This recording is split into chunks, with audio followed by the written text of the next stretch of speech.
Good evening.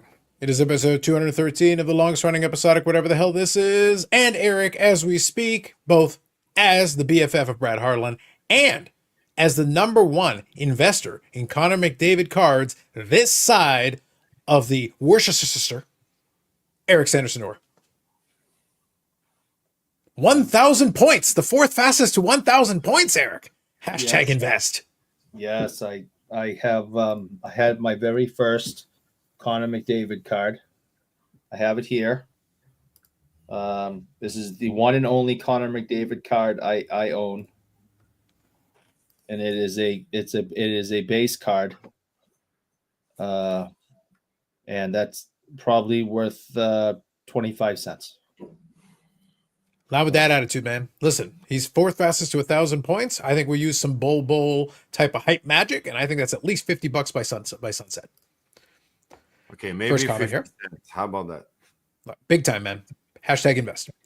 Ben Ding Cardboard says here, survived my first expo. It was a blast. Already planning for the spring. Anybody know when the dates should be announced? Should be sometime in the new year. Usually they're good. They do it in advance, but I think you got to wait for the calendar crossover. After the calendar crossover, we should get some information. It's more than likely going to be late April, early May. That's right around the time, the period. It's like usually third week of April, usually, I think. It depends. I know some years they've done early May. Like they've done the first week of May before as well. So it depends on the year and the calendar. So target sometime late April, early May, somewhere in that zone. So I'll finish reading a couple of these comments, Bobby. And if you're good, just give me a thumbs up. But otherwise, I'll finish checking these comments first. She says Friday night. You know what that means because I'm Carlos is live. Perfect. And Zach is very succinct and to the point. Eric sucks. No fact. Sanderson Orr agrees. Name says let's go with 2 fire emojis. That's exciting. Mark here says, I'm not done Wednesday show. I just got the speechless Eric. He's always speechless. Good evening, Carlos and gang. Happy Friday. Happy Friday to you, Philly Joe. 25 cents. Fire. Yeah. Evening all and Eric. Absolutely. Hey, Justin, congrats on your Bobby Orr pickup. He's got 2 Bobby Orr pickups. He's all Mr. Fancy Pants over there with all the booby Orrs. He's got 2 boobies. 2. There's some. I am looking at many of the new boobies in my collection. There's fancy. Eric loves boobies. He does. I like boobies. Mm-hmm. Paul says Edmonton Expo is early April this year. That probably sounds about right. What's going on, Bobby? I like big butts and I don't know. No. Almost there. Almost. I actually don't. Like he's got himself a PSA hat. There you go. Eric, you might have to get your Beckett hat to counteract it. Hold on. Really? Yeah. Yeah, I was going to say, go get your Beckett hat. Get it. Should I go get my collector shirt? Well, I was given this by none other than Tim Wong. It wasn't Brad. It wasn't anybody. It was Tim Wong. He gave it to me. It was Tim Wong. Tim Wong is somebody. you trying to take away Tim Wong? You trying to get rid of Tim Wong here? What are you doing there? Head authenticator. Well, I guess director of authentication at that PSA. makes him a person. That seems to qualify. He is an individual. With him, and then he brought in the hat. He said, "Here you go." I said, "Okay, I'll promote it for one show." There you go. Yeah. Merch.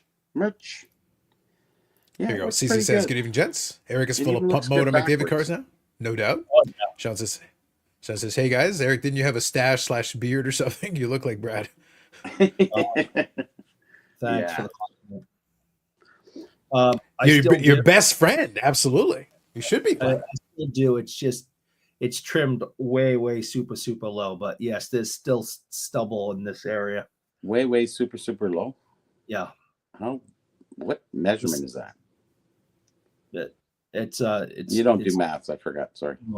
Metric. It means he took the knife. It means he took one of the knives and he's like, wait, how close can I get with this? Wait, no. Yeah. He went way super low. It's still there, but I don't know. I got back from Canada and I'm just like, all right, I'm tired of looking like Santa Claus, and I just cut it off. Oh. It's still there. It's just super low. Super. Jeff here says, good evening, Jeff. Hello, everyone. Hello, Jeff.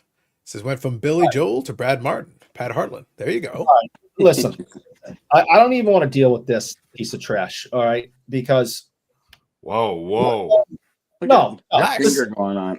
because Not only is Name now coming here on Fridays to cause trouble, upset me, get my blood pressure up, he came into Clubhouse the other day. no. Oh my God. Okay. The sanctity of Clubhouse. Sanctity. And of course, I'm in there having an intellectual discussion with Timmy Two Hats and Amanda. Okay, our non-sport, Intellectual Timmy Two Hats doesn't our go good. non-sport correspondent. Of course. All right. Basically, they were teaming up and making fun of me. Now, Name pops in there. Now it's 3-on-1. Okay. So he's stalking me here. He's stalking me there. I can't get away from the guy. And all he does is bring me stress. Look, I'm all worked up. I got agina now. All right. Agina. Yeah, I can't. Angina, or is it agina? I can't take him. I can't take him anymore. Okay, I'm done. I've had it, and I just wanted the world to know that this goes beyond the Friday show. Okay, he is now attacking me in other platforms.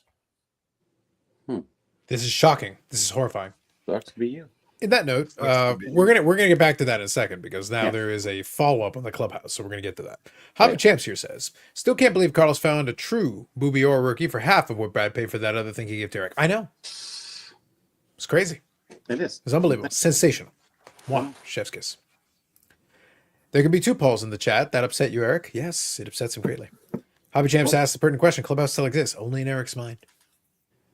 And then Nameseer says, oh, this is tame compared to Clubhouse. The Because I'm Carlos chat has to stand up. Listen, that's on you guys. Name, lead the troops. Lead the troops.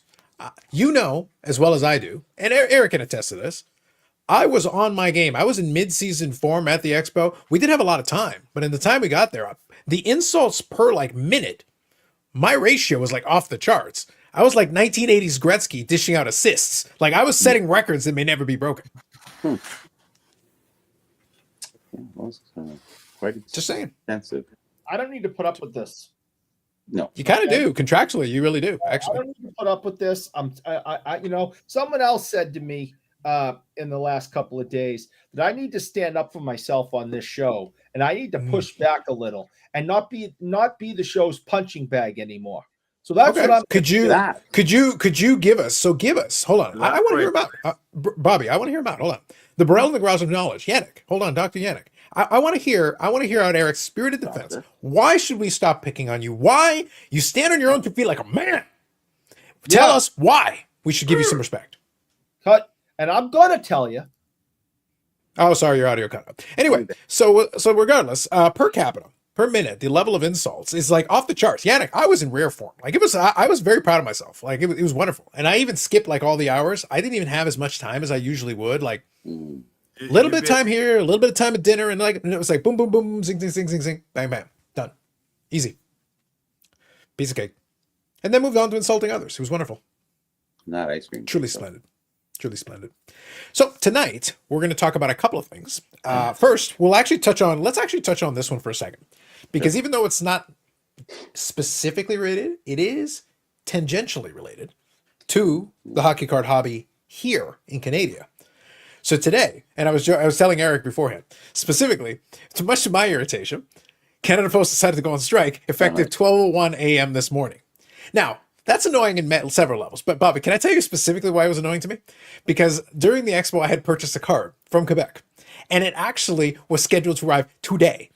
Yesterday, it was in Toronto. And I'm like, you worthless fuckers. You couldn't wait until Monday. Just Monday.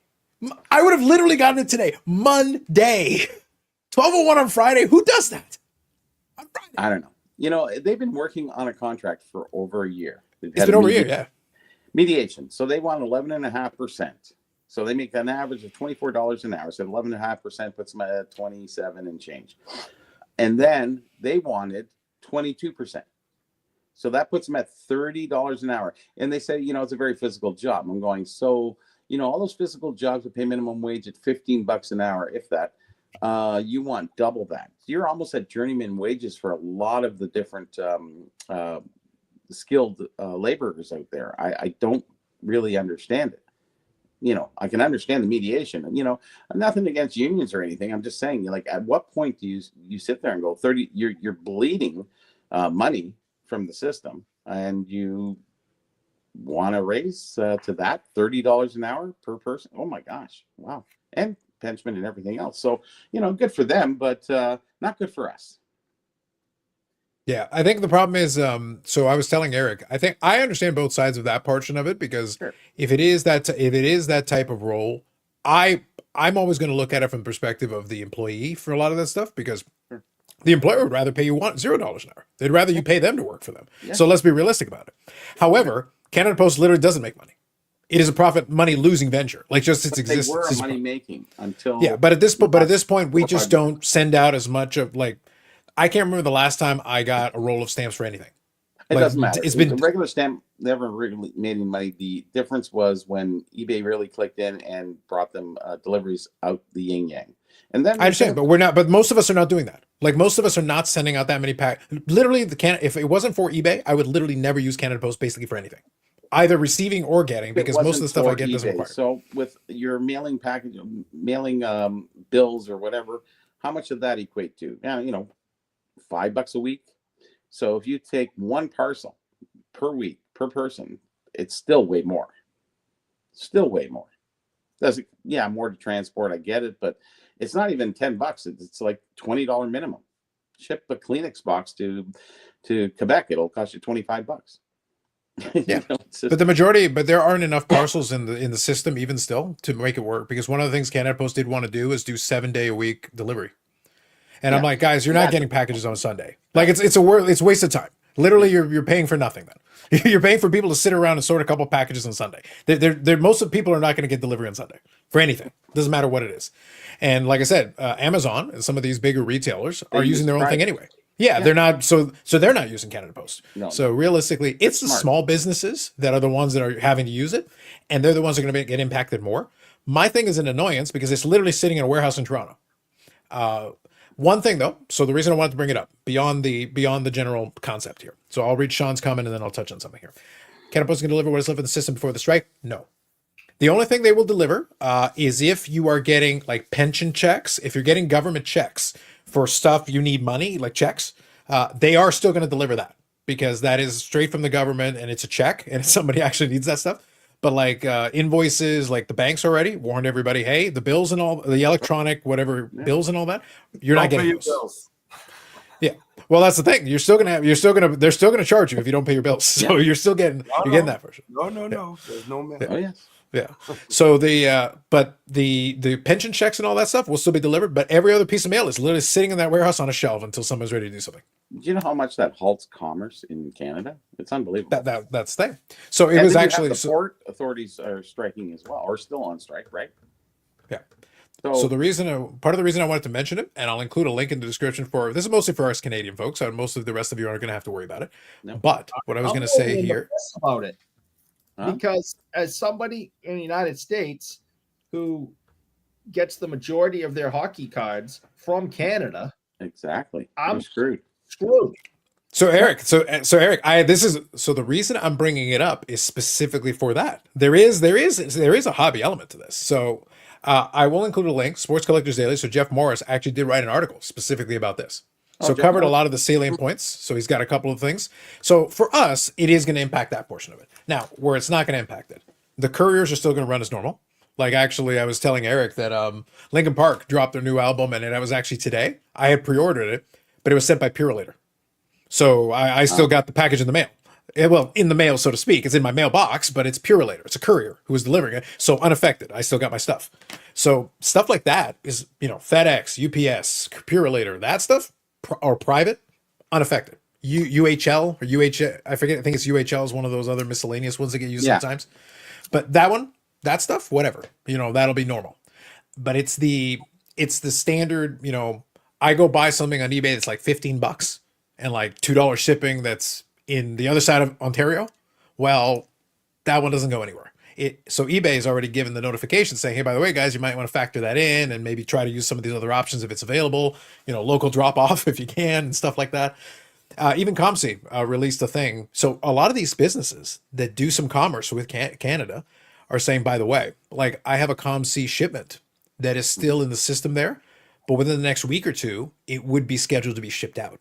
So if We should that, be okay by then. I think so, but I think don't so. think- But I'm just stating that is the kind of stuff that would potentially get impacted for it. Yeah, just a marker on Jeff Morris. We should have him on the show. We should reach out to him and have him on the show. He worked for a lot of the early companies in the 90s. Sure. Yeah, for sure. So Paul here says, does Sports World use eBay standard envelope? So what kind of thing do they use for the small items on eBay, Eric? We pretty much use small bubble mailers. Okay. Yeah. Yeah, that's usually what we do. I'm not in charge of that stuff anymore. Someone else took that over. But to my knowledge, it's all in bubble mailers. Even if you get one card, I think we bubble mail it to keep it safe. I think it's fair. Yeah, I think it's fair within reason. And as long as the pricing on it's fair, I don't think that's too big a problem. So bottom line is that for regular small stuff, it could be annoying. It could be impactful. Like for example, other side of the coin. I buy a lot of stuff on eBay that is from American sellers. That one I have sent to ship my cards. And then ship my cards I have sent to me by FedEx. That would be unaffected. You're covered. That would not be impacted at all. I would just wait for my stuff to get consolidated, and then I would say, hey, send me one box, and we're done. But it just tells you that ComC specifically was saying, hey, guys, if there's anything you're concerned about, maybe use one of the elevated ones, and then we'll send it to you by... And they literally said, we can send it to you if it's really more urgent. You can use one of the higher tiers. We'll literally ship it to you from the U.S. with FedEx. But they said, warning, you will get dinged with the FedEx fee. You will get dinged with customs. You will get dinged with the full complement of all the things that you can be charged with. Yeah. But it will arrive to your door. It will get sent to you. So how bad do you want it is the question. But it is going to impact things. I had to use Eric to UPS me something. Actually, it's supposed to show up tomorrow. Supposed to. Well, we were joking about that. So is it Canada Post? Well, how did he send it? UPS.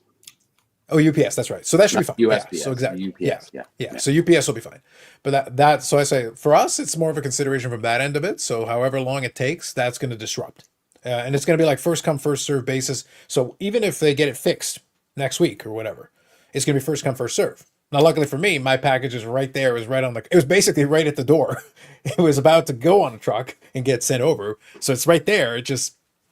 I need somebody. I told Eric, I was like, I need someone over at the Toronto warehouse. I go, hey guys, I'll take care of it myself. Self-serve. Just let me in there like Beckett on a Saturday and I'll just take care of this business myself and we'll be fine.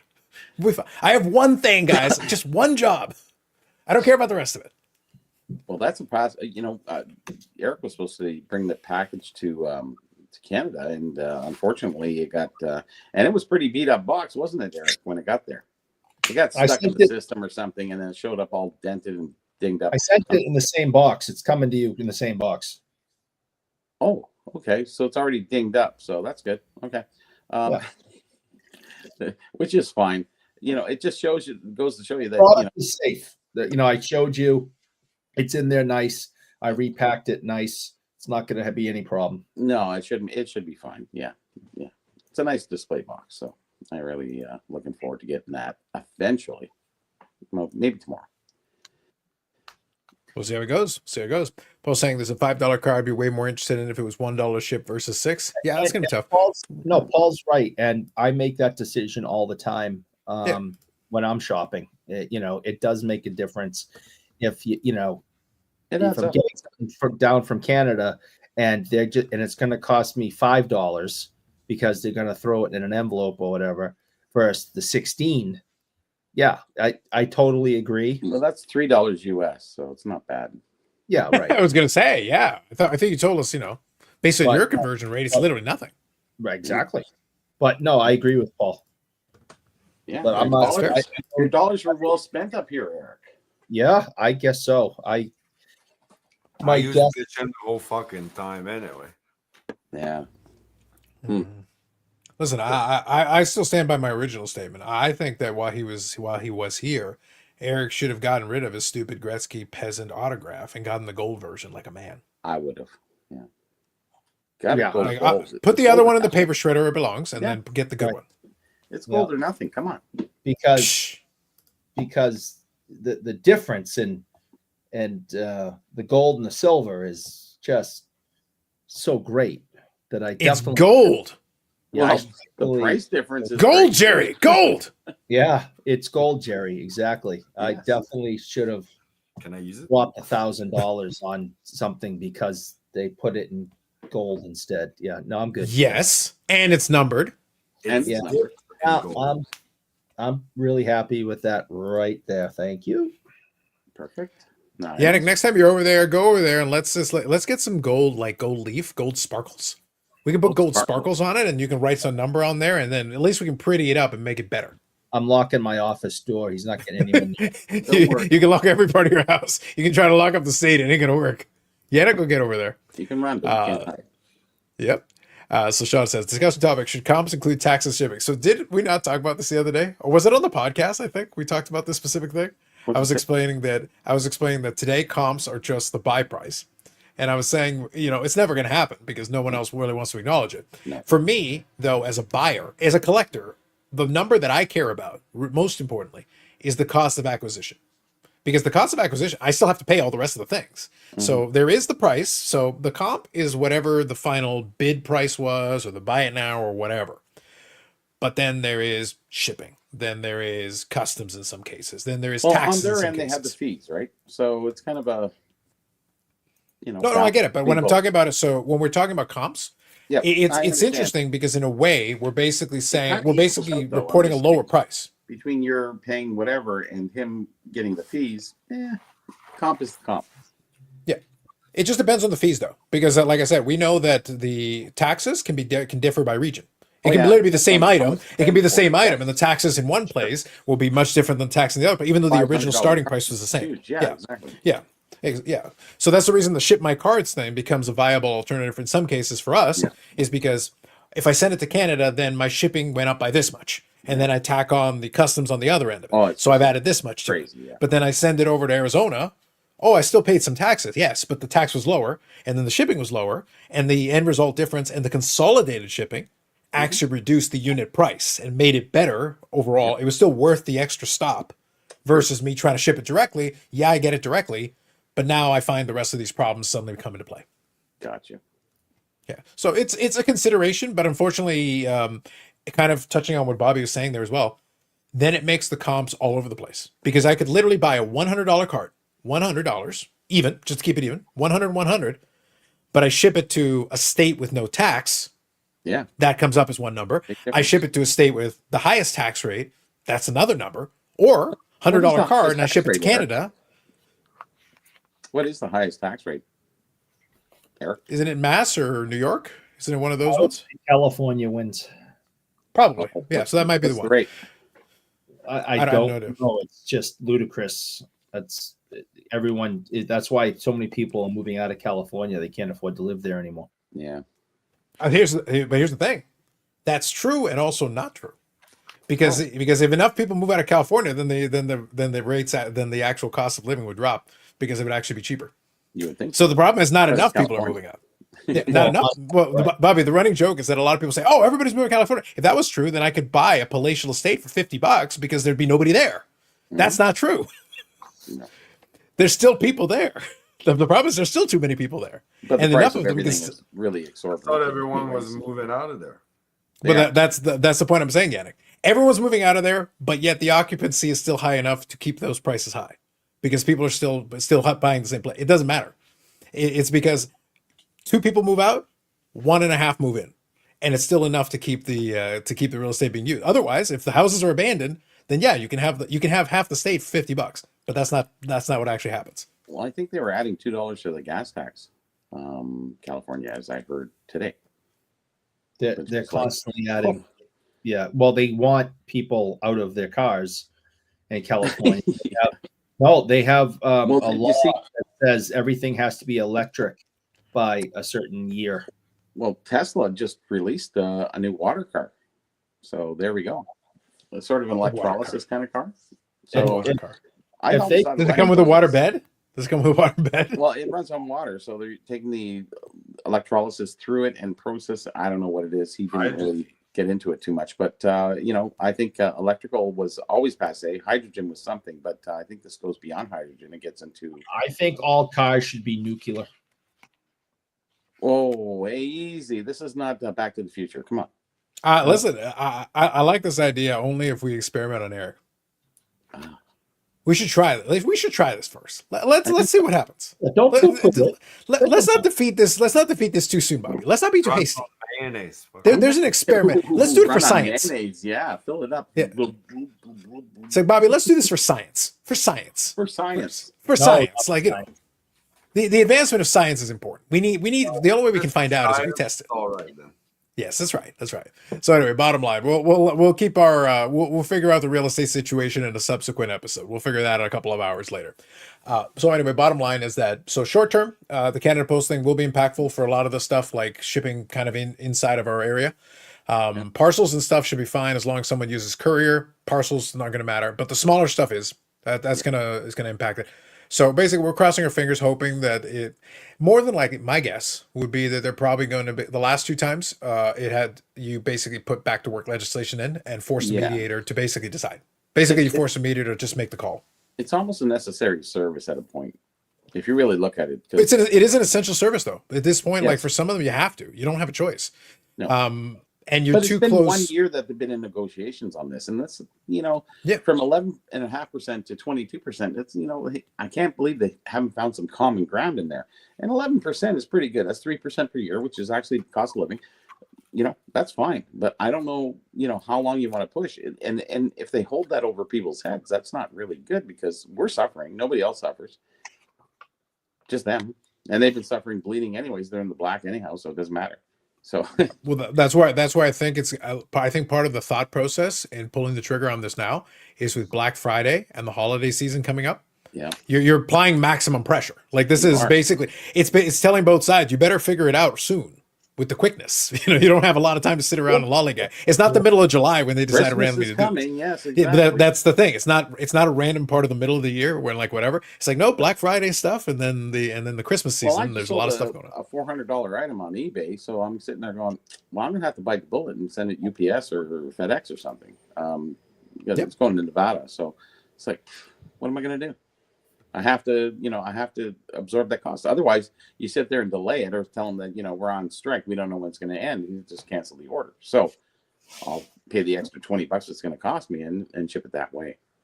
So it's good for them, but not for me. Yep. Sean here says, do you really want Eric to have a nuclear car? For science, we do. Oh, no. For science. He doesn't get the math. He can't do it. The first person that cuts me off in traffic, I'm gonna just slam right into it and blow up everything. You think you're gonna get the nuclear Ford Pinto? Oh, yes. Wouldn't that be nice? So what happens? Ford, it goes Pinto 2.0, Pinto 2, Pinto 2, nuclear boogaloo, not electric, nuclear boogaloo. Go Wayne's World and get the Pacer. The new one, that's right. BIC Paul, which superpower would Eric get when he's exposed to gamma rays and Fender better? Ooh, that's a good one. Mayonnaise, man. You think so? That's a new character. I think. I don't want. Listen, I can't even say it for the laughing. Don't you know what I was going to say. Yannick knows what I was going to call him. I can't say it. Go for it, please. I can't. Please. We don't know. We must know. I wanted to say it. I started laughing. Come on. The superpower will be to finish saying it. That'll be the superpower. I'll try to bring it up later. I'll try to find another good point in time. He knows exactly what I want to say. Timing. All right. Come on, let me move jokes. Let's leave it all on the table here. Come on, guys. This is what happens. This is what happened. Eric ditches his Santa Claus motif. Now he can't focus. He can't focus. It's all giddy like a 10-year-old girl. That's terrible. You just have to leave him on his own. So now I wanted to make sure we touched on that. So we already covered Eric pumping McDavid after the 1,000th point. Very fancy. I do want to give credit though. 1,000 points, fourth fastest in the modern era of the NHL. That's actually pretty good. The other guys, he basically was just behind Yzerman, and then in front of him was I think Lemieux and Gretzky or the other two. who were like the two fastest. Sounds about But right. even then, like, you know, obviously Gretzky was his own deal because he racked up so many points so quickly in the 80s. But like age 27 and change, 1,000 points, that's really good. Like that's fast. And But, you know, for the modern era, that's fast. And I'll tell you this, that, you know, and I understand, Carlos, we joke about it and argue about it. I understand the era in which Gretzky played and all that. But Gretzky is the first and second fastest to 1,000 points. Because he set the record in his first 1,000. And since he's the only one with a second 1,000, he was the second fastest to 1,000 points again, from 1,000 to 2,000. So he holds the first two spots for fastest to 1,000 points. That's insanity. It's absolutely crazy. All right. I wanted to make sure I had this in front of me. Now, that's all well and good. But, okay, so quick trivia question. What season did he get his 2,000th point in?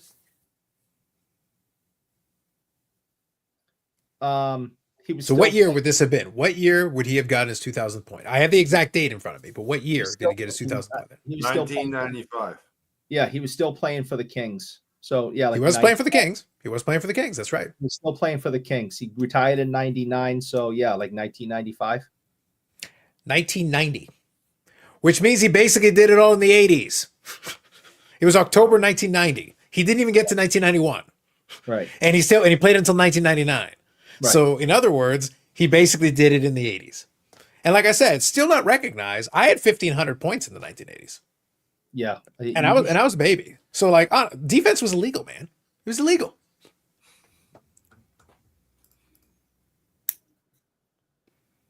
Listen, once he's got a nuclear car, it's going to be crazy. Bossy is third behind Gretzky and Lemieux. Was it Bossy for point? We're talking points. So hold on. Fastest to 1,000 points. I could have sworn I saw the graphic on this. Fastest to 1,000 points. Let me get this. I think he's the fastest to 100 goals. Yeah, that's what I mean. Like for Bossy, goals is the one that I'm thinking of. I actually saw an infographic on this specific thing. I want to make sure I get the right thing. Fastest to 100 goals. Followed by Timo Solani. Okay, I got it in front of me here. All right.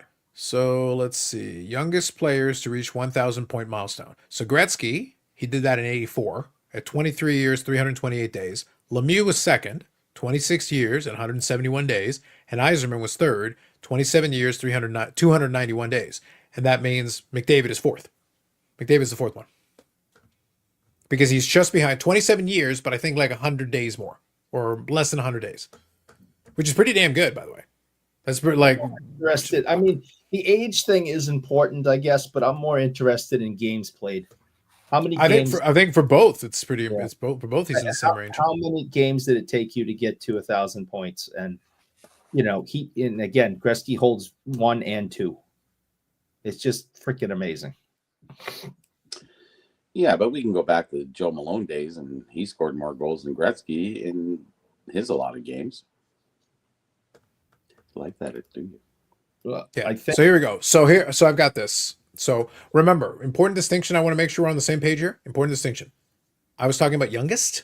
Now, if you do games played, fewest amount of games played, it's a slightly different number.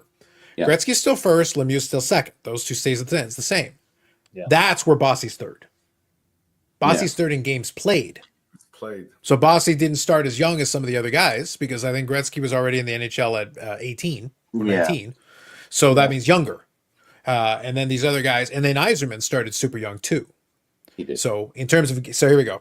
Right here. In terms of games, not age. So yes, in terms of games, that is correct. If we're talking age, then Bossy is not third. Then it's Yzerman. Bossy only lasted 10 years or something, right? So exactly. Correct. That is correct. Yeah. Even Justin. Like Bobby Orr. Bossy's fewest games. Yes. There you go. Justin's appreciating you. It's a little creepy, the amount of appreciation, but he's appreciating you. Hey, $1 million. Life, I'll take. What's that in Canadian? In Canadian, well, like if $1 million American dollars is like 42 billion. So you're saying like half of what I'm going to charge you for the like. billion. So that's like half of Quadrillion, what I'm as- charging for the like button this month. It's like 42 billion. That's what I think. Yeah. See, originally I had to increase it, Eric. I had a conversation with a few folks and they made a valid point. Inflation is still a thing. And unfortunately, well, I found out that someone has like 2 booby ors. And a man with 2 booby ors sounds like a man who could pay more for the Ike button. You mean rookie cards? Well, there's a rookie card and a minor league card. Brad gave him a minor league card. It's very nice. Yeah. But I gave him, It's very the nice. Yeah. critical early NHL card. Like it's right there. It's there. I agree. Indeed. Peterskaski for Yannick was 5th fewest games. There you go. So yeah, fewest games and then youngest age is just 2 different numbers. In both cases, Gretzky and Lemieux are the youngest and the fastest. So either in terms of games and also age, they're both number 1 and number 2. And then it's there where it changes depending on whether you're talking age or number of games. So I actually have to get back to you guys on that deal. Remember that deal? I sent Dave there. Dave. Oh, okay. Yep. A done deal. Oh, good. Okay. Yep. So I sent his took your package. advice I and sent his package out today. what was that? Sorry. I sent Dave's package out today. The Frank Mahovlich. Autos that I got him. Mailed out to him today. Just saying. Okay. Yeah. But anyways, I heeded the advice of Carlos, and he was very quick to react, saying, "Hey, fair game, go get it." So I said, Yeah, absolutely, 100%. Yeah. we can't really explain what it is, but it was something that was it was really rare. Anyways, so it was very, very well done. Very very good acquisition. There was a lot of stuff going on at the show. For the dealers really bought a lot of stuff this time more than any other time.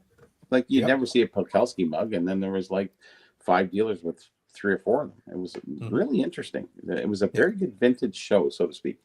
So Bobby, so this is exactly what I wanted to chat on now. We wanted to cover the Canada Post thing, covered Eric's Connor McDavid pump. We got it covered. We're off and running now. We got that. So first, now we're going to talk some Expo. On the podcast episode, Eric and I got to cover it. We showed some of the items and everything, got to show it. I do have the calendar again. I can show it, but we did it on the live during the Expo week. But now that we've had a chance, so now we've got you both here. So you and Yannick. So now we got you guys here. We can chat about what happened with you guys at the Expo. So hold on. It's time for the Burrell and the Dr. Yannick Expo report, brought to you by AMG Collectibles, AMG Collectibles.ca, and the AMG Collectibles YouTube channel. We've got 2 things going per week now. We got a live stream on Tuesdays, and we got the podcast episode that drops on Wednesdays, show off stuff that came in the shop. And then also the live, we are starting to give out some eBay coupons for folks that want to use them. So it's a little giveaway. Yes, you did. You did indeed.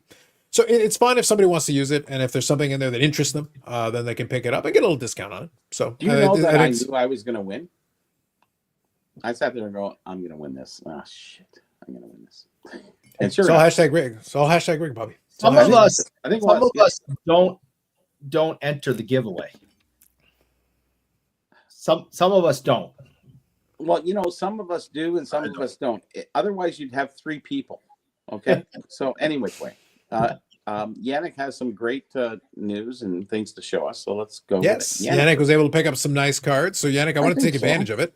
Now's a good time. It's a good opportunity if you'd be interested in sharing some of the items that you procured. Oh, yes. Well, I'll start with the. All right. So you got the stage. Go for it.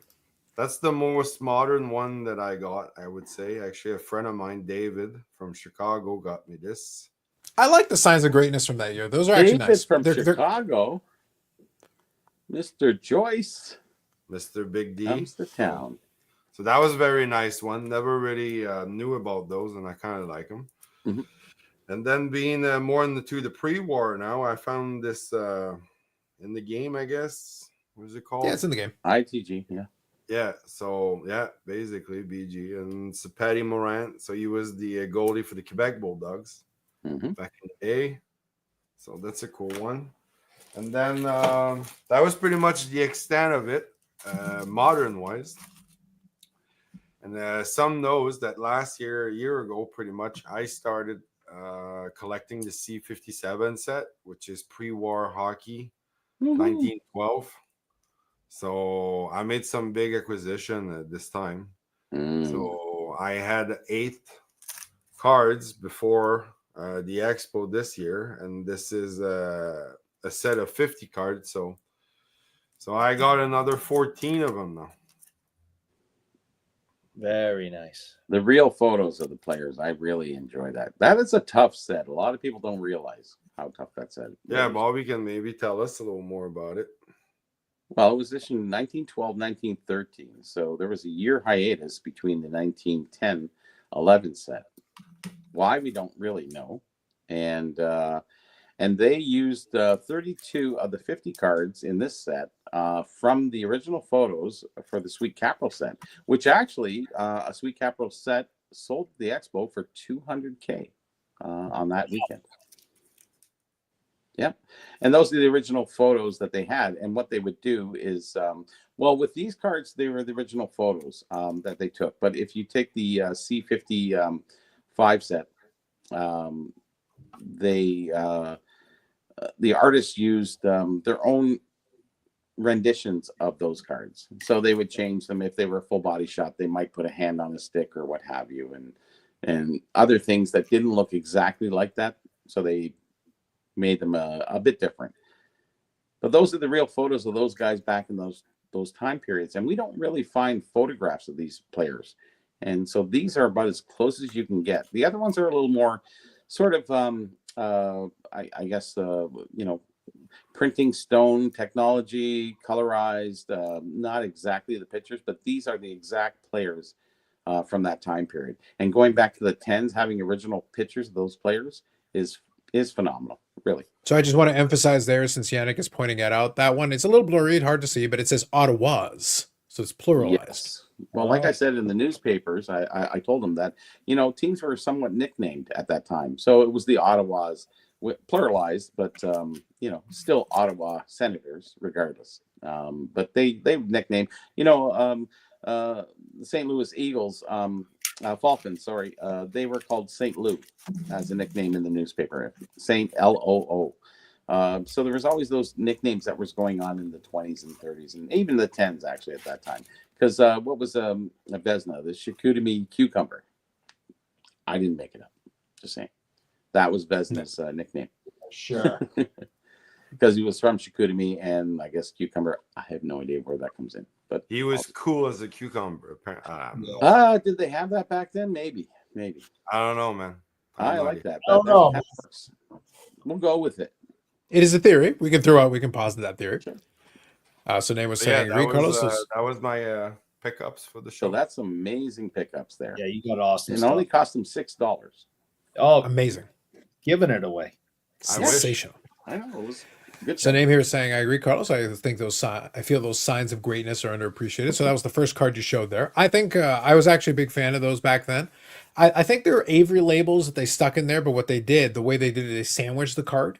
So basically it made it feel almost like a cutout, which is nice because then you've got a little protection for the autograph, actually. It kind of recedes it inside a little bit, which actually was smart. Cool. I think it worked out well. Yeah. CC says, Yannick, nice pickups. So how did you decide to collect C57 rather than C55 or C56? Don't blame me. Because basically of the photography aspect, like basically it's the only set that are depicted that way. The 55 to 56 they're drawn, that's cool too, the color and artist renditions, the essence of that set. But I personally, being a photographer, I'd rather the black and white that way.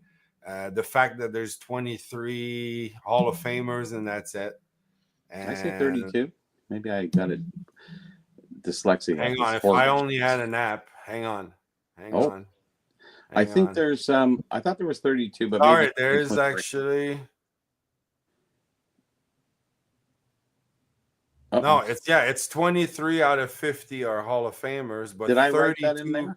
32 out of 50 are the same images that they were using with Sweet Corporal. Okay, good. Capital.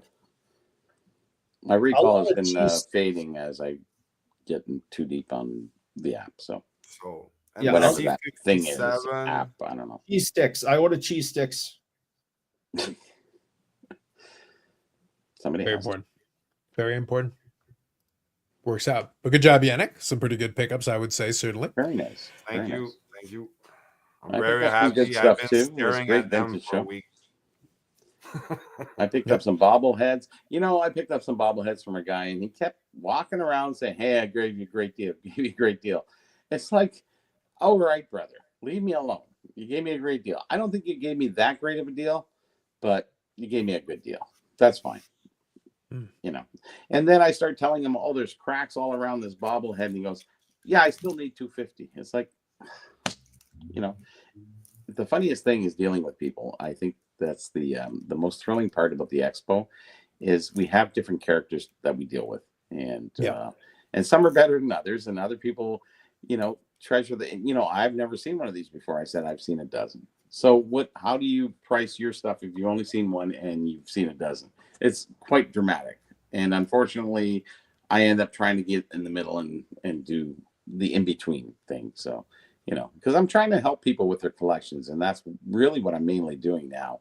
Is not collecting for myself, is trying to collect to help other people with their collections and finding the rarities that are out there.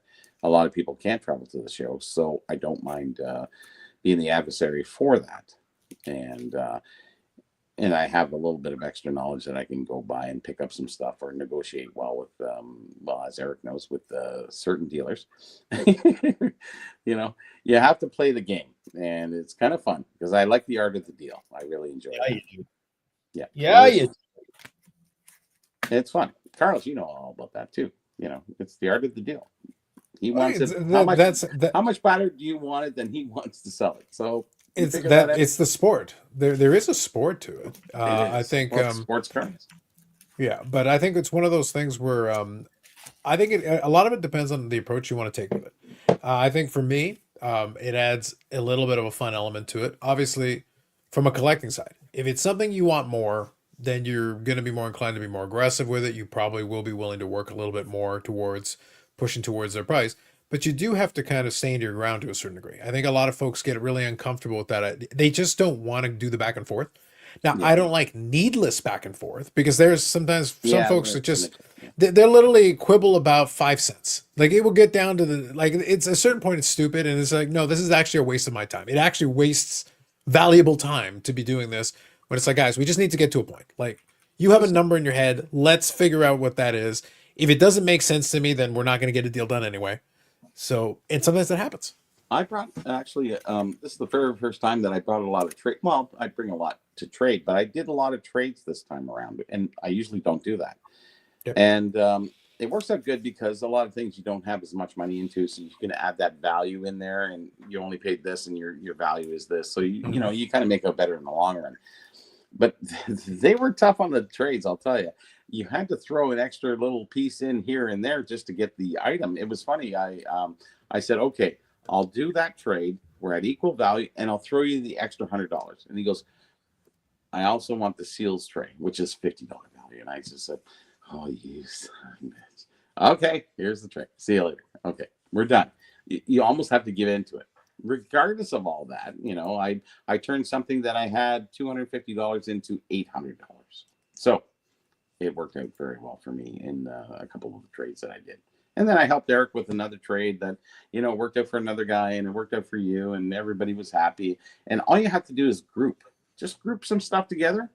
And then, because remember, you always think that you want it worse than them. They want to sell it worse than you. And that's always the case with being a dealer. In most cases, I agree with that. There are a few dealers who are a little bit weird. Like it's like you seem intent on never selling anything. I think that's like your deal. There are those. There's a few of those. I know. I've come across them, but you know, especially on the first and second day. On Sunday, sure, you can get a lot more bang for your buck. More often than not, more often than not. Yeah, a lot of them find themselves a lot more comfortable. But that is the fun of the expo. If you can't negotiate and you can't do a deal. You know, if you're fighting between a guy, you know, you're trying to get a deal and you're trying to trade some stuff or whatever. If you're both unhappy, it was a good deal. He's unhappy because he let it go. You're unhappy because you gave too much, but you're both happy you got the item and you got the cash. So that's really the end result of everything. And it makes for a fun, you know, enjoyable time. But when the guy comes around and says, "Hey, I gave you a great deal," it's like, okay, sure. Yeah, Every but time you he's a see him, he special says guy, that, guy. you got a great deal. It's like, it makes me feel like I got less of a great deal every time he says that. It's like reverse psychology there. It's like, Bobby, we both know that guy's special too, right? oh, he's special, all right. Hey, nice Nita mug. He's special, like that. special, kind of. Please show that Nita mug off and don't put your hand around it, please. Subtlety. Look at that. Hey, it's all about promotion, right? Hey, listen to that. So can we talk about I'm this? wearing the hat, Brad. So can we talk about can we talk about this? Let's talk about this piece for a moment. Sure. There was more than a fair share of shameless self-promotion at the show. I enjoyed very much watching like the wear your own merch is a fun one. It's like, but they won't know who I am if I don't wear the merch. It's like, you don't need to wear merch. It's okay. Like, look, at the end of the day, y'all do what you want to do. I found it amusing. Like when I was chatting with Brad, I gave him a hard time because of the swag thing. And I did, and he did grab me a shirt. So I got a shirt. I got to collect a shirt. A shirt. I got a hat from fucking. Anyways, okay. I spoke with Brad. You spoke with a guy who doesn't exist, according to you. You were trying to diminish his existence. So, like maybe if you had acknowledged his existence, he would have given you a shirt. Pretend Tim exists, and he'll give you a shirt. I guess. Yeah. So anyway, but that's only a down payment. Story about, anyways. Yeah. But I did tell Brad that's only a down payment. I am expecting the rest of my tribute. Otherwise, that's it. Then I'm mayor of PSAville going forward. Like it's like tribute? This is a look. I'm gonna need like a bag. Like Brad was talking up a couple of other items they supposedly had there. I was like, wait, where's my other shit? Let's go. Where's the rest of my swag? Let's go. Let's go, Harlow. Yeah. You might be Eric's BFF, but I want my swag. Let's go.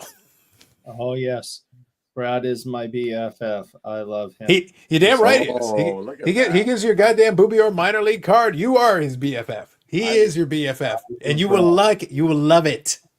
Anytime you want me to get into the Gong Show thing, I'll talk. He's the best. If you saved it like, for me, thank you that you didn't say it on TV. I did. I was going to leave it up to you. I was going to leave it up to you. No, the swag thing worked multiple ways. There were a lot of people. I saw more than a few, and I saw a couple of Roth cards was there. Mojo was there. There were a couple of other ones there, and they got their merch and shit too.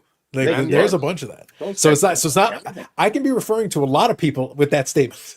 Do you know how many people got pictures with Mojo? It was unbelievable. Every time I saw him, he was like, "Yeah, I don't doubt it. I don't doubt it." Look, I think the 14 times Eric got a selfie with him was a little weird, but like the rest of it, I kind of got like, sure, fine, whatever. I didn't know if I get another chance. Fair enough. So I will say this. So if you like, you can touch on the Gong Show thing if you like. Okay, so we're gonna start from square one here. So what happened? The Gong Show, the Gong Show had invited me on their show. We talked about it before that. And with Instagram, I'm not the greatest with it. And sometimes, when I go into Instagram, it goes to the videos, and then you have to click, swipe that over and go to your messages from there. So I think I went to a message, and I was always complaining on this show about the Gong Show not inviting me on the show, but they talked about my book and saying and referring to you all the time, yeah. Mm-hmm. So then I went looking through the old messages, and I went, oh my God, he says, hey, why don't you come on the show sometime soon? And it was June 2024, June 26th. And I went, shoot. So I missed that message. So as much as I disrespected them in other past podcasts, I would like to recant and say that I'm sorry that I missed the thing. However, I got back to him on the Monday. I said, okay, it was nice meeting you. And I met with Josh and what have you. And we sat there and we talked for about 20 minutes. And he hasn't gotten back to me. Shame. It is. we did double check though, right? We did double check though that he didn't get back to you, right? Yeah. Are we sure? I did double check, yes. Yeah. Okay. As long as you double check, that's fine. I know. I have to double check now because Instagram is kind of weird in that way. If you click a few things and it's like, I missed the message. It can get real problematic. Imagine if you double check. He got back to you on Tuesday. But they had a lot of live interviews. It was fun watching them. I was watching them by myself, and I was, talking to a couple other guys who showed up, and they were doing an interview on Billy Cilio was on. I'm surprised I didn't even get on, but anyway, I'm just I'm just a lowly piss boy at this point, holding the bucket. At Wow. There you go. Actually, you know, I was just on a show. What was it? Pastime Sports out of BC. I was on for 20 minutes on a radio show just before Okay. we came online. Who were you And the on? funny part is I'm going off my data here because I don't have Wi-Fi. Because didn't I have to dig a little spot out in the front of the lawn to put a marker for our? We have a hydrant up front, so I put a marker there. And didn't I cut through the cable, whatever it was, I forget what it's called, the glass cable, whatever it is. Anyways, Fiber optic cable. Fiber optic cable. I cut through it. Yep. And I went, oh, well, that's nice. So this is why it took me hard to get out, because it usually goes through Wi-Fi, but it didn't. And then I had to come. It was weird. Any which way. Got it. So it's been a trying day on top of Gotcha. everything. So they're coming tomorrow morning to fix it, and we'll see what happens. And they say, well, how did you cut that? And I said, well, you buried like 4 inches and you don't mark where it is. So any work you do on your lawn, you're going to hit it. No, any which way. So it's been an interesting day, needless to say. So, but it was a great show. I had a great time. PSA was, they had a great presence there. Beckett, they were surprisingly busy. I was, KSA wasn't, but I mean, Beckett was very busy. The autograph guest was KSA great. had one customer. Just one? Yes. One that I saw, yeah. They graded a Grail. Yeah. Like KSA they graded a Bobby Orr Grail. Oh. Chicago Blackhawks Bobby Orr. Yes. Well, actually, I met with a guy who has the top Bobby Orr collection. Actually, Brad invited me to, in this private room. It was sort of, it was right off the PSA. It was in the PSA booth kind of thing. And they have this big, long room. You could play ball hockey in it. And there's like one table in the middle. And they walk me in. I went, am I under arrest here? What was going on? It was kind of weird. And he said, no, somebody wants to meet with you and talk about the 66 Bobby Orr set and stuff like that, because he wanted to document a few things and what have you. So I got to meet with, and that's when Tim came in later and gave me the hat and everything like that. It was kind of nice and interesting to meet the top PSA holder of the 66 set. And we went through a rundown of the information about it and stuff like that. So it was kind of a fun weekend in regard to information. It's nice to give those people some detailed information about how things, because I actually told them that, you know, no wax packs were issued in the United States until 1960. Well, after 67, cellos, not until 68, from 1954. And he didn't know that, and I thought that was kind of cool that you explain stuff to people and they learn a little bit from you, so which is good. And I tried to document a few new things for Tim Wong, and it was just like, oh my God, more stuff, Bobby, please. It's just like it's horrible, but anyways, it was fun. When did you go over to PSA and have this meeting? 1:30 on was it Saturday? I think it was Saturday at 1:30. There's that side room, you know, where all the people line up. There was this room. You just walk into it, and it's locked, but you know, you walk into it, and it's like there's no. It's a big long room. And there's one little table. And it's like, oh, you know, it's like you're getting arrested or something. It's funny that I was with you like all weekend, and this is the first time hearing about it. It says no Eric on the door. Oh, well, yeah, I don't kiss and tell everything. So, anyways, I guess that's how I got the hat. Well, you got to understand, like, they did use a clever diversionary tactic to distract Eric. They said, is that Marcel over there? Is he holding chocolate sticks? You're like, where? And then I ran for the room. I opened it up, said, so that worked the first time. And then when you were headed back out so that they wouldn't track you down, they're like, well, I can't use the same trick. What do I do? Wait, is that a janitor? Peter Forsberg? Well, the funny part is this guy is golfing with who's he golfing with? He's golfing with the owner of PSA. I can't remember his name. Oh my God, I'm having a hard time today. Who runs PSA? Nat Top. He said, "Oh yeah, I was golfing with him last week," and it's like, okay. Yeah, well, that's the CEO of Collectors. There is also Brad Hogue. Yes. Yeah, he's the one who's president of PSA straight up. So he's the one that he actually was there over the weekend. I didn't get a chance to chat with him at all or see him. I know Brad was working with him the first couple of days, I think. He did pop in briefly. Yeah, he was there for a bit, though, just to visit. This guy's doing this and this, and I'm going, holy shoot, these people I'm meeting with. But they're actually looking up to me, which was, very, it was nice. And it's refreshing because they respect your historical presence there. And, I appreciated that a lot. And they're just guys who really love the sets and want the information, the real back information that really doesn't get told in the hobby very often. So it worked out very well for everybody. It's nice to do that for collectors, on a personal basis. Makes sense. A couple questions here. So this first one's for you, Bobby. What station was the Pastime Sports Show on? It's W. Yeah, was it a radio spot based out of the It's Vancouver? A radio spot based out of Pastime Sport. Yeah, I don't know the Tom hosted. Shit. Yeah, I don't really know because they actually just email me and then I just go on the show when they call me. So was it with Ken? I can't remember what it exactly is. Were you on? Does Ken participate? No, not Ken is there. Tom, the guy who hosts the show. Tom, I forget his last name. He hosts the show and then he asked me questions about how was the expo or whatever else went down and what was there. And, right. And where's your Pastime tattoo? Is it in the center of your back? Like no, it's between my legs somewhere on the back part. Because Pastime is the company that Tim had the Ken, yes, exactly. On his and that's back. how I got to meet him. And then, it was really nice meeting him because he's actually said, Bobby, if you can come on my show, that'd be great. It's not like I've been paid or anything for that. It's just, we're just supporting the hobby by being on. And I think that's a great thing. You don't have to be paid for that stuff. I don't really need to be paid for supporting the hobby because I've been doing it for so long. And it's, I think it's important that we do that going forward. And that's why we bug Eric. I mean, that's why we. That's why. Well, no, that we do for the love of the game. That I will do for free. That I will do for free. The rest of it, Yannick, though, the rest of it, I will fucking invoice them. The rest of it, I'm fucking invoicing. All of them. You should. Just honestly. Only fair, right? Listen, we got to do what we got to do, man. Like we got to do what we got to do. Making fun of Eric, I will do that for free. But the rest of it, I'm invoicing for this shit. Oh, nice. All of it.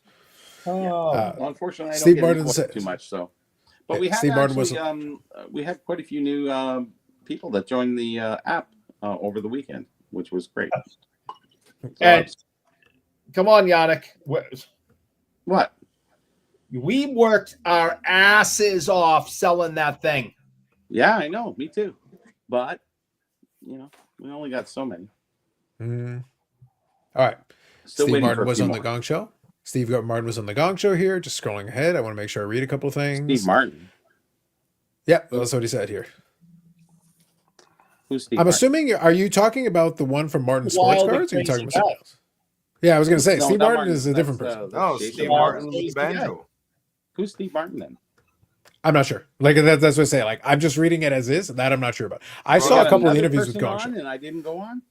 There were actually a bunch of folks that got on the Gong Show thing for the in-person interview. You've seen all those people interviewed, and I didn't get. So hold on. I want to pause. Let me pause this thought. I want to read this, and then I want to come back to that in a second. Hang on. Pause that thought just for a second.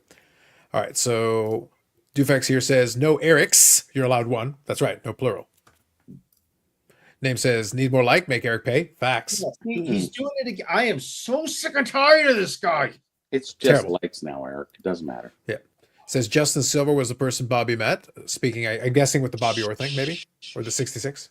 I didn't want to say his name, but thanks. It's been put on there. Yep. All right. So Zach says, speaking of influencers, I watched the Geoff Wilson show. Geoff is claiming online selling isn't as good at his store because his retail store sells 2 to 3 times what they planned. So I did listen to that, and the way it was phrased was that they're selling through enough stuff that they're not able to fully lean into the online selling, which if you're giving first dibs to the local walk-in clientele, if you're going to pay that much money for the walk, you probably should give the walk-in clientele first dibs. Oh, yes. There is actually a logic to that. Like there is, look, Geoff is ridiculous in a lot of things he does. Yeah, that's what I'm saying. Geoff is ridiculous in a lot of things he says, But there is a logic to rewarding the person that physically walks in the store by giving them an option of some product. If it sits for a little bit, then yeah, put it on eBay, put it on the website, do whatever else you need to do to get it out the door. But if you're, I'll give you a good example. There is a record store, Sonic Boom, in Toronto. So what happens is they do sell the odd thing online. They do have a website. They do have, I think they've got an eBay store and stuff. But there is literally a couple of racks up at the front. If you walk in the store and walk in the door, there's literally a couple of racks. It's all brand new stuff they just received. And if you walked in the store, you're getting first dibs. If you're right there, you can literally go search through and find maybe whatever you're looking. You find something maybe is of interest to you. You got a chance to buy it before it gets put anywhere else, or a picture is taken or whatever, and it gets put in a different spot. That's a good way of rewarding the people, the walk-in business that works in there, because you're paying for the space, you're paying for people who work there. Exactly. So you want the money cash in hand that can come right in the till right there. That's better. Then you got to ship it. You got to do all the rest of the stuff. If you have a choice, you should give them first dibs if you have a chance. Yeah. So that's not a terrible idea. That I can criticize a million things that Geoff has done business-wise. That one is probably not one I'm going to criticize more for, because that does make sense. There is a logic to that. Yep. And if they don't, and if they go through just enough stuff that there isn't enough left over to then promote as many online sales as maybe you'd like to, that's a good problem to have. But then it just means you need to refine. You're going to have to find even more stuff then to be able to operate both at full speed. So I think that's fair. Yeah, absolutely. 100%. So as I said, I'm happy to criticize Geoff where it's warranted, but on that one, I'll give him a little bit of a pass because there is a logic to it. It does make sense. But then, yeah, it just means they need to get enough stuff so that they can have the online and have something for the people in store. Because if you go to the Metropolis store there in Atlanta, Bobby's favorite place, then for God's sake, there better be stuff on the shelves. There's better be stuff on the shelves to make it worth my trip. I need singles, I need boxes, whatever it is. I need to be able to walk in there and find some stuff. Otherwise, I would be very disappointed and you won't be coming back. That's right. That's the way it works. So give them something. At the same time, you'd like to build up the retail and the online store and everything. You should, but that's a different set of business. If Bobby is going to fly all the way to Atlanta, there better be something there for him when he gets there. Pretty much. I think that's fair. So I think, so it's the one spot where, no, it's valid. There's that. Just says, Carlos giving Geoff passes. I dreamt about this one time. It happens sometimes. Listen, I am harsh, but I am fair. Really? Except to Eric. I'm pretty much just harsh. Oh, okay. Thank you for clarifying. We want to be truthful. I am a man of peace, but I am also a man of truth. Indeed. So no, that's good. I'm glad that we were able to get through that. So I knew Yannick had some good stuff, so I'm glad he was able to showcase some of those items. I think that was a pretty good set. Like that's a lot of cards knocked off a pretty big checklist there. And then Bobby was able to make some good mileage out of that show. So I think that worked out really nicely. Bobby is just a hustler, man. I followed him around for a while, and it's just go. And he checks in with all these people to make sure that he's, those relationships are still there. And, and checking around and seeing stuff. And then when he sees what he needs, I mean, he has a plan before he even opens his mouth, of what he's interested in, what he wants to offer, how he can bundle it with more stuff. He would, side talk with me and say, okay, what are you interested in on this table? What can we bundle together? I mean, it was a show in its own right. And we bundled a couple of different times at tables and got better deals and lowered the prices and both walked away with stuff. So it was fun. Not his first rodeo, as they say. I think that's fair. Yeah, it's one of those things where, like, with the stuff that Bobby looks for, he's got to take a different approach to it. As kind of we've discussed before, he's got to take a much more aggressive approach to it because, if you're looking for brand new young guns, you're going to find them at about 60 tables. Like, it's not hard to do. No. If you're looking for some of that stuff, you're going to be able to find it in abundance. But if you're looking for the diamond in the rough, and in his case, you're taking it another layer down because you're looking for very specific type of stuff. So if you're looking for more of a diamond in the rough, then you got to take what you can get. That top's pristine refractor that I showed you guys on the podcast and that I showcased on the Instagram. Yeah, I think it's so nice. It is, but it's also an early 2000s card. Modano isn't necessarily the first person that people are going to throw in their showcases anymore. Like he hasn't been an active player in a long time, Right. and it's an early 2000s parallel. So it's one of those things where the likelihood of it winding up on a showcase, even temporarily, is very small. So if you happen upon it, it's one of those things where, like, for somebody like me, oh, this is great. This is an opportunity here. I could be sitting there like, oh, walk around the show and see another one. Not likely.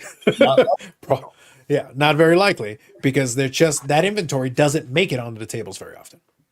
Like these guys. Yeah. Maybe three vendors the whole show. I had a possibility to find these, maybe three. So Absolutely. that's, if you see it, you can think about it because it's a lot of money, but at the same time, you don't have that much time to think about it. Right. You know, it's one of those can't things where if you do expect see that something that's a little more off the beaten path or a little bit tougher, you do have to really be, you have to be running the numbers in your head and make sure that you figured it out. Like, do you need it? If so, are you willing to offer for it? These are the considerations you got to have quickly. first time too, I was buying these in the raw format.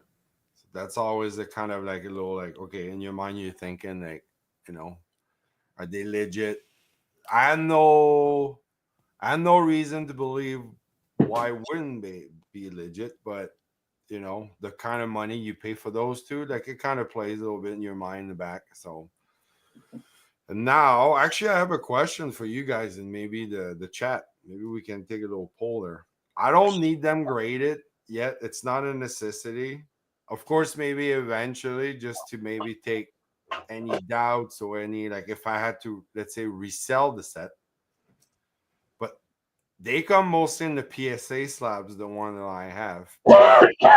I'm thinking more and more that these look better in a tuxedo. With the white borders, with the white borders, the contrast will work Makes for it you. look nice. Yeah. I would look pipe. So yeah, I would just be curious what people think. Like, For pre-war, tuxedo? you're not going to get penalized. For pre-war, you won't get penalized No. because the pre-war collectors like those fine. And the grading is, SGC is good anyway. So Yeah. grading those. So, Yeah, but I'm just saying, Because Bobby, in even in certain the categories, one-touch, the PSA will get a premium. SGC doesn't get Yes. punished, especially No, for pre-war. Not on that. Not at Not all. on pre-war. Not on C57s especially too. Yeah. like even in the one touch, they look nice that way. They're upside down. The one touch upside up, right? Not the upside down, because only special kind of boys do that. So That's the two touch. It's not the one touch, it's the two touch at that point. anyway, Yeah. So No. I know a guy at SGC, so I'm good. Bobby Hall sticking.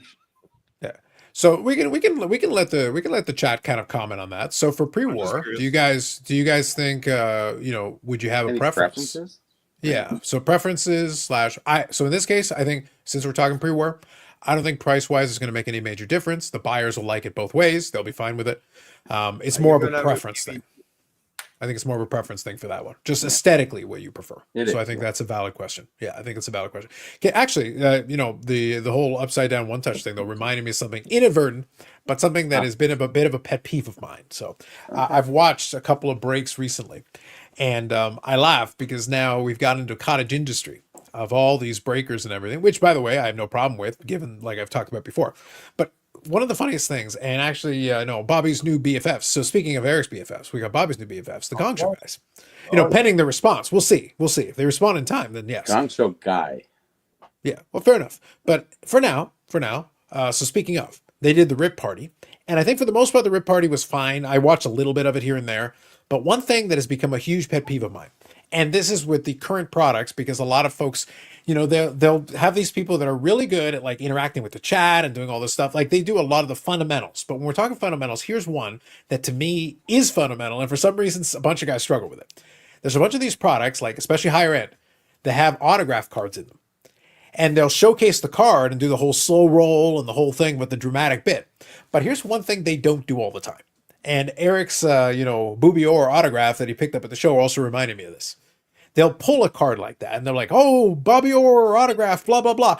And they'll literally be showing the card and they'll literally stick their old thumb right in the middle of the autograph half the damn time. And I'm sitting there like, there's an autograph on the card. Literally look at where the ink is. Do not put your fucking thumb on the damn thing. That's the thing. It's bad enough those cards evaporate over time, like autographs, because the ink doesn't last, right? Oh, well, it depends on the type of pen they use. Some of the inks, I've had some that are well over 20 years and they're still crisp. Yeah. So it just depends. It also depends on the surface. Like if you've got one where it absorbed it well, like it absorbs into the paper or the material well, then you won't have an issue for a long time. Unless you stick it in the sun. If you stick it in the sun, then all bets are off, whatever. Yeah. But what I'm talking about is you literally just pulled the card, brand new, and you literally stick your freaking thumb right in the middle. It's like, guys, it's an autograph card it's a hit that someone wants for the autograph. There's a whole edge to the card. You can hold the card on the edge without disturbing the card at all. Leave the surface of the card alone with your greasy fingers. Greasy fingers, because they're eating wings just before. But I'm saying it was literally killing me. I swear I saw like 4 different breaks over this past weekend where every single one of the breakers did that. Literally are putting their thumb right on top of and I'm sitting there like, are you doing it on purpose? Are you actually trying to damage? What are we doing here? Maybe they don't know. Just to bother you. It's not my card. A couple of those were like $100 and $1,000 cards. It would bother me if it was my card that you just pulled and you're sticking your thumb in the middle of the autograph. You can see I don't need your fingerprint on my auto. I don't need your fingerprint on my auto. Thank you. Oh, right. I can see them screaming through the podcast. It was just weird. It was just weird to me that literally you can hold the card on the edges. You can hold the card on the edge, showcase the entire card by holding it on the edges, and then you're not messing with the surface of the card. It's not that hard. It's actually quite simple. But these are the people that are being paid by these companies to do these breaks. And I'm like, paid. That's my problem. Good evening, Orlando. But it's just weird to me. I was just sitting there like, it shouldn't require training. This is common sense. It's literally an autograph on the surface of an item. It's like, why would you put your thumb on it and think it's okay? Because these guys are goats. Obviously. Josh says, I thought Eric would be wearing a KSA hat in honor of his new favorite card. Facts. Hey, Josh, just hold on just a quick second. Josh, first, shut up, Josh. Okay? So we get the shut up, Josh, out of the way. Shut up. Second, I am holding in my possession something that hopefully will someday be in your possession. And if you keep it up, I'm going to set it on fire live on the show. Okay? I like that. Yeah. I will get a blowtorch and I will torch this thing before it ever reaches your greasy MIDI hands. Josh, to let you know, Eric was looking for you everywhere, so he would just punch you in the mouth as soon as he I think he said that too, yeah. Yeah. And then in the end, so now I wanted to get that off my chest because it was something that was bothering me. I saw it a bunch of times over the weekend. And to me, for the hobby goats, this is very disappointing. Yeah. Do not put your thumb on an autograph that you just pulled in somebody's break that they paid good money for. Please. Could you please just hold the card on the edges? For goodness sake, leave the card alone. That's sad. I don't feel like I'm asking for much here. And again, it's not my shit. Like at the end of the day, y'all do you. But I'm saying like these are cards that maybe somebody would like to have if you would not put your thumb on the damn thing and potentially smear the autograph. If it's all the same to you guys, thought I would throw that out there. All right, second thing real quick, since you kind of indirectly mentioned it. So I think it was funny. By the way, we mentioned it on the podcast as well. By the way, check out the last podcast episode. There was a lot of good stuff in there. But one of the things we were talking about was the setup that the Gong Show guys had with Slab Sharks. Because Slab Sharks took part of their booth and turned it into a little mini podcast studio, which actually was really good for the production side. Couch and chairs. Yeah, they exactly. They had a nice seating situation. They had the camera, and they actually used. I don't know if you guys are familiar with them. They got Rode wireless mic packs. They're these tiny little mic packs, and you can actually get. Well. It's the problem is it's using a radio frequency, and as long as there's not in that room with all the cell phones and everything, tons of interference. Yeah. The audio equipment is very sensitive. You're surrounded by a bunch of monitors, electromagnetic, that interference is a problem. I'm impressed they were able to get as much decent audio as they did, even as often as they did. So because it's tough. But what they were having, so they had the microphones, but they used the little Rode things, and you could actually get like a microphone stand and be able to put a pop filter on it, and it's still the same thing, but then it feeds it wirelessly into the camera, which actually made for good production. But what I thought was interesting is that with that, in addition to the stage and that section of it, this show we took a step up in terms of the number of situations like that where content could be set up that way, because they did that. I know there were some lives at the eBay booth. They did some panels or whatever on the eBay booth. And then you had the separate like stage area where they interviewed like hockey players and did some stuff with that. Did a panel for that too. So this year we took a step up, I think. And I want to say Mikey Singer, I think, is the one who's kind of in charge of a lot of that now. Yeah. We're doing it for Steve Menzie. And they really leaned into the influencers and that piece of it quite a bit. They really tried to make it helpful. And in this case, with the Gong Show guys, Slab Sharks themselves took the whole sponsorship thing to like another angle by literally taking part of their booth and converting it into a podcast studio for them on the show floor.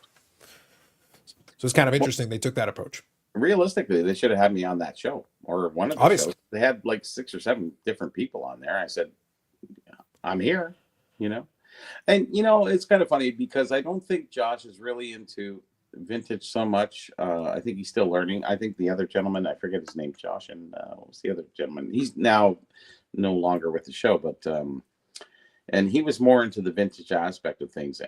Because I did sit there and I talked to him. He goes, I'd like to have you on for more of a deep dive into something. I said, all right, let's get into maybe the history of O-Pee-Chee or something like that. And rather than an issue, because I said you'll lose most of your people who are viewing on a deep dive into a set or something like that. I said, maybe a little overall history or something like that. So I think they're really, that podcast is not really destined for vintage. It's more of the new and upcoming stuff that's happening or has happened in the last 20 years or something like that.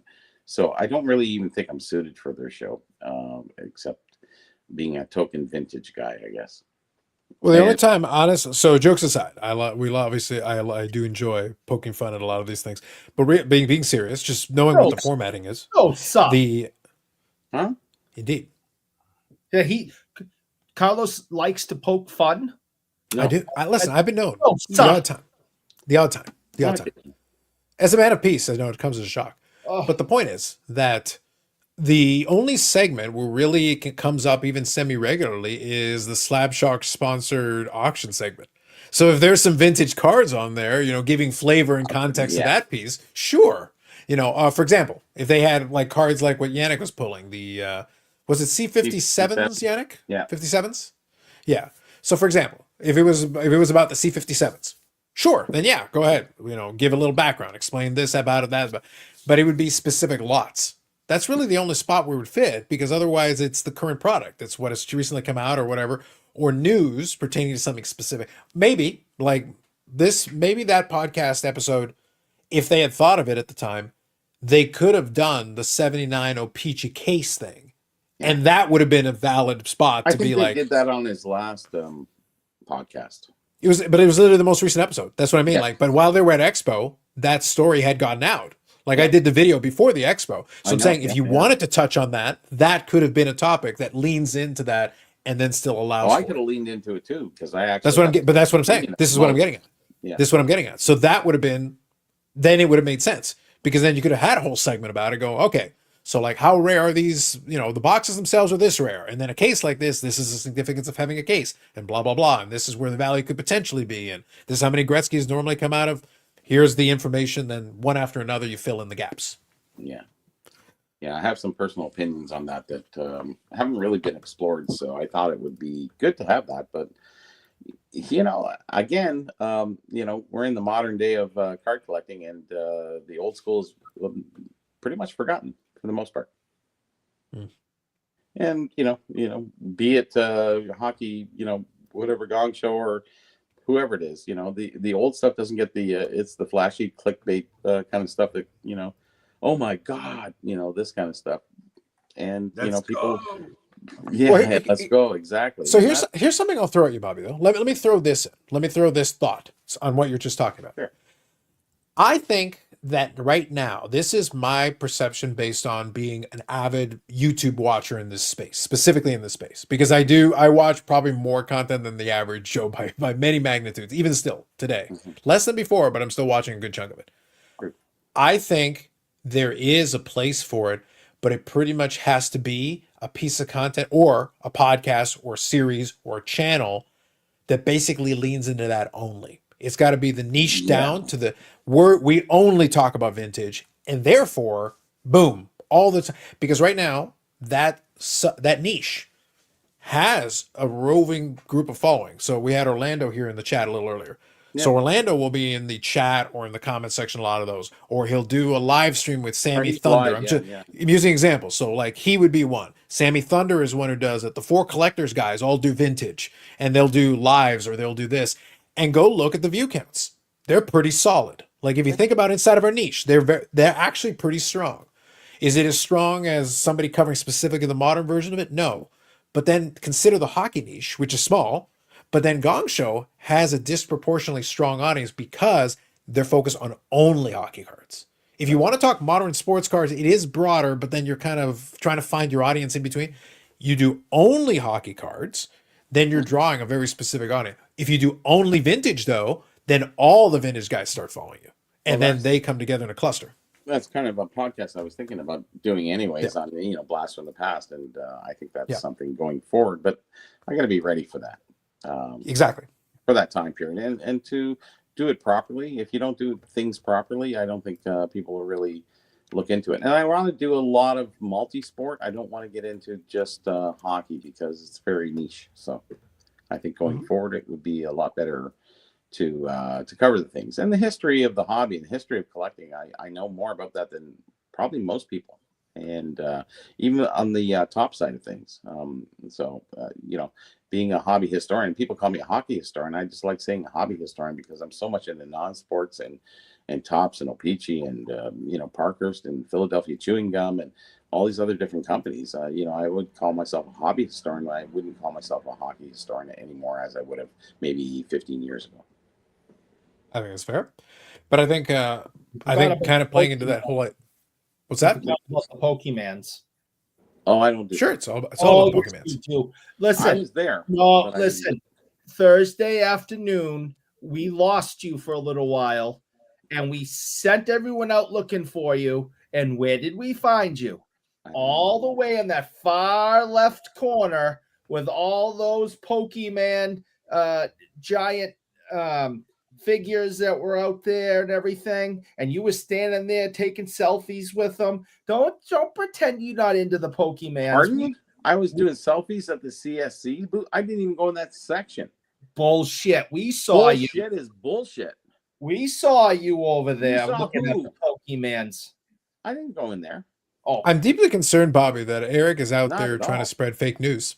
I think so. We saw him in the Pokemon land.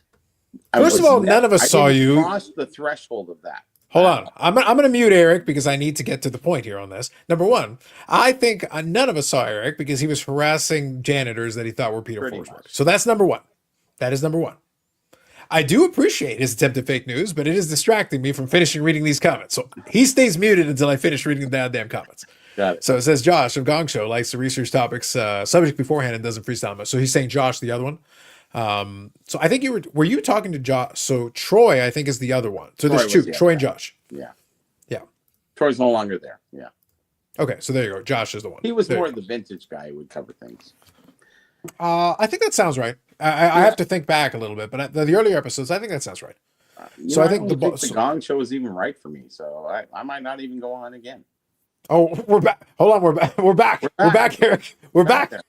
The slanderous ways return. Okay. We're back. Been a week. And he hasn't gotten back in touch with me. Honestly, if Instagram is that bad, then I better. The bro giveth, the bro taketh away, Eric. Taketh away. It's a privilege having me on because it's not like I'm asking for any money or anything. I'm not looking for any clout. I just, you want me on for your purpose, that's fine. It doesn't do me any good. Unless he wants to talk about the app, then it helps. We'll see. He doesn't even know that I had an app. So how hockey are they? Wow. Wow. This took a turn, Eric. This took a wonderful turn. We started in one place and steadily. By the way, so Eric, I want this noted for the record. I did not instigate this. No, I you did wasn't. not lead it in any way, shape, or form. I was indeed a man of peace. I came on my own accord. We And- were heading north. Things were good. And all of a sudden, we took a sharp turn and headed south to Atlanta. That's the problem. Yes, to Atlanta. Wow. Dang. Okay. Yeah. This is quite the bombshell. Quite a shocking turn of events, indeed. We're in Dante's Inferno right now. So it would appear. That's Atlanta. Sorry. Indeed. So actually, since this wonderful turn took place, this does actually lead me to thinking about something else in the same vein. So another one of Bobby's good friends, BG, did enter another foray into the interviews. No, He did another one. Yes. I didn't see that. So I have not done a breakdown on this one because I did listen to it once. I'm going to share it with you guys. Who's it What with, I'll though? do. So this is what I'm going to cover. So allow me. So basically what I'm going to do is I will share with you. I'll leave a link in the description if you guys want to check it out ahead of time. I will do a little breakdown for it. It won't be quite as detailed as the first one because I actually think it stands reasonably well on its own. So I'm just going to tell you in advance. I think it stands reasonably well. So let me just see if I can grab the right YouTube account here because I keep forgetting what it's actually called. That's interesting. I didn't see anything pop up on my. Yeah, so I will point it out to Because you. I was Okay, following him. I didn't unfollow him, so he should come up as a new video. Yeah, so here we go. So I will share this with you guys. So like I said, for folks on the replay, I will share a link in the description if you would like to see it for yourself. By all means, feel free. Okay, so here it is. So Big Bri, no holds barred again. I'll leave a link so you guys can check it out. So he interviewed Jerry Meyer. Jerry Meyer was the former CEO of Pinnacle. Now, where this is useful for folks that are interested of the right vintage, he obviously oversaw Pinnacle when it took its rise. It got into coming up with a lot of very creative ideas, especially in the 90s. But he also gives a little insight into the relationships and things that were there with him and some of the other players at the time. Jeff and Morris, another guy. For sure. Yeah, he's another one that could offer that. So Jerry Meyer as the CEO can give his perspective on it, and then maybe Jeff Morris can offer his angle of it as somebody who was working there. Yeah. So you got both angles covered there. And he also gave some insight so for the majority of it, I was listening to it. It was interesting to a certain degree, but like a lot of times you get a lot of background of folks, so it can be kind of hit or miss. I do think there were maybe potentially, and I got to listen to it again properly. One thing that unfortunately is more of a nature is probably Jerry's setup. The audio levels are a little bit out of, one is way higher and one is way lower. So you kind of have to really listen a little bit to hear it properly. So it's not that you can't hear him. I think his audio is just a little bit low. So I think it's a little tough to hear. You got to kind of turn it up a bit. But anyway, what I'll say is this. Again, in the spirit of being critiquing, I actually think Brian Gray did a much better job letting Jerry expound a little bit. So he actually would pose the question and let him expound a little bit more. He still would chime in here and there, but I actually think compared to the Master one, I think he kind of let him go a little bit, and he was able to give a little bit more insight, which was good. One thing that I took away from it, and I want to listen to it again to get it fully, is what finally led to Pinnacle losing its license and shuttering. It was kind of that final sequence at the end. So he's giving his version of events, which I think is interesting. It's good to get kind of his take on what was the final kind of nail in the coffin that put it in, and then the conversations that led to a big chunk of it based on the story he gave was those relationships and how, as things were starting to transition out, the lack of a relationship, because he didn't want to Pinnacle. He wanted Pinnacle to be Pinnacle. He didn't want it to be Jerry Meyer's Pinnacle, meaning he didn't want it to be reliant on his personal relationship with everybody. And then if he decided to sell and go do something else, then it was no good. Yeah. But the issue was, it was basically his relationship at the tail end, based on the way he presents it, that was kind of keeping them in the mix there.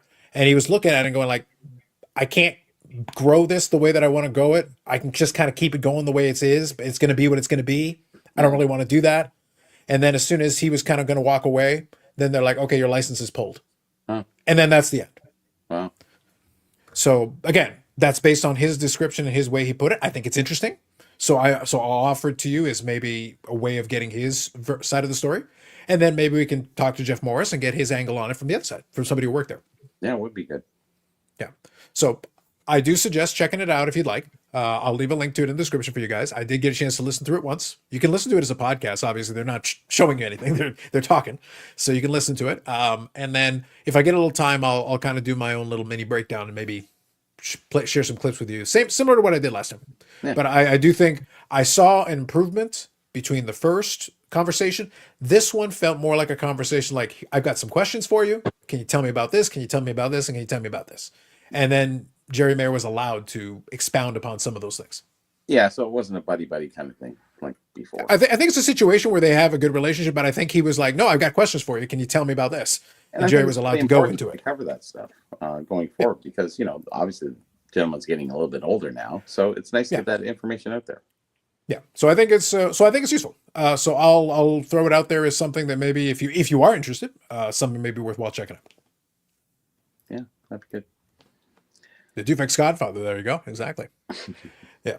And there was I think Paul reached out to me, and he was right because I was listening to it in the initial view, and I think there were a couple of factual inaccuracies, but I think it was Brian who gave the wrong sequence of events because he was trying to say because he was trying to credit Pinnacle for having the first parallels when Topps had already had parallels. And somebody else had already done parallels as well, but it was close. Like they were early; they were still fairly early. The Hall of Fame, you should know that. Yeah, there you go. So I think when it comes to early parallels, Topps had Topps Gold in '92, so that was an early parallel. And then there was another one that I'm trying to remember off the top of my head, but Topps Gold was '92, so that was one of the earliest ones. And then Pinnacle did do fairly early, but then they also did innovate in other areas. There's other things that they did do that was very innovative. Mm-hmm. So we'll give them credit where they deserve it because they did come up with some pretty interesting ideas. And they did have a little bit of fun talking about the Pinnacle inside cans. Oh yeah, I remember those. That was a fun little gimmick, and they did touch on it a little bit. He gave him a little background on that, just because. And which again, I remember all that stuff, so it's very interesting for me because I recall those products, and it was out there. They did try stuff, and I thought some wacky stuff. I don't think in the tins was wacky. I think another company did it too. Who else did that? It wasn't tins. It was literally cans. They were literally cans. The cans themselves, you had to open the can. So the problem was you had to open the cans in order to get at the cards. And it was, I think you actually had to use a can opener because they did have a top. Oh, really? You literally had to use a can opener to get in the cans. Like it was a real can. Yeah.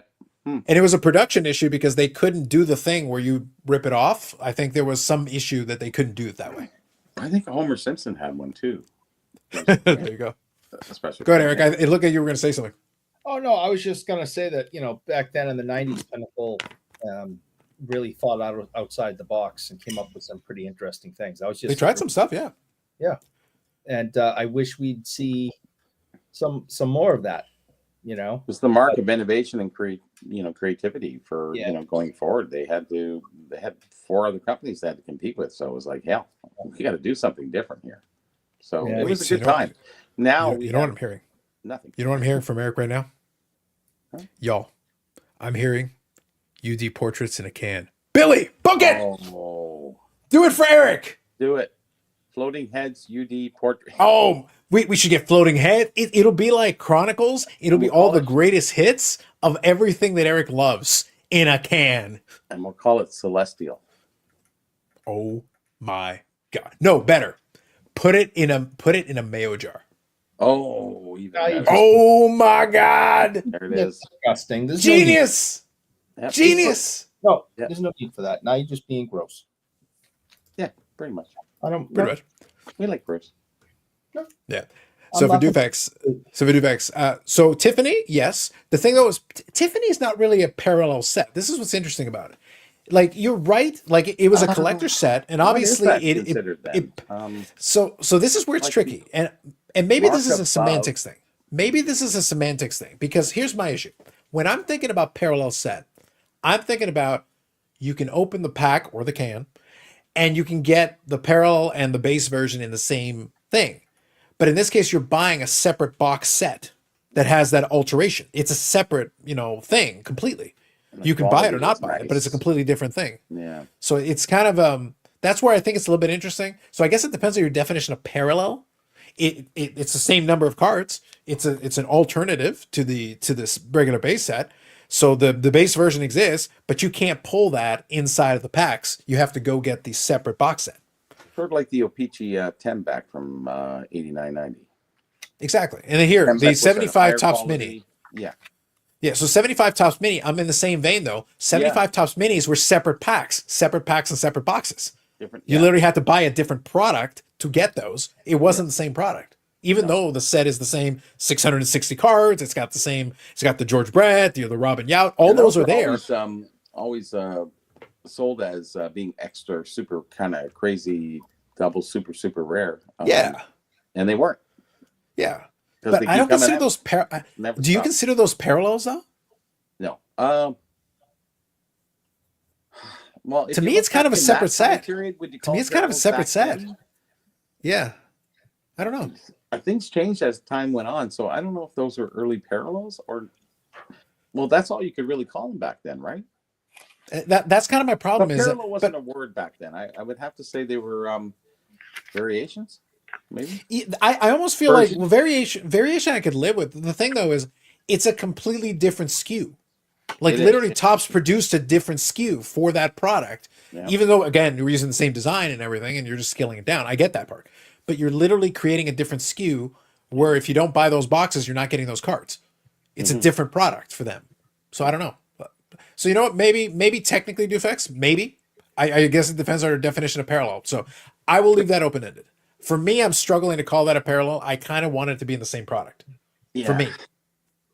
So So I don't know. version is just version, I guess. I don't know if you can call it that. That's not even official. So here's a good point, defects. So is Topps Chrono Parallel a card or not? So for me, the answer is no. And for the same reason, but also some years the Topps Chrome would have a slightly different checklist. For some sports and some years they would use a different checklist. For me, if it's a different SKU, I don't consider it to be a parallel. I actually consider it to be a different product. But look, I'm willing to listen to an argument on this because I don't have that set in stone. I just don't think it's the same. To me, it has to be in the same product for me to consider it a parallel. That's just me. Yeah, no, I think that makes sense. You have to have the same chance when you open that pack to pull the base, the serial number, the defects, whatever whatever it is, you need to have the same odds. I shouldn't have to go and buy another product to find something similar. Now here's a little wrinkle. I can give you a wrinkle that really pushes. Good evening, Amanda. I can give you a wrinkle that actually pushes the boundaries of definition on this. I got a good one for you. All right. On EPAC. So for EPAC, we've explained in the past, you've got digital packs and digital boxes and digital cards. The base cards are all digital, but the base cards in that product are the same as the physical boxes, except obviously digital versus physical. But the design is the same, the number of cards is the same, the checklist is the same. Okay? Now stick with me on this. With EPAC, what you can do, one of the things, is that since the base cards are only digital, you can open up a bunch of boxes, open up a case or whatever. You can combine in some cases, 5 base cards, and you can actually convert them into an EPAC exclusive parallel. That card is a physical card, and you can go get that in ComC or whatever. Now, for me, I'm still okay calling it a parallel. The reason I say that is because the EPAC thing is still technically the same product with the same odds for the inserts and all that stuff. And even though this is an EPAC exclusive, you still had the base cards in that product, which you could convert into that parallel version. And the checklist is the same, and it's out of the same product. You're still buying it out of the same thing, but it's a different distribution model, if that makes sense. So that's why I think it's a little quirky, but I still think the fact that you're still getting the base cards technically, I'm still willing to. You're not buying a separate box set, is my point. You're not buying a separate product where that's only the alternative version. I guess we're gonna have to learn to bend a little when it comes to technology like this, because the rules are going to change as the more technology gets involved. But I guess thinking old school, if you don't have a chance at pulling it out of the same box in the same pack, then it shouldn't count. But Well, in this case, you do though. That's the Yeah. point. Like in this case, you're same inserts, same base set, same whatever, but then you can convert them into this parallel version, but it's the same product. We're using the same SKU. You don't have to do it. You could leave the base cards as they are as a digital only thing, and any inserts you pull are all physical, and those inserts are the exact same ones you can pull out of the box you go get in the store. So they're apples to apples. Those two are the same. It's that additional option. But those other cards are still based on the same checklist as the base set, the same numbering scheme, all that stuff is the same. So it's not a physically different product. That's why I think it does blur the lines a bit. It does kind of make it a little bit interesting. So Duvex here is saying definitely opportunity to clarify hobby nomenclature. Steve out there will appreciate that. Bronco 79 on those various card types. I agree. I think it is interesting. I just wanted to present it to you guys as an interesting thought experiment. Don't take my word as gospel on this. I'm just throwing that out there as a thought experiment. For me, a different SKU, I treat it as something else, but I could understand the argument if you want to say the other way. I get it. Josh just says jumbo packs would be the same idea as the physical form compared to a hobby pack. Yeah.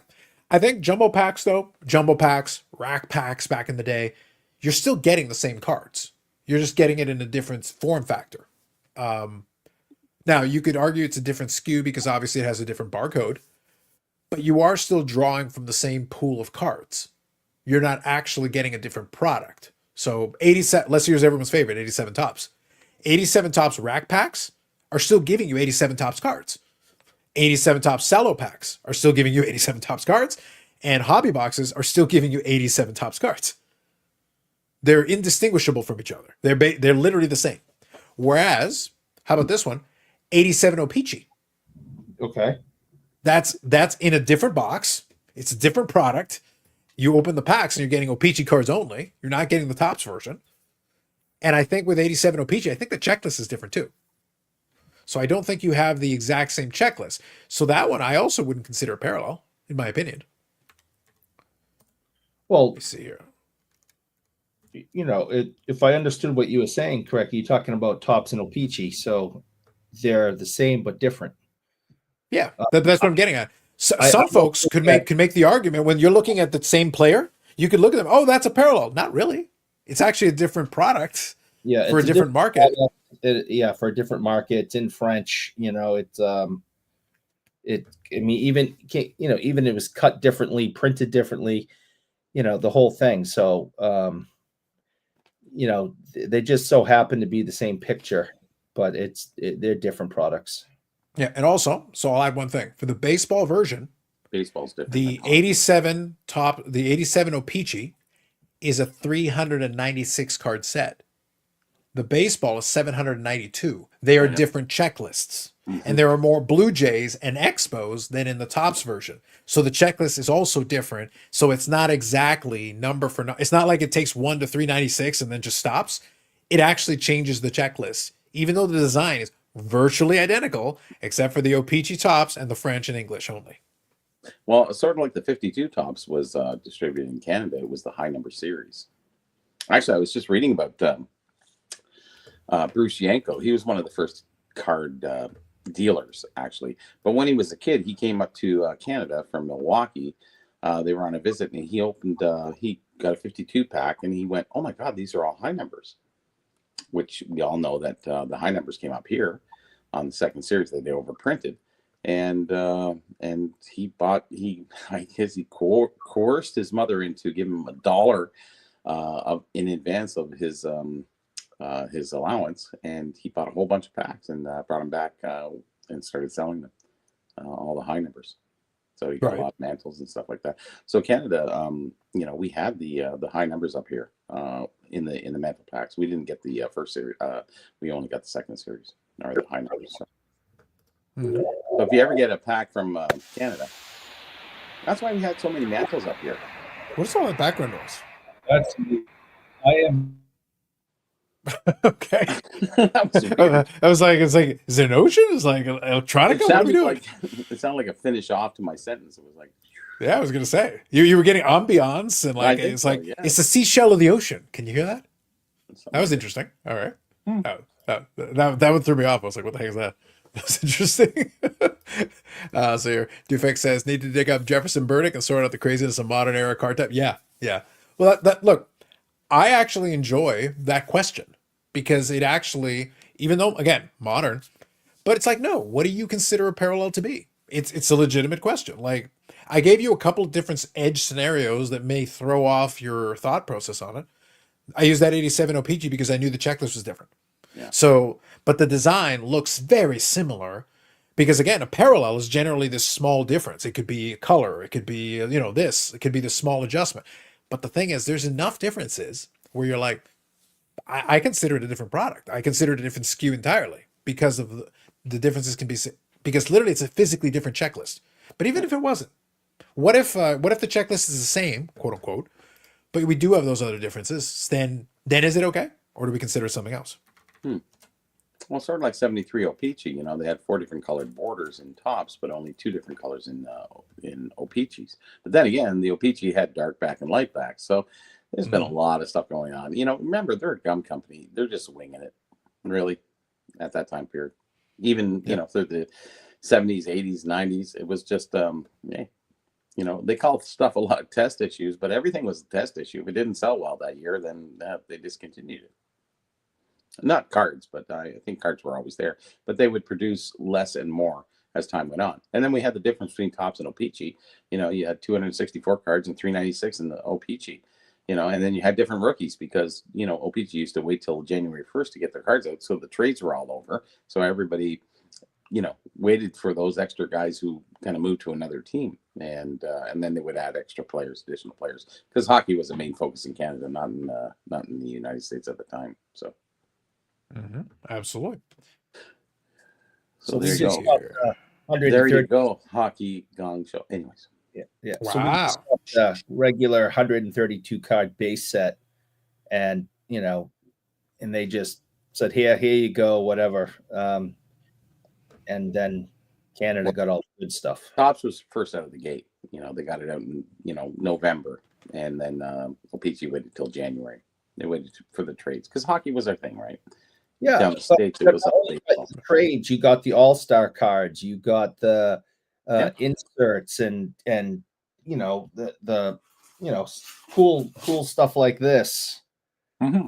And different inserts. Some were the same, but some were different. Stuff like that. Foreign ones, yeah. And the booklets that went with it, and all we got was they had both booklets and 71, right? They had American and Canadian.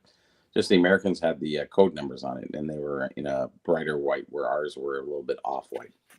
So you can always tell an O-Pee-Chee booklet from a Tops booklet. And the stamps were the same, 69. You can't tell the difference between the two. Yep. Now let me show this because I was scouring while we were talking for a picture that could kind of illustrate. So here's a fun one. So I used an example with O-Pee-Chee and Tops just for fun. But in baseball, let's have a little fun with this one because this is probably one of my favorites. See, I'm actually gonna do a little vintage. I almost never get to do the vintage, so I'm gonna do it for you for a minute. Vintage. We'll do a little vintage for you for a second. All right. 71 is a fun year because this one has a couple of things going for it. I used a silly example a moment ago with O-Pee-Chee and Tops, but in 1971, O-Pee-Chee and Tops have the same number of cards. It's 752 for both. But now look at these cards that I'm showing you. It's the same checklist. There's 792, except you got more Montreal Expos in the O-Pee-Chee. That's number one. Number two, they also include trades. So these cards right here are 2 cards right beside each other where you're physically seeing the difference. Well, you can see here, Hoyt Wilhelm is in the Cubs on the left, but he's a Brave on the right. But it says there, recently traded to Braves. It updates the top, and it puts a little corrective line on there, but obviously it's the same image. He's showing him in the same image there. And the one underneath it, Duke Sims. He's a Cleveland Indian on the left, and he's a Dodger on the right, but it's the same image. And then they modified the top to account for the different player, for the different team. And the backs were different too, as well. Exactly. You went from the green in the tops to the yellow with a floating head. Floating head. With a floating head. Cilio got that from there. Yeah. And that's the 71 O-Pee-Chee baseball. So 71 O-Pee-Chee baseball. So the two backs are completely different design. They could not look more different color, different setup, different alignment. Too, on top of bilingual as well, yeah. But different alignment. You could not mistake the two for each other. They do not look remotely the same. No. very unique set, and actually tough as nails because of the black borders. So Agreed. Yeah. And that I would not consider that to be a parallel because it's just no, it's not. it's parallel, no. completely different boxes, completely different territories, completely different thing. And again, It's you're a modifying the variation. checklist. They It's are not the just a same. variation. It's its own entity, really. I consider it to be a separate Yeah. SKU. Just a completely different deal. Completely, They're two yeah. different sets. They have a lot in common. Similar DNA, but they are different. They're not the same. They're not identical twins. They're some other twins. Anyways, not Minnesota twins. Is it fraternal twins? Something like that? Fraternal, maybe, yes. Yeah, there's another one. So Dufex says, just like rookie cards, all up to interpretation. I'm taking my 52 toss man on rookie card and go home. Go for it, Dufex. Yep. Bye-bye. Somewhere off in the distance, Victor's like, no.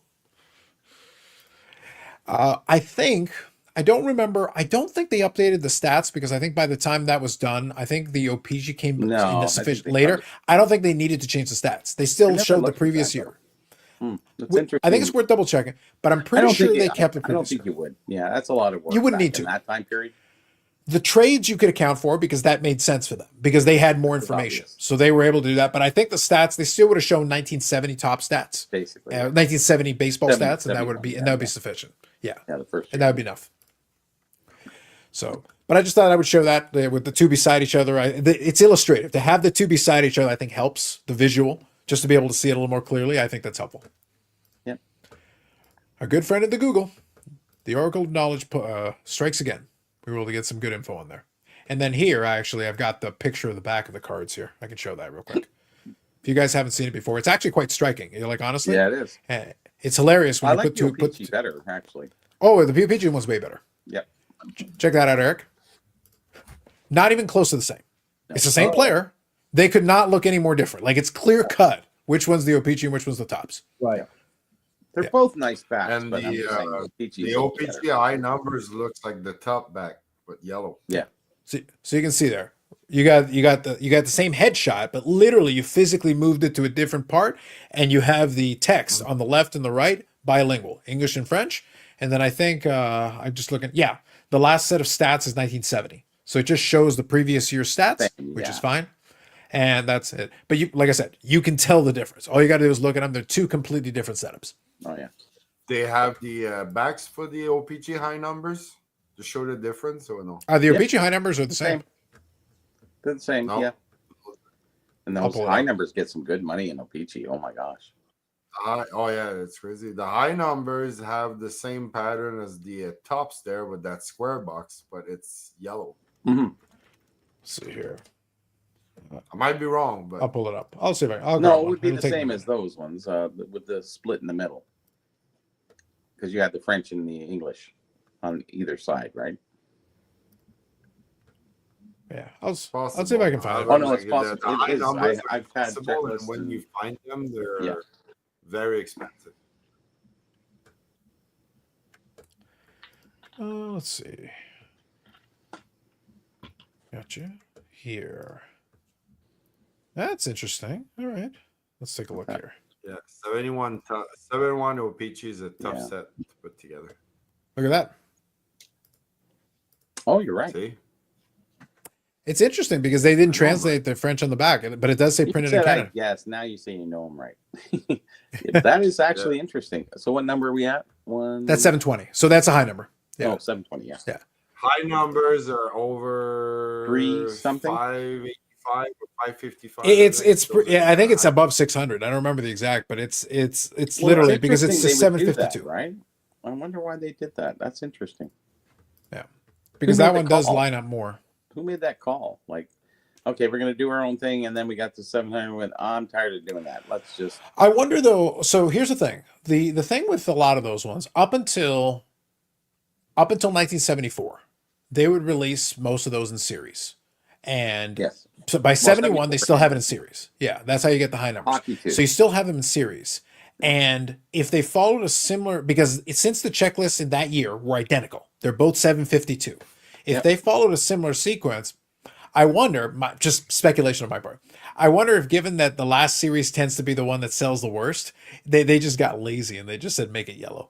It usually so. Yeah, Like, to put in the minimum amount of effort. What's the minimum amount of effort we can put? Make it yellow. Just use the same stock. Yeah, Don't even worry about it. Just put More extra print it in work. Canada. It'll be fine.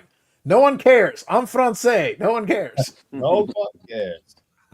No, it is interesting. I think going back to that time period, you'd have to look at it in a different way. They just were putting out cards, and I think the artwork started, and there was only 2 series in that year too, for O-Pee-Chee. How many series were for baseball? 7. For baseball, it was a lot. I think it's 6 or 7 series. Yeah. It's quite a bit. And we only had 2.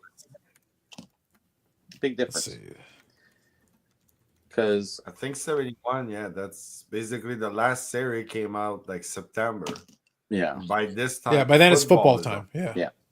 And Yeah. that's what always So no hurt. one That's what picked- always hurt the high numbers, because they would literally have it, and then by the time you get to the late ones, they're kind of just like get it out the door. Because so here I'm just looking quick for 71 tops, 6 series. So yeah, yeah, 6 series, yeah. so series 5 is until 643, and series 6 is 644 to 752. I think the greatest thing they did was get it down to one big series in '74. They did that with hockey, and they did it with baseball, and I don't think football was really much different. But getting into one series, because honestly, if you're collecting the 1st and 3rd series, and then you don't know which store has the 5th and 6th series, and the timing's off and everything, I don't know how they did that for 20 years. It's unbelievable. And then they finally, in '74, everybody came together. O-Pee-Chee as well. They had a little insert in the box that says now one big series. Same thing with O-Pee-Chee, hockey, and baseball as well. I know that. I would say the I would say the biggest reason why the change would be beneficial is that means the kids can work on their set right away.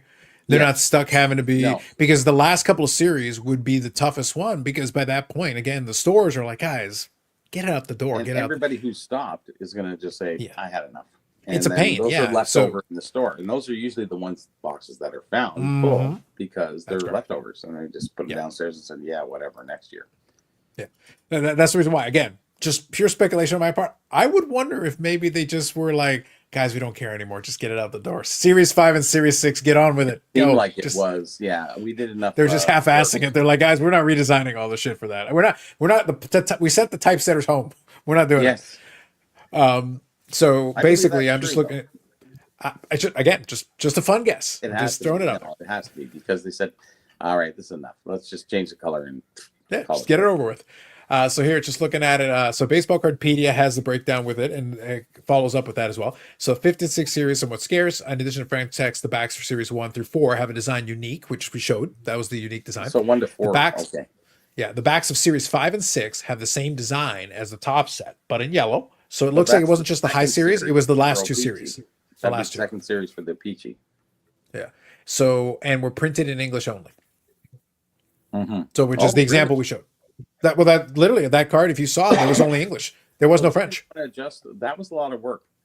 So it seems like, because every time they send something up from Topps, they have to add the English and everything else. They just went, that's too many series. That's too much. Too much That's the reason why my speculation is. I bet they just didn't care at that point. They were being lazy. Like, use the same stock, print it in Canada, and be done with it. We're good.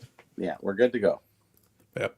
So here, Dufex was saying, where do you land on manufacturer variations that were not broadly distributed, like the 91 Topps Desert Shield or the 93 Topps inaugural Rockies Marlins parallel sets? So the Desert Shield, I'm trying to remember. I think the Desert Shield was its own product as well. I think they were in separate boxes. Yes. Yeah. And then They were only distributed to the troops. Yeah, and then the 93 Rockies and Marlins, I think were bought as sets. I think you had to buy the sets, if memory serves me. I'll double check, but I'm pretty sure you had to buy those as sets. They'd have the stamp on them, but they were separate distribution. 93 Topps. I believe that's right. I'll double check. But I'm pretty sure that is the case. The Rockies, Marlins, yeah, they're factory sets. Yeah, so you literally would buy factory sets that had the stamp on it, and it was its own thing. You could only get it in the factory set. Yeah. Lasek says, it was English only due to lack of resources. Yeah. At the end of the season, they're like, we're not spending another dime on this. Not one more.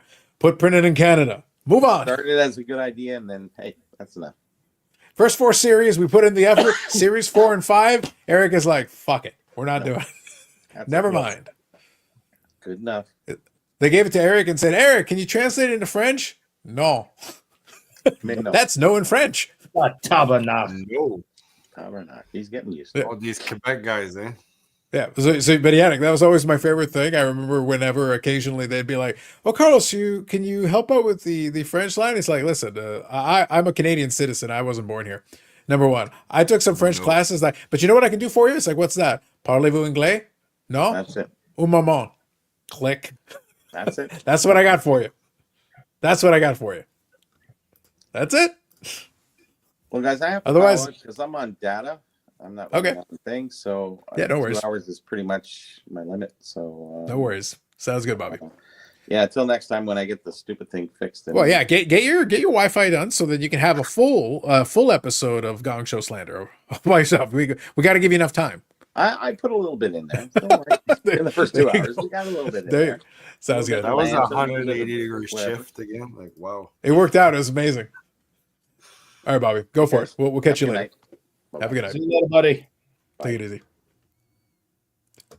That was a 180-degree shift, though. I remember during the expo we were having one conversation, and then it's like this took a turn. This took quite the turn. Live while it Up was in happening. Atlanta Like, fast. what's going on? You never go full Atlanta, Eric. You never go full Atlanta with Bobby. Never go full Atlanta. Bobby Nope, did. not with the Burrell. Not with the Burrell. Don't do that. No, that was crazy. That was hilarious. I did not see that coming. Well, I love it more because I don't have to take the credit or the blame for that. It just happened. Works out. All right, let me take a look here real quick. I just want to see something. But yeah, that was good. I think actually that worked out quite nicely in terms of seeing doing the rundown. We'll have to see. Bobby, I think, was able to share on his Facebook group a couple of the things that he was able to pick up. But he picks up kind of a usual complement of his regular stuff. So I think that worked out nicely. We already went through the cards that we were able to showcase a little bit, so that was fine. But let me touch on here as far as it. Did we forget anything? I think we've had a couple of days now to think about it. Was there anything missing? I think we pretty much covered the gamut of regular stuff. Yannick, is there anything in there that you want to see but touch on? What did you guys think of the new layout compared to? I did not miss that hallway funnel squeezing thing transition. I did not miss that, but I had a hard time finding my bearings for a while. Yeah. Took me a bit. Yes, I totally agree. The layout and from the past is very simple. It's up a row, down a row, up a row, down a row, up a row, down a row. All right. Very simple. Can't get lost. This was a block here, a block here, a block there. It was just so enormous. And I don't think I knew where I was going until Sunday. And then it was time to go home.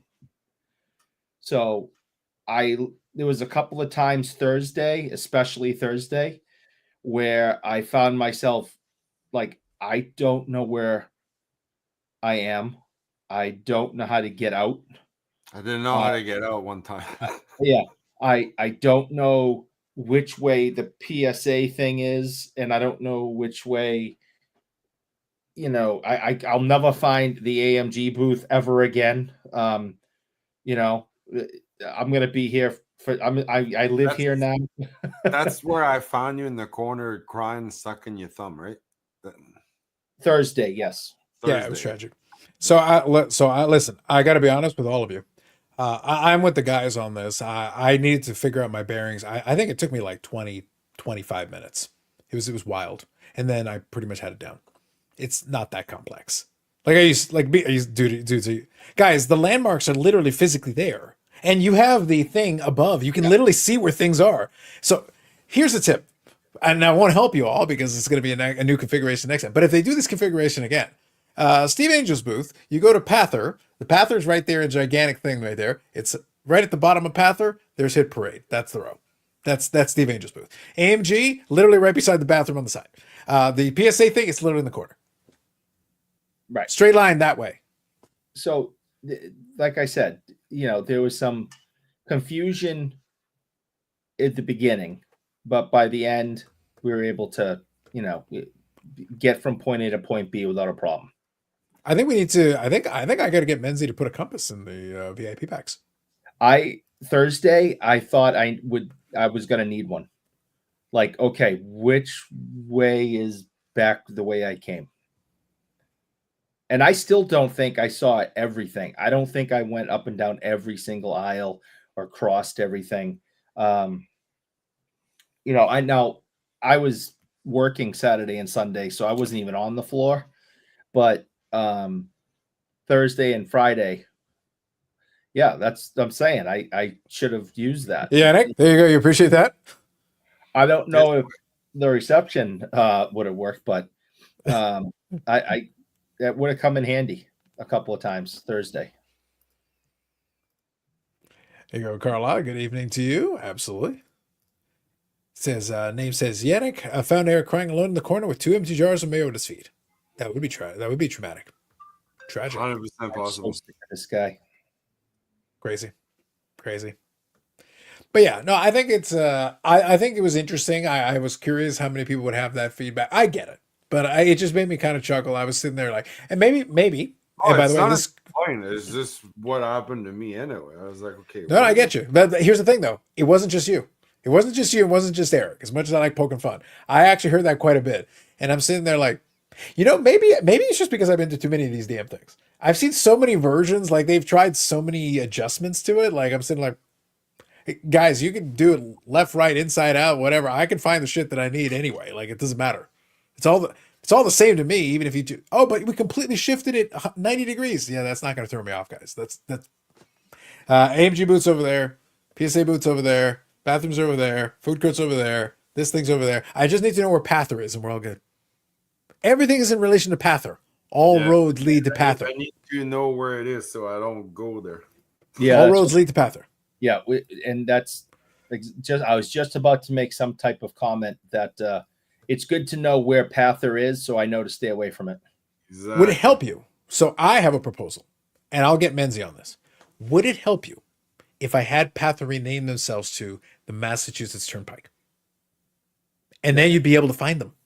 I could give you a few suggestions of what we could rename Pather, but anyways, Tim is trying his very best to keep his promise.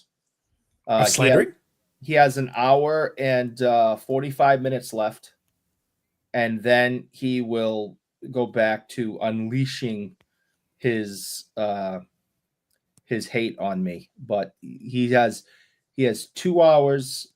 No, I'm sorry, an hour and 45 minutes left where he is trying desperately to be nice to me for 1 week. I was going to say, is there a reason for that? Ends at midnight. He was very supportive of my gift that Brad gave me. He appreciated and respected the fact that I had an emotional reaction. I also gifted him a few things at dinner Saturday night. And so what you're saying is bribery is what I'm hearing. Yes, I paid him off. And he said he is going to do everything in his power to be nice to me for a week, which ends at midnight, I believe. That is quite the commitment. What happened at 1 after? Oh, at 1 after he will unleash the dogs of war and the gates of hell and everything else. I think what's going to be interesting, and maybe this is what I'm thinking now. I'm wondering if Tim has literally been accumulating hateful comments and has them you can probably program the phone to have it on standby. Like you could literally have it down there. So does that count as a violation though? Does that comment count as a violation of the hate, or are we starting early? Is he adjusting the time for time zones? Yeah, you never know with him. I don't know if he did the daylight savings time and moved his clocks back.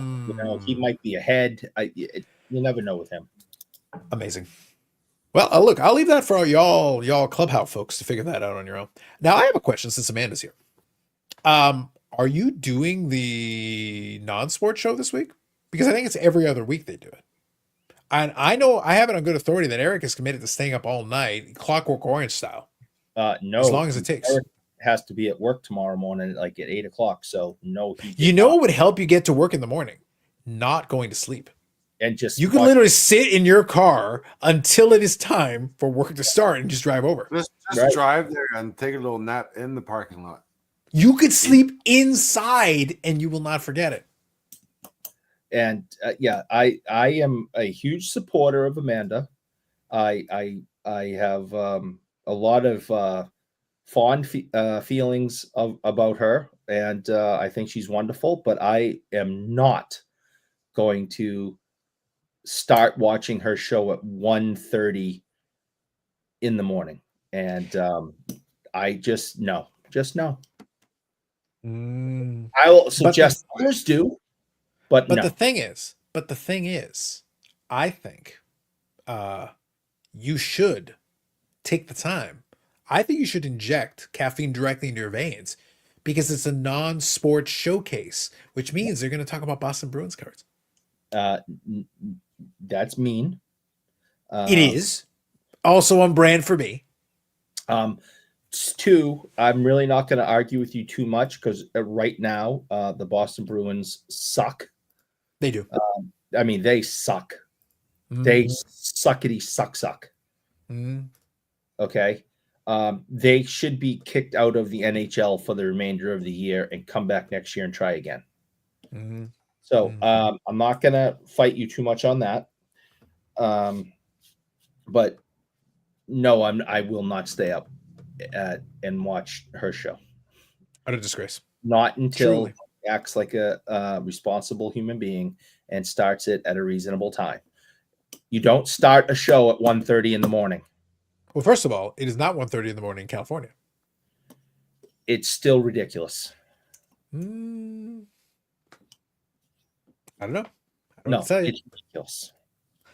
So, Amanda, feel free to shamelessly plug it in the chat if you wish. Feel free. And Tim is, it's only, I believe, only 9:18 where Timmy Two Hats is. So, does he have a 1 hour time difference? Really? I believe so. Yeah. So Wow. I think, it's only going to be 12:30 when she starts with him, I think. So he has a better shot at it. Me, there's no way. I got to get up and go. Wait, to work. isn't he? Where is he? Where is he based out of now? Tennessee. So I think. Right. Yeah. He moved out of Rhode Yeah. Island. So to Tennessee now. yeah. So then, yeah, it might be an hour difference. That might be right. I believe he has an hour difference, Well, there you go. which really confuses him because he's from Rhode Island, right? So he's raised with the East Coast time. Then he has to go to Tennessee, and there's an hour, and then you have the time change, and that's another hour. He's really had a tough week. That's all I'm telling you. I would be sympathetic, but I live on Japan time. Can't help you. He's very confused. He doesn't know which way is up right now. Is he confused enough to throw his shoes in the laundry? And next week, I think next week, he's coming back to Rhode Island, and that's just he's going to have a stroke. Wow. And I'm sure you're highly concerned, at least while your truce is in effect. Until midnight, and then I'll point and laugh. And while you're laughing, if you finish cackling in time, you might be able to watch Amanda's show. I will like hell. Sure, of Expo Loot tonight, stuff from AMG. Good. As long as you were able to grab some stuff on AMG, we love it. We love it. Love it. Let's see. I was trying to make sure I did grab a couple of news articles, so I wanted to make sure I covered everything. We already did the Shameless McDavid pump, did that. Canada Post strike, talked about that. The interview with BG and CEO of Pinnacle, got that. Bobby's Gong Show slander, unexpected, but we got that. That was a nice bonus. That was a bonus. Unexpected. Yeah, did not expect that one. Didn't have that one in the bingo card tonight, but here we are. Bonus. Happened anyway. So we got that. I'm trying to remember, was there anything else that I grabbed on here? In the meantime, guys, if there's anything you would like to chat on, by all means, feel free. If you have any questions. I got my very first card graded of all You time. did. I you did. My very, very Yeah, we first didn't see card I've ever got graded. And right. Do you want to hold on? Do you want to speak on this? Give a little story, and in the meantime, I can grab a refill. Give the story, showcase the card, talk about how much it means to you and how it's life affirming and has changed your life, and then I'll be right back. Okay. So for years, I've had this 1967 Bobby Orr Rookie of the Year card. I've always thought that it's in unbelievably good shape, well centered, good corners, except for one that's a little rounded, but the other one's super good. And I was like, I've never, ever, ever, ever had a card graded. I know that I can go to Canada, give it to Brad. Brad's gonna, take care of it for me.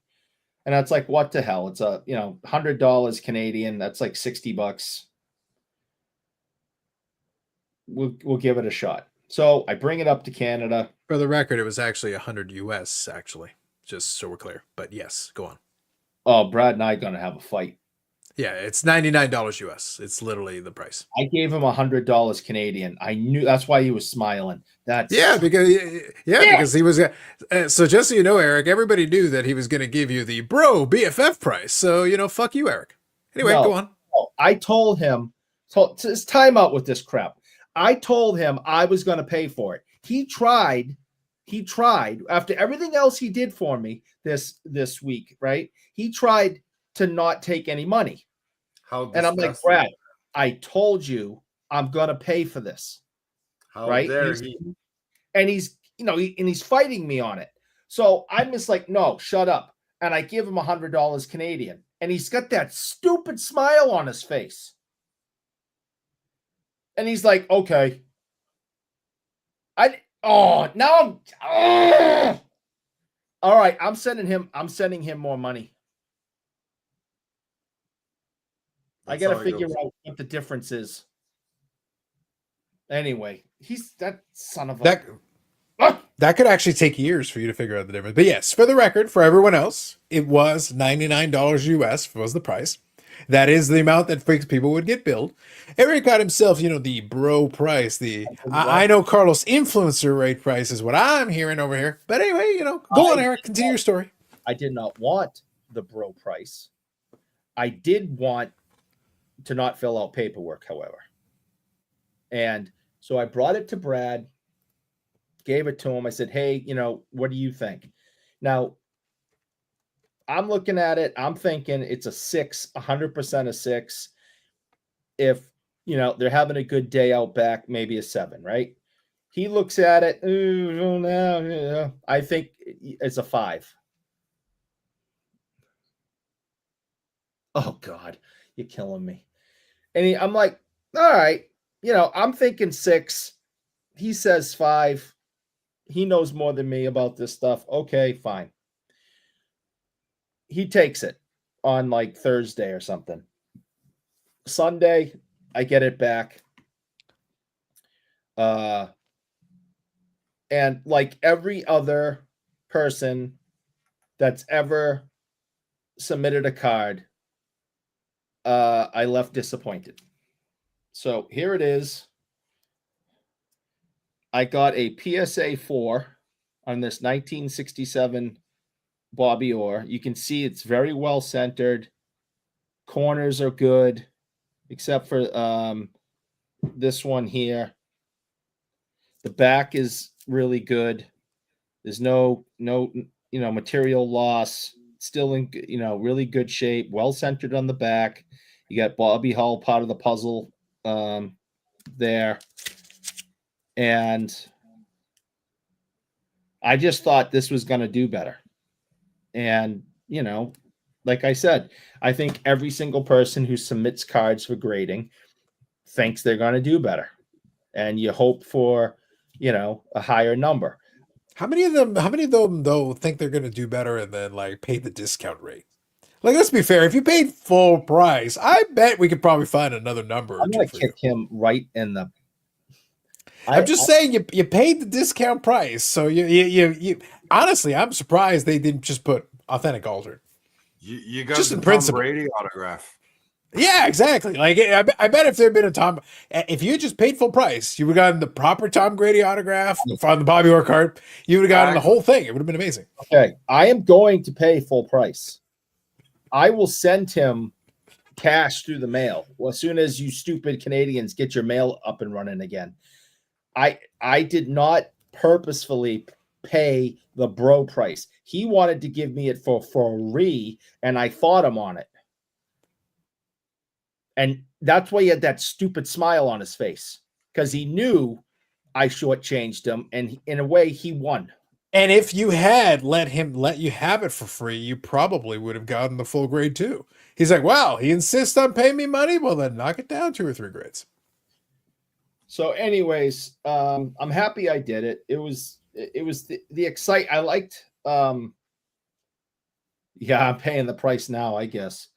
I liked the anticipation. I get it now. Why, it was kind of exciting a little bit. What am I going to get? When he handed it to me, I put my hand over the number right away and looked at it, and the whole, I get it. I get that excitement, but I also now truly get the disappointment that the majority of people get when they get their cards back, right? Because unless you get a 10, you're probably disappointed. I wasn't looking for that. I was looking for as high as a 7, hopefully a 6. I got a 4. Yeah, I'm disappointed, but it is what it is. I'm not going to go jump in traffic or anything, but I still do not think I will ever pack cards up, ship them across the country, and get them done and have them shipped back. I just don't see that being a thing. If the next time I'm in Canada and PSA's doing it and I have something that, maybe we'll see. But I still don't think I'm ever going to pack stuff up and ship it to California and back, or to a submitter, for a slightly discounted price. I just don't. I still am not a grading believer. But I get the excitement that you get. It's like opening a present for on Christmas. But then you find that you got coal and you're like, oh shit. Yeah, you didn't get a toy, a nice cool toy. You got the ugly sweater. Yeah. That or you got like, I remember as a kid, there was Star Wars figures and G.I. Joe figures, but sometimes parents couldn't really afford those things. So they got the knockoff ones that you could get like at, the CVS or the Walgreen toy aisle. John. Yeah. Yeah. That's what I think I got. I didn't get the G.I. Joe official from Hasbro. I got, G.I. Jim. The G.I. Bro. Yeah. But it still looks nice. I still think it's a really great card. I'm still very happy that I own it. But I thought it was going to get a 6, hopefully a 7, and I ended up with a 4. So maybe you can get a KSA 6. Ooh, fancy. Yeah. You ever thought of that? I should have went to KSA. I would have got a 10. I don't know. Listen, KSA has pretty high standards. Do they? Really? Is it? Oh, huge standards. Listen, that right there is the highest graded Bobby Orr rookie in the hobby. Is it? Pretty top. Yeah. You're already right there with that. You're already at the top and you're only halfway there. The weight difference is so noticeable. This KSA thing is so much heavier. Yeah. See, Amanda's got it right here. You just have to get better grading. Yeah, the problem is get good. The problem is, look, they looked at it and they're like, you know what the fucking defect is? What? He's on the fucking minor league uniform. What is this bullshit? That thing's fake. You're lucky they didn't mark it as a fake, because it probably was.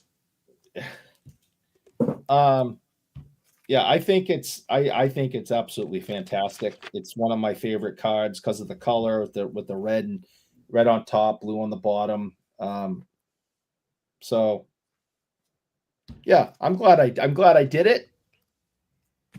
I would have liked the higher grade, just like every other person that's ever sent a card in, unless you got a 10. But then again, at that shit ass company Beckett, you get a 10 and you go, oh, why didn't I get the 11? Oh, wait a minute, hold on. Why didn't I get the 12?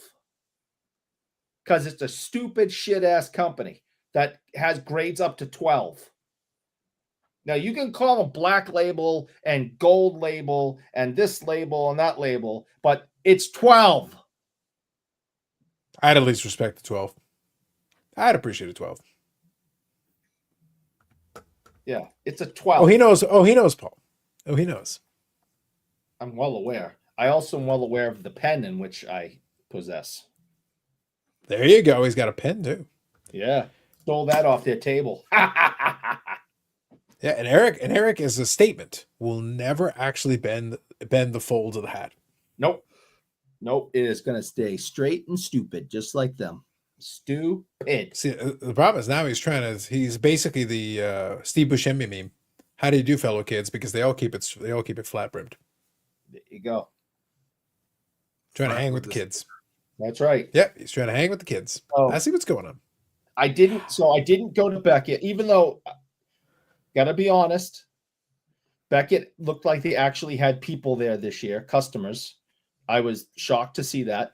There were actually stupid human beings who had a choice between looking in one direction and going to the PSA booth, or looking in the other direction and going to the Beckett.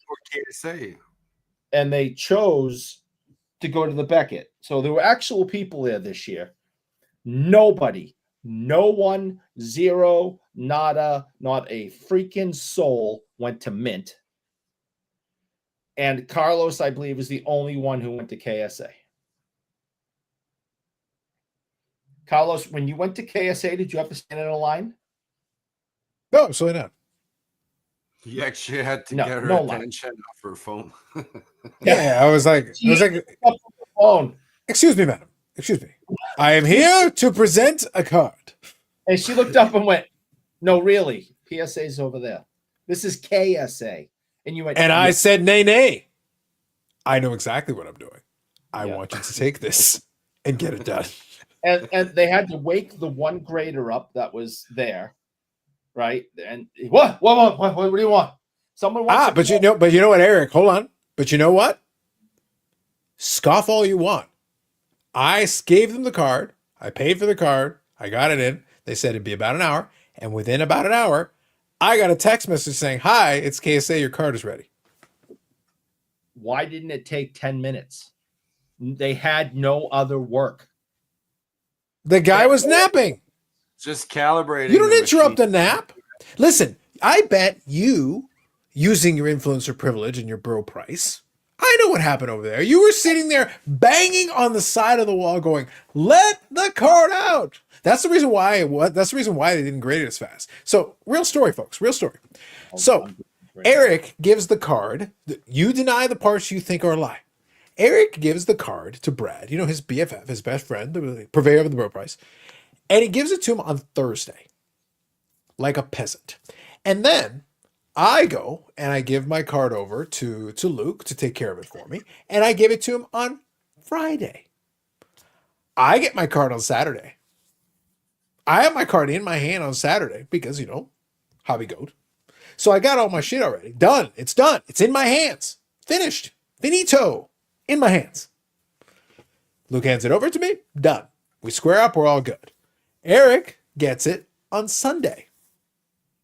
Thursday to Sunday. And that's because he goes and bangs on the wall going, "Hey, Booby R, give me my Booby R." And they're like, "Oh, fuck this guy." 4. Boom. I owe Brad $40.37, and I will send it to him. And American or Canadian? American or Canadian? No, Canadian. I factored it. I put $100 American equals 140.37 Canadian. I gave him 100 Canadian, so I owe him $40.37 Canadian, and I'm gonna give it to him. Interesting. And how do you plan on doing that exactly? I'm gonna mail it to him as soon as you stupid Canadians get your post office up and running again. I think if look, I know a guy. If you like, what we can do is we can arrange for that. So $41 and what, 37 cents? What is something like that? $40.37. Whatever, doesn't matter. Anyway, so we can arrange for that. So it'll be a $547 surcharge, American. And then what we'll do is we will carry it over on a mule, and then we'll make sure that it gets over to Brad. What I think I'm going to do is Carrier pigeon. I have going to have Yannick take it back with him next week, and he can mail it from the Canadians. And instead of it costing me $16 to mail Brad a letter with a check in it, he can just mail it from Quebec City for like $1. Wait, so you're going to use a check? Yeah. Oh, that's going to be like at least a $300 surcharge. No. Up front. Like that shit. Check. Peasant. Check. Oh. Out. Brad, double the bill. Double the bill. Sending a check? Fuck this guy. No, fuck that guy. Zach here says, that pen could be what sent them over the edge to bankruptcy. Hope you sleep well tonight. He probably does. Yep. I ruined the whole company by stealing it. I don't care. Yep, the guy was grading the card, loving it. Remember exactly. He was sitting there scrutinizing it very carefully. Going, oh, this is very important. I cannot. This is very important. Do you have any idea how offended he would be as an influencer and BFF of Brad if I did not grade this correctly? That corner is a 4. 4. He doesn't want to offend you by giving you a bad grade. You know, he doesn't want to give you the wrong grade. He would be like, well, if he hadn't said he's one of your BFFs, I would have given it like a 9 or a 10. But hold on, we got to get it right. Got to get it right.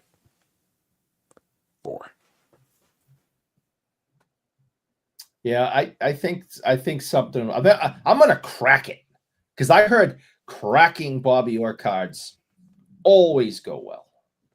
I can see nothing could possibly go wrong. Well, actually, that one was at a KSA holder, so I think you're probably okay. It's the KSA holder once again. Did you get in trouble? Well, Mm-hmm. Quite the harrowing tale. Alas, not my tale to tell. Not my tale to tell, but careful when you crack slabs. when you're cracking slabs, you need to be careful. You do. You know, crack slabs responsibly, people. Don't just do it willy-nilly. You got to crack them responsibly. It's like in motorcycle rules world. You wreck it, you bought it. Mm-hmm. So everybody knows of the very generous gift that Brad gave me. Here it is, the Bobby Orr rookie card, PSA 1, that belonged to his uncle and himself that they purchased together several years ago. But I got many gifts while I was up there. And here are 2 of them, which goes with the show. That's why I bring it up. First, we have 8 out of 99 Pacific 2000 Hal Gill with Wayne Gretzky in the background. Hell yes. Okay. I was given that by Paul. And then my friend Chris, this is 92 out of 100. Because he wanted to continue to rub salt in the wound. Gave me this Hal Gill card in a Montreal Canadiens uniform. So I got 2 new Hal Gill cards for the Hal Gill collection for the show, and they were both gifts, and I appreciate people doing that for me. Mm-hmm. Mm-hmm. So the Hal Gill collection grew by 2 this past week. What about the Martin Brodeur collection, Eric? What about the Brodeur?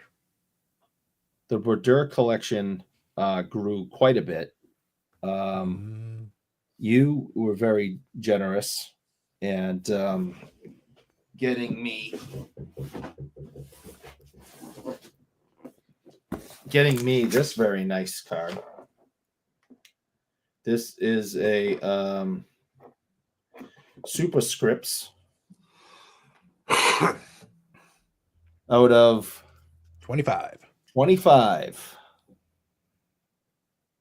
So you were very generous to get me that, knowing that I have a small brodeur collection going on. But I also picked up this one with an First year UD Premier. with an auto, really nice auto on it with the white all-star jersey background. So that's my second brodeur autograph card. So I was happy to get that at a very fair price. Plus the superscripts.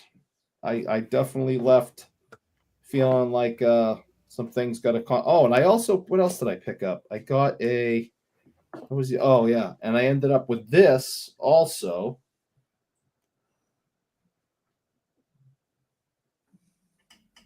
The jersey brodeur.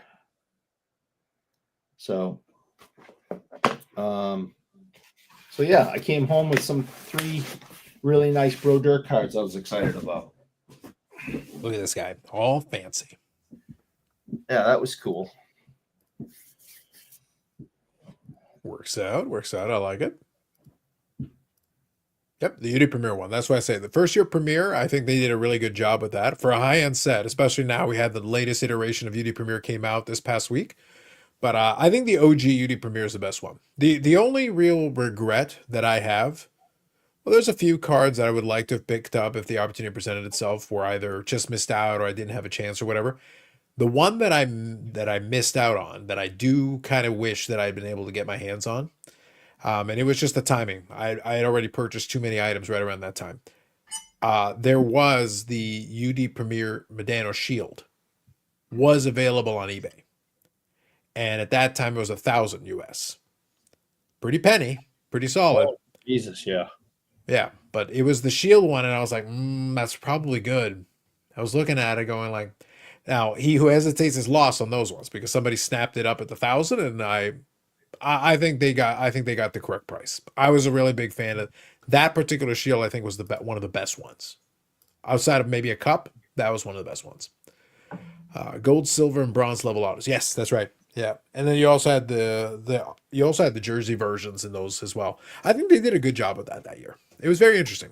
But yeah, that Shield one is one that I do wish that I picked up. I wish I'd grabbed that one personally, because that would have been a nice piece to add to the collection. It would have been pretty big, but it would $1,000. $1,000. It's a lot of money, especially That's some years back. More than that. What was that? I said that's actually more than that. $1,000 US for us. That's $1,400. Yeah, but then you tack on shipping, customs, and all that.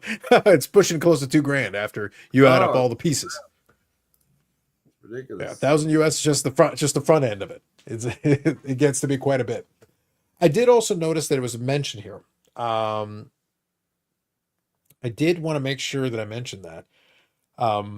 Apparently Tyson is doing the fight with Jake Paul. No, I don't want to know. No, they haven't started yet. 2 women are fighting.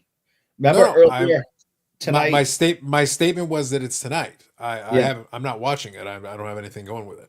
But I did see it mentioned earlier, so I thought I would pick it up. And actually, we did have one question.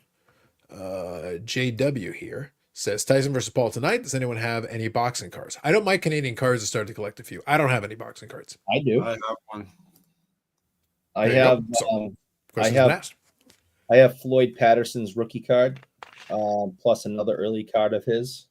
Sure, I have 2. I have Willie Pip, whatever, from the 50s. He was a Hartford fighter. And I have Arturo Gatti, his rookie one, I think, from early 90s, mid-90s. Nice. That's nice. That's pretty good. Name saying, well, it's a good thing you didn't mix up the US dollars with Canadian dollars in that Medano. No. I knew what the price would have been. And like I said, I thought about it. Legitimately, if I hadn't bought too much shit right around that time, and it was good stuff. Like that was right around pandemic time. And the problem was, and this is a double-edged sword. I've talked about this story before. That was a double-edged sword for me, for my collecting pursuits. I made more damage on my want list of the top Medanos I was looking for during that period than any other time in my collecting career. But that also meant it was the most expensive time in terms of like mails coming in every single week. I'm getting these, and they're all monster cards where they would have been the star of mail days in years prior. And I would get like 2 or 3 or 4 of those per mail day. It'd be like this amazing patch or this low numbered card or whatever. And it was one after another after another. I was filling in all those holes that had been in the collection for years. Today, it's not like that. Today, it's very difficult for me to. At this expo, I ended up with 6 cards, and I was very happy with the 6 cards I picked up. Some really good stuff, good quality, but the quantity is gone. Like the days of being able to pick up like a dozen cards or 2 dozen cards, like it's done. I can still find stuff, but it's few and far between, unless I just want a bunch of random post-playing day stuff. Like that's basically where I'm at. I can't find too much. Before I bought my set of cards, we were Saturday afternoon and I had $25 spent. That's it. And then that went out the window. Yeah, me too. Yeah, Eric, that was every 5 minutes he would spend $25 minimum. Indeed. Paul here says if that fight isn't rigged, I'd be floored. See, Paul, I don't disagree with you, but I got to be honest. If you're going to rig it, I would make it so obviously rigged that it was almost cartoonish. I would literally have the fight descend into the two of them just wailing at each other, and then finally Tyson tries to bite his ear, and then Jake Paul grabs a steel chair, and then Tyson grabs a baseball bat, and they just start wailing at each other.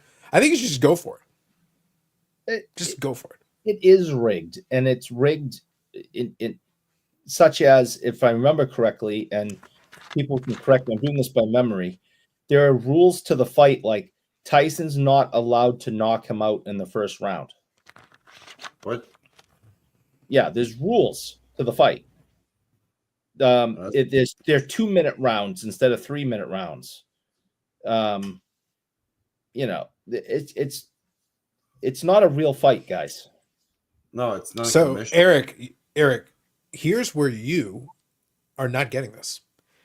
It said, so here Paul's saying he's not allowed to knock him out, period. I don't think there's anything wrong with that. Here's the part that you guys aren't getting. Not allowed to knock him out. He's not knocked out until you give a 10 count. I think Tyson should wail on him and then just don't count. It's not, and then you can pick him up. You can do it Weekend Bernie style, and then just prop him back up. If the rules say he cannot get knocked out, Eric, that doesn't mean I can't punch you in the head until you go down. It just means you don't get knocked out. I will pick you up, and we'll do this as many times as it takes. What kind of boxing match is it where one guy's not allowed to actually give 100%? I just told you, Eric. He can totally give 100%. Yeah. The rule said he cannot get knocked out. It does not say I cannot pummel you viciously to the point that the corner is like, oh my God, he's already dead. I hope he hits him so hard with a body shot that it scrambles his insides and he goes down on one knee and just waves and says, I'm done. Yeah. But it's like over under a chair appearing during the brawl. He's talking all this trash about beating Tyson. He's going to kick his, and it's like there's literally a rule that he's not allowed to hit you. Again, I'm going to repeat it. You just said he's not allowed to knock him out. A knockout Tyson is a determination.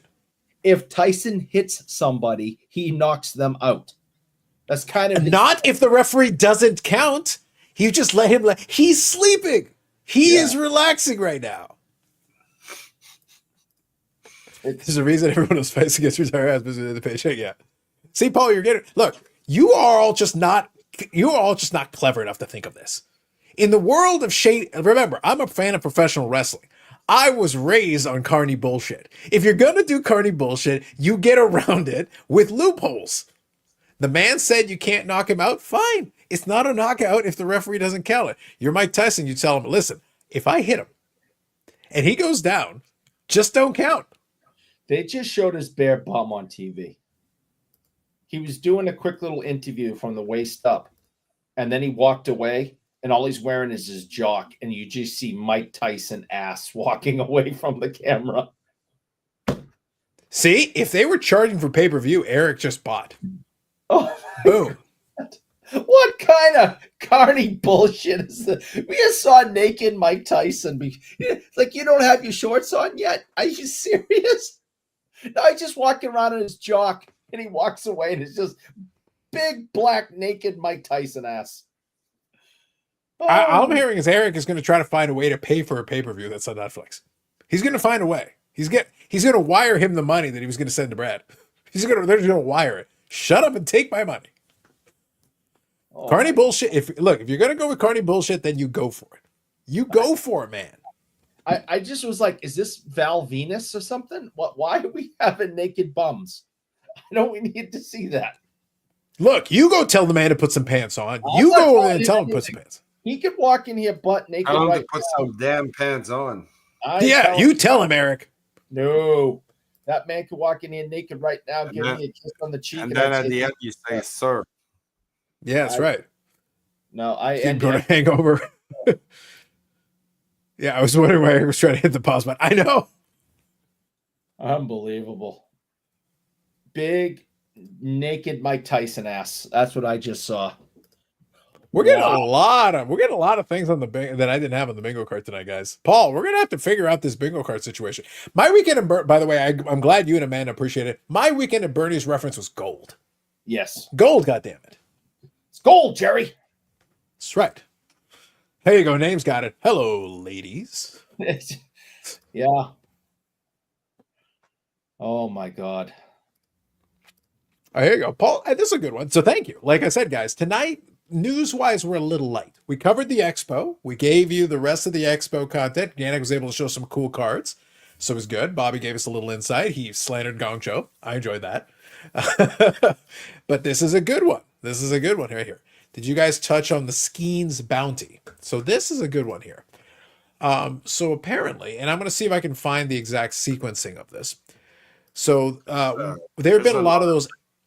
Yeah, there have been a lot of those MLB debut patches since Topps introduced them. Well, Paul Skeens presumably is going to have one of these. And the Pittsburgh Pirates, put together a package, this whole idea, this concept of this bounty that they were going to do. Obviously, we got all those different bounties that people have talked about in the past.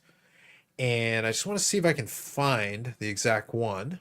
I think Darren Ravel has it. I just don't want to go. I'm not pulling up a link on X because I can't see that shit anyway. It's like 2-season tickets. There's bats jerseys. There's like a bat practice. There's you can actually play softball with 30 people. That was part of it. Like I'm leaving half of it out right now, and there's a lot. Yeah. Okay, here I found it. Like I said, I'm not using X for shit. Like X behind is trash. the plate season tickets. Like, all right, so here it is. So Eric, you'll get a kick out of this. So the point here is the silliness of the sheer amount of stuff they threw in there. So I'm going to read off. There's a whole list of stuff. So if the idea here is this is the Pittsburgh Pirates offering a bounty, and what they're offering here, if you provide this specific thing, basically what their offer is 2 Pirates season tickets behind home plate for the next 30 years. Okay? That's the first bullet point. Okay. Second bullet point, a softball game for 30 friends or whoever you want at PNC Park, plus coaching from Pirates alumni. So they'll bring some Pirates alumni to come in and do it. So you can invite your buddies to go play a softball game at the park, and they'll bring some Pirates alumni to do that with you. A spring training experience here. A private tour of Pirate City and Lecom Park. A meet and greet with Paul Skeens as part of that as well. 2 Paul Skeens autographed jerseys. Take batting practice and warm up with the team, and other unique experiences at Pirate City and Lecom Park. So that is the offer from the Pittsburgh Pirates. Now, here's the other part. There's another piece. Livy Dunn, who's dating Paul Skeens, I believe, if memory serves me, she offered to toss in that you can go and attend a game in her luxury box with her and her friends and associates there as part of that. If you do give that as well. I don't know who that is. She is a gymnast at I think UCLA or whatever. Let's just put it this way: the way you get excited about Emmanuel in space, Livy Dunn can elicit that kind of excitement. Nope, I don't do that. No, that is exactly what you do. By the way, some Pittsburgh Hobby Shop offered $250K for it, $350K if you hit it in the shop. Pretty good. LSU, thank you. I knew it was some school and stuff. So anyway, LSU is she's a gymnast for LSU, and she is very popular on the Instagrams and other social medias. Oh, wonderful! I can only imagine. For science. Yeah, sciences. Yeah. Ask Yeah. Caitlin. Feminist. She'll tell you. I'm sure she's a feminist. I don't think that's the reason why she's popular, Eric. No, that was my sarcasm. Yeah, I'm sure. Do you have threads? I do. I do have threads. I use it basically just to post the podcast episodes. I put the link on there. It's useful for that, but I don't really use it for much else. Let's see. The biggest problem, well, there's about 100 problems with X, but one of them is that now most of the time when you try to access the link, they're like, hey, you have to log in. I'm like, fuck that. I deleted my account forever ago. I'm not logging in for any of that crap. No, thank you. I'll pass. This young lady that's boxing right now pretty much just had her eyelid knocked off. They're stopping the fight. The doctors are coming up and checking on her because she's pretty much doesn't. I mean, she is. Ooh, now they're going zooming right in on that. Did she have a no knockout clause in her contract? Because that would be a shame. I mean, she's Carlos says Russian. Ooh, Eric is enjoying the blood sport of the day. The terminology behind home plate gives me pause. Third deck. No, behind home plate literally means what it sounds like. I don't know. Would you prefer a different spot? I don't know. I think home plate be near home plate seats would be fine, especially for 30 years. That's a pretty long term commitment for those guys. 30 years. That's like it's a 30-year thing. Yeah, I was like, okay, well, that's sure, like whatever. Bobby Bonilla kind of. Ricky Pietro. That's what I mean. Like it's a long term. Like that's a long term deal for that. Anyway, JW here says, I read that Golden is asking the finder of the Skeens card to not go to the Pirates and Livy Dunn deal, but let him sell at auction. Yeah, exactly. Let's see. Amanda says, I'm giving judgmental looks to you all. I am deeply affected by this. And by this is my deeply affected face. There you go. Go Tigers. Nicely done. Nicely done. And listen, I am hurt that you would even concern yourself with judgment on me when I am merely speaking of science. Eric over there is staring at Mike Tyson's ass. I didn't like that. Whatever you say, man. We saw you trying to pause. Behind home plate in the parking lot. Listen, man, it's got to be whatever it's going to be. Look, I'll give him credit. I'll give him credit for at least putting together a whole package. 2 season tickets for 30 years and the rest of that crap. Here's the funny thing. Like, Paul Skeens is a very good pitcher. But again, with the pitchers, the likelihood of Tommy John and all that is pretty exciting. The fact that you're getting, like I said, if you are actually a Pittsburgh Pirates fan, 30-year season tickets is a pretty damn long-term commitment. And again, behind home plate is actually that's probably a pretty expensive season tickets. You're not getting for 1 year or 2 years. Like they're saying 30 years. Is that something I'm necessarily interested in personally? No. But if you are a Pittsburgh Pirates fan, that's pretty good. And again, you're getting the autograph stuff, you're getting to the hangout thing, the spring training stuff, and all that other thing. Golden, of course, wants to sell it, but it's like, well, how much is it going to go for? I have no idea. No clue. It's an interesting thing. It's an interesting thing because I think it'll sell for a decent amount for now while he's still playing and while people are interested. Beyond that, you take that card, you take the deal. You don't get look my back. money, bitch. That's what I'd be saying. You don't look back. I want my money. You'll be able to buy that card back in 10 years from now for nothing. well, that's the thing though. Like, but I think what you're forgetting here is that again, when you got season tickets, you can sell some of the tickets in between. Again, if you are an actual fan of the team, you can have your cake and eat it too. You're getting the stuff in there, and you got some of that stuff you can sell. If Paul Skeens goes to Tommy John like immediately after, you still got the rest of that shit. By the time, don't forget, if you go to Golden for auction, it's not like you go to auction and he'll put it up in auction tomorrow. There is a time delay here. You know, Golden tried to pitch the whole idea of like, well, look at how much, the guy got for the Ohtani baseball. And it's like, yeah, the team offered him like nothing. So by comparison, sure, you did much better. But here's the thing. The whole Ohtani thing is the 50-50 baseball. It's a very specific niche item. This is a MLB debut patch card from Topps. If long-term people don't see the debut patch equivalent to the logo man or any of those, if long-term people don't care, or even next little bit, people don't care.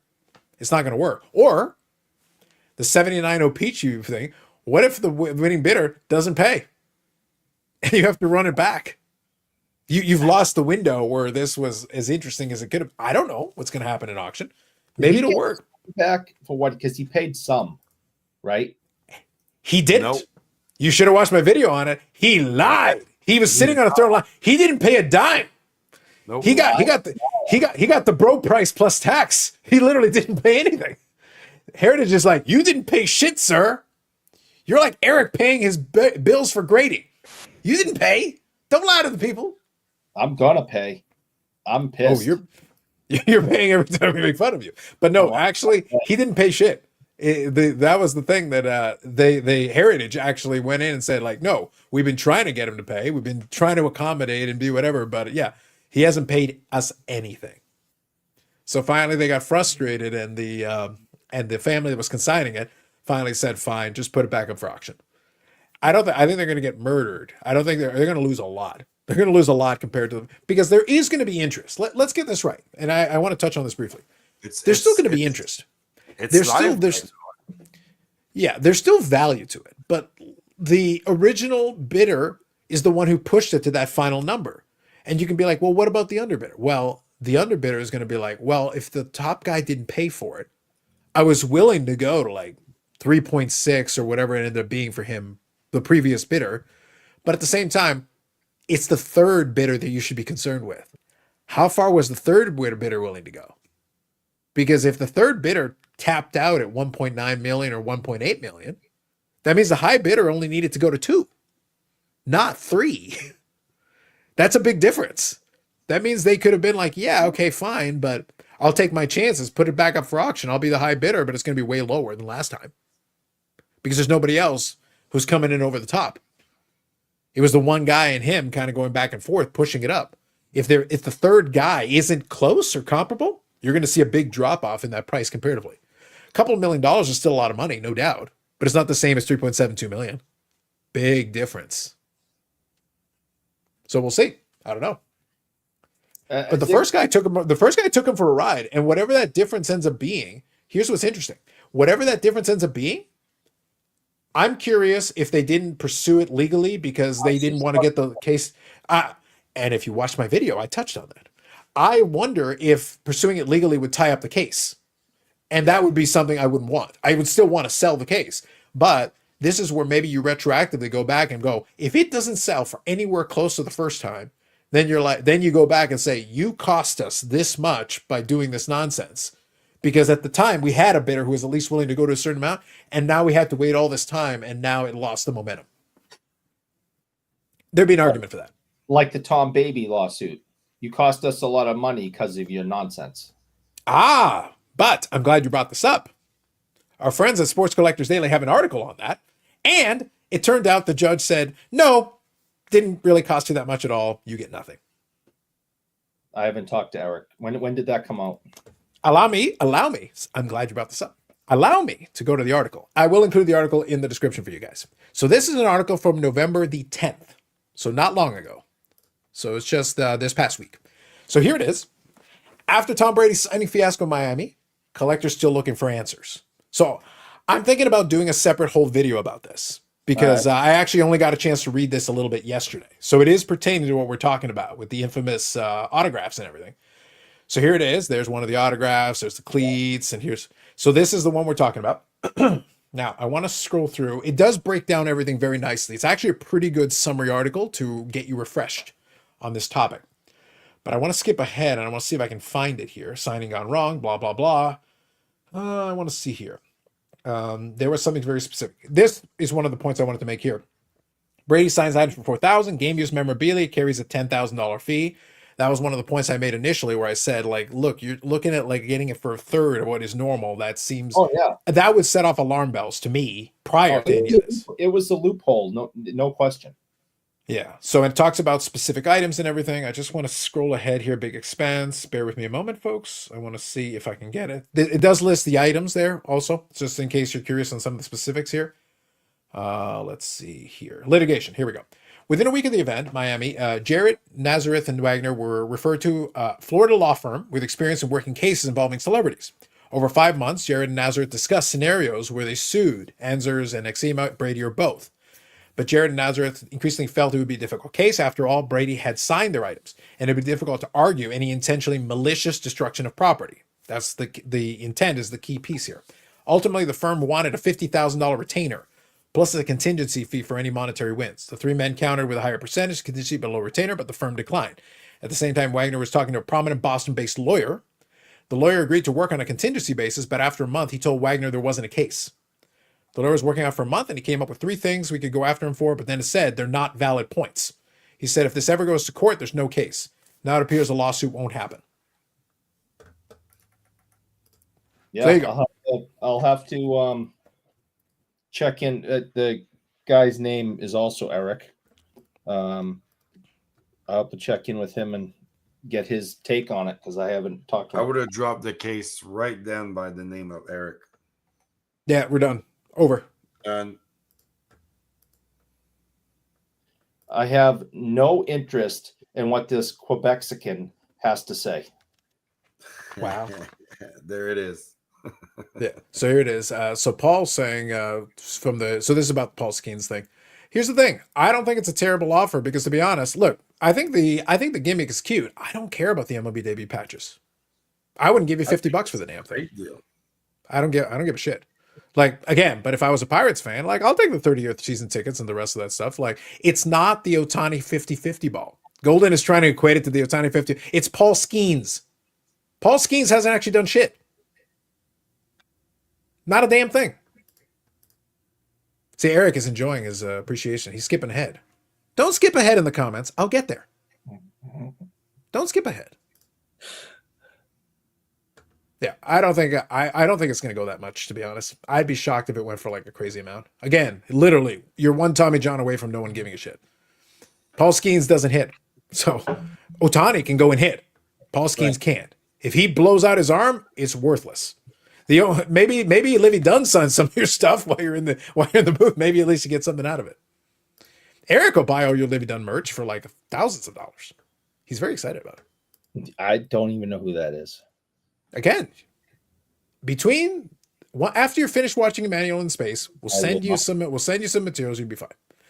Amanda here says, I'd like to remind everyone I'll be setting up the Carlos meet and greet at the Spring Expo. Yes, the BIC meet and greet. We'll see about that one.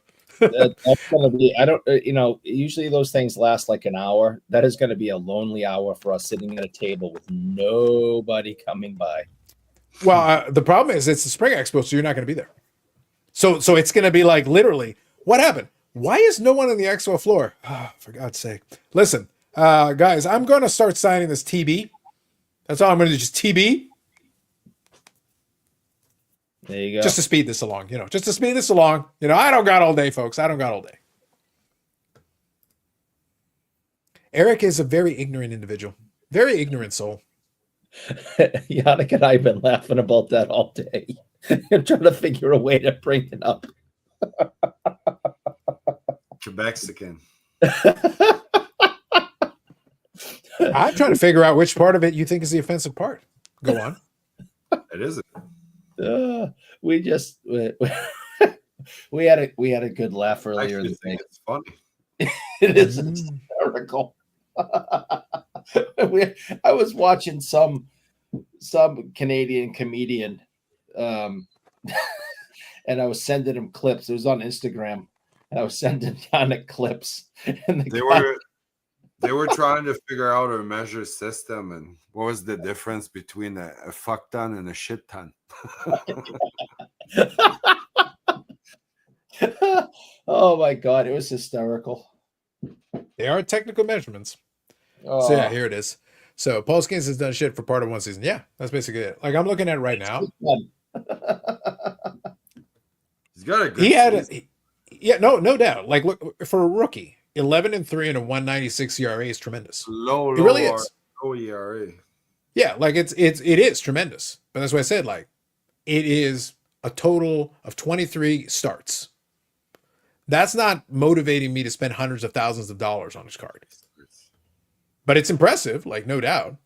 20 years but I'm back ago, to you still had 20 win pitchers. Now it's a 20 start season. Yeah. Yeah. Like, So for that 23 start sample size, extremely impressive. But that's about as far as I can go. It's not, and it's also he plays for the Pittsburgh Pirates. You know, the same argument folks use about the season ticket thing will also work in reverse. He plays for the Pittsburgh Pirates. Now, if you sit there and like, oh, but he could go play for this, maybe he could. And he could also blow out his arm. I mean, right? I mean, that's And a lot of these guys are. Like, it's not like one or two guys who have had this. I mean, that's exactly what the Japanese player that's so good right now. I'm tired. Ohtani. Yeah, that's what he did. So Yeah. And the thing is, Ohtani can hit. So Right. in that situation, because this past season, he won the World Series and didn't pitch for the Dodgers at all. and steal bases, from what I understand. Yeah. So the thing is, he's got other elements to his game where he can still provide value. That's the reason why the Dodgers were willing to give this ridiculous deferred contract, because they're okay, if he can't pitch for whatever reason, he can still hit, he can steal bases, he can do other things for us, and still provide us value. You know, an MVP caliber season for without pitching. And then if he pitches, well, then that's a bonus. You're getting something else too. fills the seats everywhere he goes. Yeah, well, that's the thing. They're making money hand over fist on merch. He is putting butts in seats and he is selling merch. And he's got the media guys all. Japan was watching the World Series like crazy because he was in it. And he didn't have a good World Series. He actually had a pretty mediocre World Series, to be honest. But he was very good in the lead up to it. In the rounds leading up to it, he was doing very well. Could have been Aaron Judge. Oh God. Yeah. Judge did a lot to hurt kind of his reputation in terms of like his playoff performances are still horrifically bad. It's really been kind of a stain on what's otherwise been a really good run for him the last couple of years, because he's put up some tremendous seasons. But right now he's the guy that they look at and go, but then what about the playoffs? You do a regular season, you're a beast. You're doing all this stuff. Playoffs? Not so much.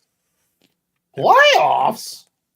The good comp that I think a lot of people throw out there is the Bonds thing, because Bonds was pretty mediocre in the playoffs until towards the end of his career. He had that one big run where they got to the World Series, and then that one last year, he actually was really strong. He had a great run there at the end. But they didn't end up winning. It was, I will find it. The year on that was playoff batting. I'm just trying to get postseason batting. Here we go. I got it. It was 2002. It was the year they lost to Anaheim. Yep. So in that World Series, he hit 471. Man. Yeah, he hit 4 home runs and 6 RBIs. Hit 471.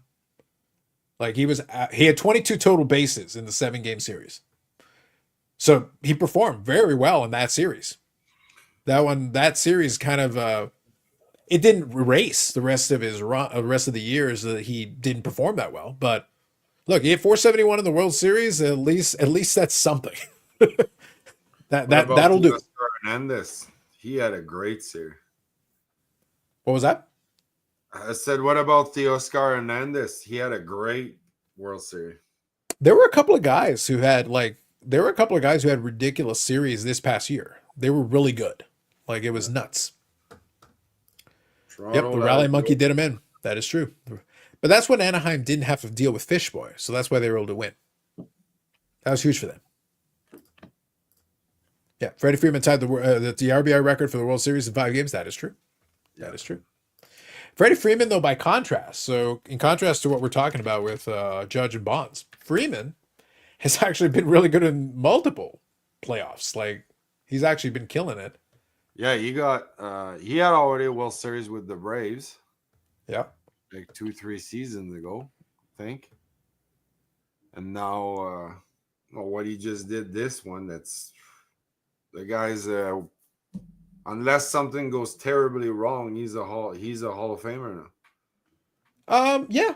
I think he's already look by the He was already, but now he just sealed the deal, kind of like, you know. Yeah, we talk about the lame, like we got the lame metrics, but right now I'm looking at him and here he's a 300 career hitter who has 343 home runs, 1,232 RBI, so kind of the traditional numbers that I like more. But he's also got the 60.7 WAR. He's got an MVP, 2 World Series, and a World Series MVP, a Gold Glove, and 8 All-Stars. That's pretty good. That's pretty good. Yeah, that's So that'll do. That will do just fine. MLB got their Dream World Series this year. LA versus New York, East Coast versus West Coast. What would be the NHL Dream Stanley Cup? Ooh. See, I think here's your problem. The NHL. So let's take this one seriously, Eric, here for a second. The NHL has a problem. The NHL has a problem because the NHL is so regional that you could put together some combinations. But here's the thing. You want a US market there because that's going to be very helpful for them. But you also want a Canadian market that would draw. If you were trying to do the Dream Stanley Cup, if you put Toronto in there, you would get the Canadian eyeballs. Because just the possibility would like drive, basically the GTA would drive your viewership in Canada and give you like 10 million viewers by yourself. Just that. And then the people hate watching in the rest of the country would give you a bunch as well. Yeah. So that would take care of like half your equation. Your other half would have to be strategic because you want a big market for the Western Conference team that will draw as many eyeballs as you can get. Just trying to think. Could you get a Montreal, Toronto in the finals, or No, you can't because they're both in the East. yeah? Okay, there you go. So, And the thing is, like, here's the thing: Montreal, Toronto would be a great classic matchup. yeah, But does anyone in the U.S. give a fuck? no. That's what I mean. Like Toronto will take care of the Canadian side of the equation. But You need that an was- American team on the other side. Your viewership would probably kick any other viewership's ass just by the fact that 2/3 of our country would be glued in front of the TV. I understand, but you still want, like, the NHL would still want that U.S. viewership. So you got to give them the best version of this. Toronto doesn't hurt the U.S. viewership; they're fine. But you got to give them a U.S. team on the other side that will work because you can. New York's also in the East. You can't do that. Well, the West sucks then. Well, that's literally your problem. Western Conference team. None of the Canadian Western teams are going to draw that for you. It's just not going to do it. I don't know, man. Having McDavid in the Stanley Cup Finals, I think, was kind of a big deal. True, but For again, Canada, it was. For Canada, it was. But they weren't setting ratings records for that. But I think hockey fans in the United States say, okay, the best player on the planet is in the Stanley Cup Finals. This is interesting. Let's see here if I can find this. Let's find out. 2024. I want to see if I can find this. So the average viewership, let's see. The average viewership for this past year was over 1 million a game, lower than 2013. No one gave a shit. Exactly. Don't care. So, like, yeah, McDavid's in it. Cool, but he plays for Edmonton. I'm a US. Why do I care? You probably had a bigger viewership having 2 Canadian teams than a US. Yeah, I mean, listen, Florida, to a hockey fan, Florida's a really good team. And, they're good again this year. But, to the average how hockey many fans fan, they have? To an average hockey fan in this country, they don't want to watch a team from Florida. Hell no. It doesn't make sense to them. It's like, they want the original 6. Maybe the original 12. Right now, we'll take any Canadian team who can win. How about that? Yeah, but again, look, we're using this scenario here. I'm trying to match up the maximum number of eyeballs. Again, the original 6, depending on the matchups, great. The 2 Canadian teams, if I'm in Canada, that'll do great. In the US, I don't give a shit. Literally, I don't give a shit. So there is no perfect combination. You will not get the equivalent for the World Series, that equivalent, the LA New York thing. You will not be able to replicate that. Seattle, you just don't have that option. It's not, you don't have the combo that will work at all. Vegas, Oh, you got nothing then. The only thing you could have done, if you want, go clone Gretzky and put him on the Kings. Toronto and the Kings, because you got Eastern Conference, Western Conference. That's your only match. If you put Toronto and the LA Kings with clone Gretzky, there you go. There's your eyeballs. Maybe Dallas. Dallas would have a lot of viewership. No, Dallas will not draw viewers. They've got a talented team. They've got some nice players, but like Dallas is a very niche market. In Texas, there'll be some interest, obviously. Like, look, the Cowboys aren't going anywhere. they'll appreciate just having somebody that's decent. That will do it. And it would be an intriguing matchup. Like I said, Toronto will take care of the Canadian side of it. But I can't find anybody in the West that's going to work. The Pacific, most of these teams know. If you really if you wanted to do that laziest, the only thing you could do is you could try, if you wanted to try using that best player angle, you could do Toronto and Edmonton. Yep. But again, if I'm in the States, do I really care about that? Yeah, I think the States, you're gonna have to get like the Avalanche in Toronto. Yeah, maybe if you had the Avalanche with the right combination of players there and they're running on all cylinders and they're doing really well, maybe some, at least Colorado. Chicago is years away. Chicago, when they were at their peak, might have been interesting. Not now. The current Chicago, it's not going to happen. You don't have the star power and you don't have the rest of it for you. So it's not going to work. So yeah, the NHL Dream Stanley Cup doesn't exist. not in 2024. What's crazy for Freeman is he's usually been injured during the postseason, but still perform. Yes. Freeman also has a Hall of Fame smile. Go with that, Carla. Go with that. I would love for Toronto, Montreal. Yeah, not going to work. Yeah. Toronto making a finals deal breaker. Yeah, always. But this is the hypothetical. Again, we're just using a hypothetical. And Jeff says Toronto, Chicago would be decent. Yeah, I think in this combination, just looking at it right now, if Chicago was good, so again, fantasy land, whatever. If you got Chicago to be good and Bedard was playing well and you've got that going for you, that might work for you. A Toronto with Austin Matthews and all that, again, this is fantasy land, with a Chicago that's good enough to actually be in the Stanley Cup Finals, you could sell that. You could sell it. Because you'd have enough star power and enough name brand recognition there. Because Austin Matthews is with Toronto, but he's an American player. So you've got an American player, obviously, somebody who can score almost 70 goals in a season. You can sell that. And if Chicago was good, and that, an American team, you got a double original six matchup, but you got an American team and a Canadian team, both with a lot of history and everything, you could sell it. You could get the marketing department to do some work and pitch it to people. But those teams are not in the right place. Even if Toronto was good enough to get there, and they're not. Chicago is near the bottom. They're no good. Almost all the name brand recognition team. Go look at who's at the top of the Western Conference right now. Right now, the Central is the Winnipeg Jets, who have lost 2 games.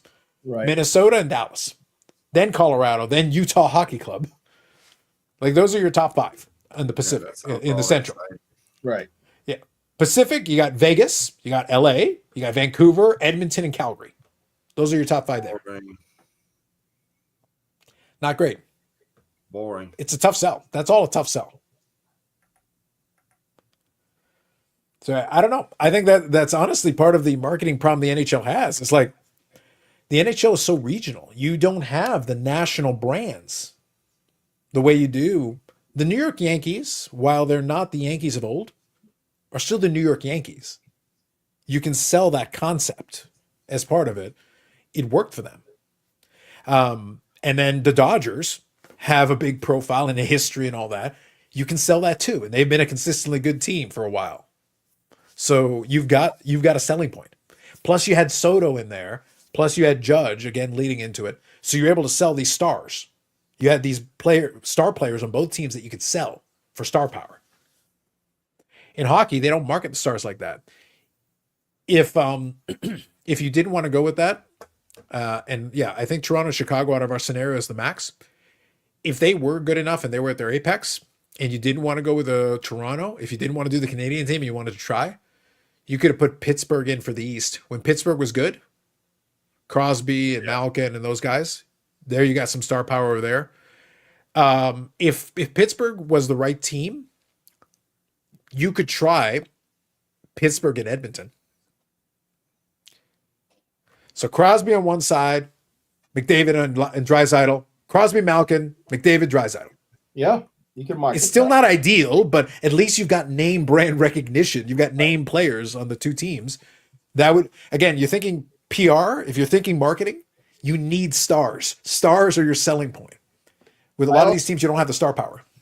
I know I'm old school and stuff, but I still think original six goes, carries the league still. And right now you have only two out of the six that are even half decent, and that's Toronto and New York. The rest are just Montreal is an embarrassment. The Bruins suck. Chicago is rebuilding and working their way back up. Detroit is mediocre at best. All you have is Toronto and New York right now that aren't embarrassing. So the league is the strongest when those six teams are doing the best. They're in the biggest markets. They have the biggest fan bases. They have the longest history. The league is strongest when the original six teams are doing well. And right now, that is not even close to the case. I mean, I'm hearing a pitch for rigged. I'm hearing a pitch for rigged. The Bruins suck. Montreal is worse. The Bruins-Montreal rivalry is what this league was built on. And who the hell cares if the Bruins and Montreal play this weekend? Who cares? They suck. And they're not in contention for anything. But what? Who's going to be at the bottom of the East?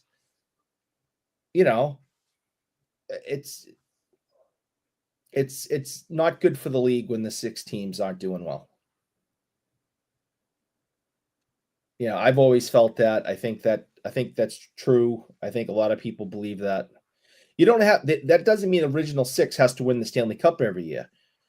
But your all original six teams need to be strong and competitive and putting up a fight every single year for the league to be at its best. And they're not even close. 2 out of the 6 are good. So, I mean, I'm glad Jeff agrees with me, that Detroit's mediocre. That's still better than Montreal and Boston. Chicago. Somewhere off in the distance, Billy is weeping randomly and is designing the next UG portraits in protest. It's going to be called Mediocre, and it's going to be the Detroit Red Wings set. But the Bruins and Montreal are just going to be suck bag set. I mean, Montreal is a complete embarrassment. I mean, they are disgustingly bad. Such strong feelings. And they have been for the last 3 years. Wow. They're just horrible. Wow. And that's not for the league. As much as I love seeing Montreal suck. Will Martin St. Louis will have a job by the end of the year? No, I don't know. Listen, I love Martin St. Louis. All right. I've known about him since he was playing playing college hockey in Vermont with Timmy Thomas. Okay. I mean, he's awesome. He's a Hall of Fame player, Cup winner. I mean, the guy was incredible. He's not doing shit as a coach. He needs to go. It's not good for the league. I love watching Montreal suck. Nothing makes me happier, but it's not good for the league. I don't know. I think it's I get your general premise, but I'm just curious if the regional, and I'm being serious. I'm curious if the regional element of it. I'm looking at it from a more casual fan's perspective. I am looking for storylines, compelling matchups, little specific things. I'm more interested in the compelling matchups. Montreal means nothing to me. I understand the history of Montreal, but I don't give a shit about Montreal. Today, tomorrow, or ever. Don't care. Oh, but Maurice, don't care. That's great for the past. That's wonderful for you. It has nothing to do with today. The Bruins, please. Come on, please. Don't care less. Listen, The Rangers, meh. I get that, but that's just your opinion. I'm talking about the opinion of the masses, and the Bruins have lost 14 Stanley Cups. You are an irrelevant franchise. You exist. I'm actually being completely serious. You exist. You exist to lose to somebody. You're the Washington Generals. Everyone else is the Harlem Globetrotters. Sometimes it feels like that. Mathematically, it is that. No one has lost more Stanley Cups than the Boston Bruins. Years, and that matters. The Chicago Cubs have been around for 100 years. And when the Cubs won, it was good for baseball. The one time, yes. It was very good for baseball. And all you needed was the only other team that is the Washington. It was the Washington Generals versus the Washington Generals backup team. And then you had a winner. It was that or the meteorite. It was, and we narrowly avoided the meteorite. But realistically, Rangers versus Edmonton would be the dream finals for the NHL front office. I don't know if anybody okay, the New York side of it I get, but is the Rangers have sufficient star power to make that end of it work? Just being the Rangers, I don't know if that's enough. Rangers would be good. It's an original six. It's got, New York City, they sell out. They have a good fan base. When Messier led them to a cup, they were fanatical. They were great ratings. The building was screaming. It was really good. So we know New York has hockey fans. We know that they can support that team. And I think having the Rangers back in the finals would be good for hockey.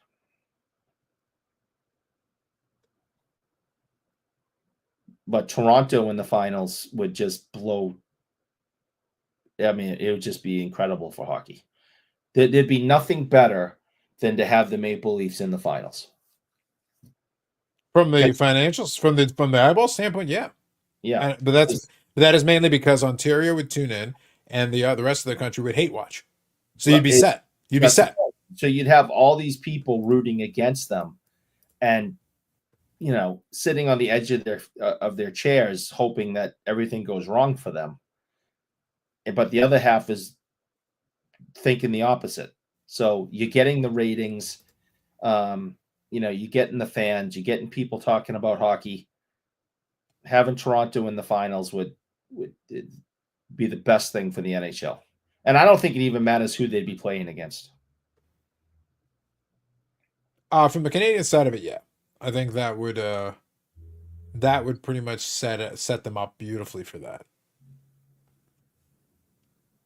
Yeah, I think also you need to maximize your ratings. You would need a long series because a game 7 will always get you that extra. Oh yeah, give you the extra boost. Well, that's when the conspiracy theorists come in with all the leagues. Well, maybe not football, obviously, but that the commissioners telling the umps and the refs to make sure this series goes as long as it can for the ratings and the money and the tickets and the concessions and the parking and the this and the that. And, and I don't think it's too far. I don't think it's the craziest conspiracy theory of all time by any means. A 4-game sweep is not, one-sided, not even a competitive 4-game sweep in any of the 3 major sports that have series like that is not what the league is hoping for. That's not what they want.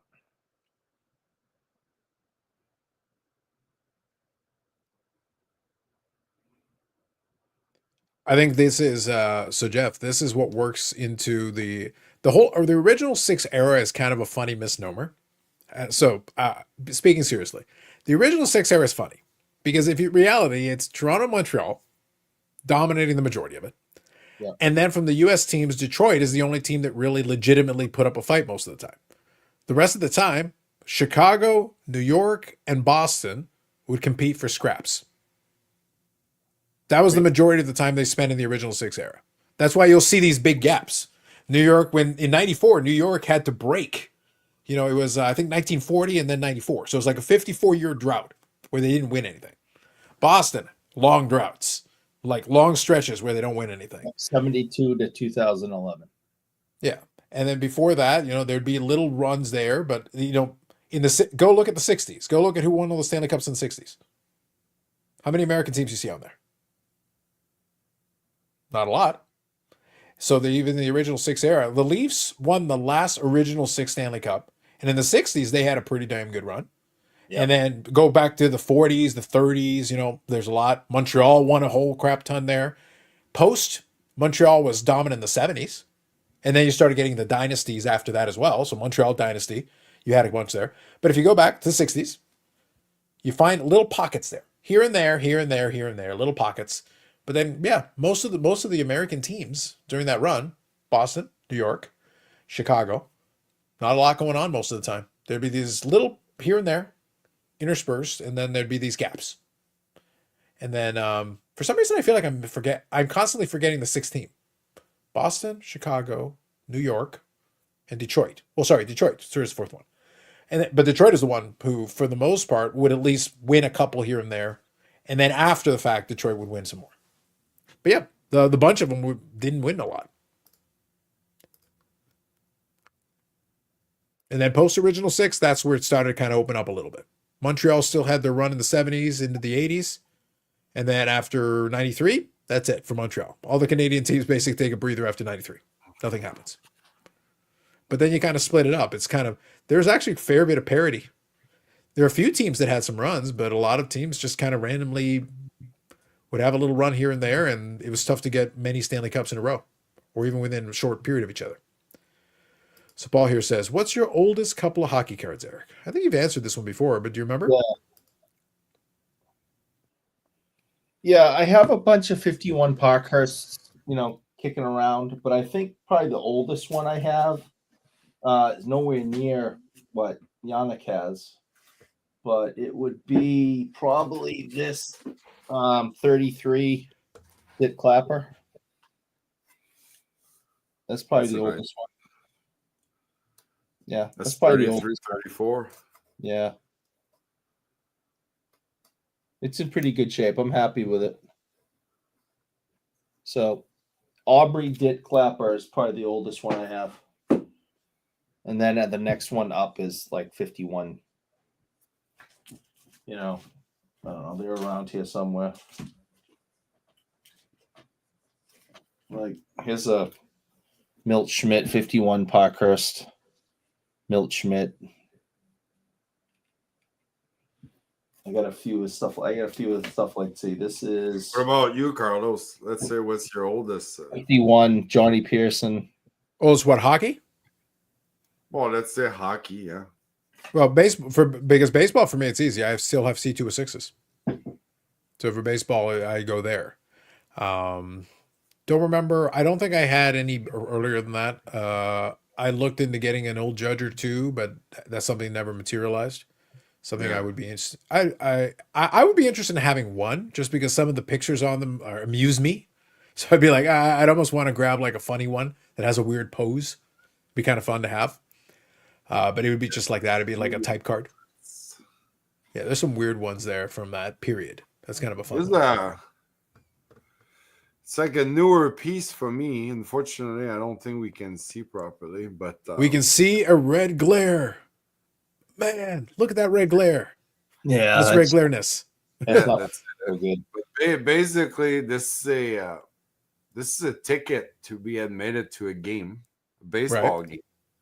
Mm-hmm. And this is Colombian versus Knickerbocker Field Club, not the Knickerbockers himself, but at Washington Park on 4th Avenue, blah, blah, blah. But on Saturday, May 12th, 1900, at 3:30 p.m., and admit the bear and ladies. So you can bring like all your ladies' friends with you. Well, Eric's going to do that when he starts hanging out with Libby Dunn. after he collects on the Skeens bounty. I don't This know. is who not that my is. oldest piece, but this is Well, different. Eric, One of my we see you scrolling the Instagrams. Livy Dunn. Make sure you spell it correctly. You know, No, just, I was answering. we don't want you to get lost. People were asking me questions and looking for my help with some things, and They were trying to they're probably trying to find Livy Dunn's Instagram. Carlos says my oldest sports card is the 1899 Willis Cigarettes card of St. Andrews. Nice, nice. See, Amanda, ladies even. It's nice of them to be considerate to include ladies even.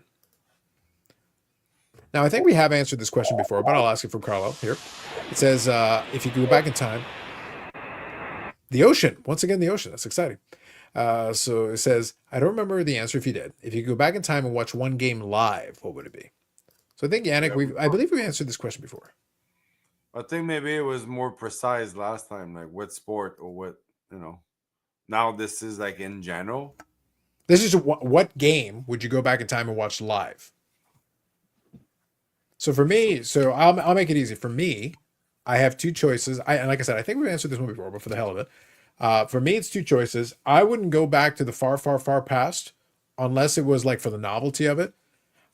Given the state of my teams right now, I would honestly just go back and watch one of my teams actually win a championship.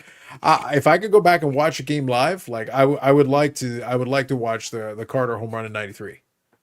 Yeah, I would enjoy that. So for me, that'd be great. So that'd be one. That'd be one. Or I'd go watch Brett Hall score a completely legitimate, not controversial goal at all in the 1999 Stanley Cup Final. Like the most clear-cut, obvious goal in NHL history. No more magnificent example of a completely clean goal.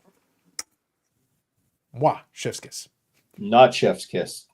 Moi, chef's kiss. Cheetah pumpkin eater. You ain't cheating, you ain't trying, Eric. Maybe you should try cheating and maybe your goddamn teams win. I'll pass that on to the Bruins. Get on it, man. Get on it. So yeah, I pick one of the teams that I'd pick one of the teams that I actually watched win a championship because at this point I may not get to see another one again. So you know what? I want to watch it again. Let me watch it again, and I would watch that live so that I can at least enjoy the moment. So that'd be my answer. I'd go with May 10th, Mother's Day, 1970. I appreciate that Eric narrowly avoided saying what he really wanted to say, which was Game 6 of the 1986 World Series. Well, a high watermark in Boston sports. If I can go back in time and alter something and say, "Hey, pay attention to this," but no, you do realize that Buckner had no business being out there at that moment. The correct thing was like here's the thing: Bill Buckner got such a raw deal for that shit. He should have been on the bench just chilling. You should have just put somebody else in there. His knees were rickety. The dude is like Eric right now. Don't put him out there. Leave him be. But he could hit, so they wanted his bat anyway. But I understand in that situation, it's called a defensive substitution. It's perfectly valid to swap him out for somebody who can bend their knees. I don't want to talk about this anymore. Anyway, May 10th, 1970. Bobby Orr flies through the air. The most exciting minor league goal in history. Exciting. Wow. Just kiss. Good times. And man says, I stand with Hall. Facts. Unbelievable. Facts. I don't know what to say, man. It is what it is. Just the way it goes. But yeah, that would be kind of the angle that I would go for. Just at that point, it's like, no, I'm going to. There's so many comeback stories or those games that way. Now knowing with history what that game signified then, that how many you would go back to. Like 88 Kirk Gibson, the Dodgers, That Yannick, if I was going to pick, by the way, if I was going to pick an alternate that wasn't just selfishly for me, do you think it would be kind of fun in this hypothetical scenario to pick a game that isn't necessarily about your team, but just to be like, all right, you know what? I'm going to fuck with history. So you know what I would like to do, Eric? If it's not for my team, for my selfish reasons, you know what I would like to do? And I'm doing it for Dunkachino. I am going to the Seattle, New England Patriots one, and I'm like, run the fucking ball! Run the ball! Marshawn Lynch! Yeah. No, no, no, no. I'm doing it for Dunkachino. I'm doing it for Dunkachino. Wherever he is, Dunkachino will appreciate my answer. Will appreciate my response. We're not gonna mess with that one. We're gonna fix it. We're gonna fix it, you guys. Run the ball. Bobby Atlanta hate and 86 Red Sox talking about last year. Big night. That's facts. Or the other one. Alternatively, in the same kind of vein. Atlanta's up. This one's for Carlisle. Atlanta's up 28-3, and I'm like, guys, I got an idea. I'm gonna drop this plan. It's like that says run 3 times and kneel. Yes, you're gonna do that for the rest of the game. Run 3 times. Run the clock to 1 second, and then fucking kneel. That's our plan. That's our plan. Do nothing else. Do nothing else. Nothing else. Ty is like, what do you have duct tape for? You are duct taping the football to your hands. You're not doing anything. Just kneel. Go down. It would have worked. It probably would have worked. Yeah. I'll let somebody run the numbers, but I feel there's a good chance that would have worked. Yeah, that's actually pretty funny. Yeah, that's what I'm saying, man. Run the ball. It's like, but Russell wants. I don't care what Russell wants. You sit his ass on the bench beside Buckner. You're not doing anything. Just run the ball. That's all you got to do. Do you think the Jays have a legit shot at Soto? I think he's got the same chance as Soto that Eric does about adding Livy Dunn to the Instagrams and Livy Dunn following him back. I think the odds are equal. What about Cubs 2003? What's that dude's name in the stand there? Do you tell him to catch the ball or don't touch the ball? What's his name? Life will be ruined. What's his name? Jesus. Bateman? Bartman. It was Bartman? Bartman. Okay, so here's the thing, though. Speaking of same vein as the Buckner thing, the Bartman thing is bullshit. Because it's like every single person in that section was trying to get the ball. That one guy got screwed. He got screwed hard. Like, that was garbage. Yeah. Like, it was utter trash. And after the Cubs won the World Series, they had a day to like forgive him, and everyone apologized. But there's no reason. There's no reason he should have been forgiven for anything. Every single person in that row. If you want to hate on, what about the other guys who didn't get their hands on it but tried the same move? Bullshit. Could have been worse. Could have been the two Yankees guy there trying to pry that ball out of Mookie's. Well, here's the thing, though. In the end, they lost the series. Those guys were celebrated by the Yankee faithful. Yeah. Which tells you the sad state of the New York Yankees. You're celebrating a bunch of dorks who you tried to help you win a game. You still lost the series. It didn't matter. 5 chin. Good try though. But it was pathetically sad. It was pathetically sad. But that was the thing. It was like, yeah, no. The other one, by the way, the other one that would be funny, the wide right game. I'd be like, I'm going to need you to recalibrate that kick. Can you just, aim a little bit more to the left? Why? Trust me, bro. Trust me. Your life will be better off for it. If you could just aim a little more to the left, I think you'll be all right. A little more to the left. Let's see here. It's amazing how many memorable games turned out to be not that meaningful. The Carlton Fisk home run in 75 was dramatic, but obviously that wasn't a game winner. So, well, it was a game. I think it was game winner, but then they still lost in 7. So it didn't change the fates that way. Sid Bream running safely, sliding safely into 92. Yes, Bobby Thompson shot her around the world. Yeah, there's a lot of those ones that it wasn't the final moment. It was a big moment, but it wasn't what ended the thing. Although sometimes it works the other way too, right? Everybody remembers the Kirk Gibson home run, but I'm pretty sure, I think that was game 1. And Kirk Gibson didn't do a lot for the rest of the series. It was kind of the psychological aspect. In reality, Oakland could have rebounded and then won the rest of the games and it would have been fine, but they didn't. They just didn't recover, even though it was like one game. And it was like, it was bad luck, dude, but you guys could have just recovered. Oakland was really good. They got the 3 straight World Series. Like, they were really good. Yeah. And it's like they just couldn't get out of their own heads about it. It was weird. Yeah, no, I think you got the right years. I think that's right. So it's like, so sometimes it works in reverse. Sometimes the big moment happens early, and then the rest of the series still somehow gets tweaked because of it. And it's like, shouldn't have, but It still happened. So whatever. I put the Jays getting Soto ahead of Livy Dunn following Eric. I think that's fair. Listen, you can make that argument. I think it's valid. I don't think I want her following me. I think you do. It'll make Ham jealous, so then you'll be even. Well, Carlos said, I'm just saying. Carlos says correct. Game 1, yeah, he never played again. He wasn't even supposed to play that. Like, I mean, he only came at bat for that bat. That's it. That's what I'm saying. So, like, it was a big moment, obviously, and in the end, it inspired the team for the rest of the series. Yeah. But Kirk Gibson did not affect them again, other than that one at bat and that one swing.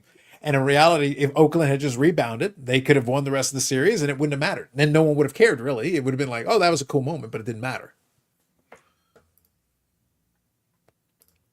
Yeah. And that's the other thing, actually. That's a good call-out, Zach. So the Bartman thing. That didn't end the game. Nope. They still had more issues in that inning. It extended the inning, but they still had more issues in that inning that caused them to lose that game, and they had the Game 7. They pulled one of those Yankees ending after that. It was just basically one error after the next. Correct. That was it. Right. So it's like, you got the scapegoat, but in reality, it's like, well, he wasn't on the field screwing it up. You guys screwed it up. You guys lost the rest of the game in the series. There was still an opportunity. It wasn't the one critical play, but obviously in the afterwards, you're like, well, in hindsight, it's like, please, like, get out of here. The only case that I can say, like, one inning kind of derailed you was in the World Series, the Yankees had that 5th inning where they just fell apart defensively, and Judge literally dropped an easy fly ball and one stupid thing after another. I'm like, you're all idiots. What the hell are you doing? Like, these are fundamentals. This is a fly ball. You are a professional baseball player, professional baseball center field, and you drop a fly ball right in front of your face, literally in your glove. They teach you that one in Little League. Like, what are we doing here? Hey, time out here. What? No knockdown rule in that fight? What does that mean? Like, yeah, you can't. So that was where the Weekend at Bernie's joke came in. Yeah. Yeah. I know. I was listening. Yeah, the rules are ridiculous. So they can only win on the technical? Like, you can't. Mike has to promise not to hit him too hard. It's kind of bullshit. Like, thank you. Yeah. Yannick, the whole fight is carny bullshit. You guys, but look, here's the thing. Can I make a counterpoint to this whole thing? Sure. Y'all do realize it is on Netflix for quote unquote free. I know. You don't have to pay any extra for it. If you already have the Netflix subscription, you're not getting charged extra for it. No, it's on right. But that's the point. Truck right now. Yeah, Netflix is the one paying for the. Netflix is the one paying for this. You guys, it's your same subscription. You're not having to pay any premium for it. So whatever. Hey, Logan doesn't have his Charizard. Logan or Jake? Jake's fighting. Yeah, Jake's the one fighting. That's right. Next to him, and usually he's got his friggin' Charizard thing. I don't think he's doing that when he's following it. So I don't know. Right now. Yeah, even the Buckner error wasn't as significant by itself. Yeah.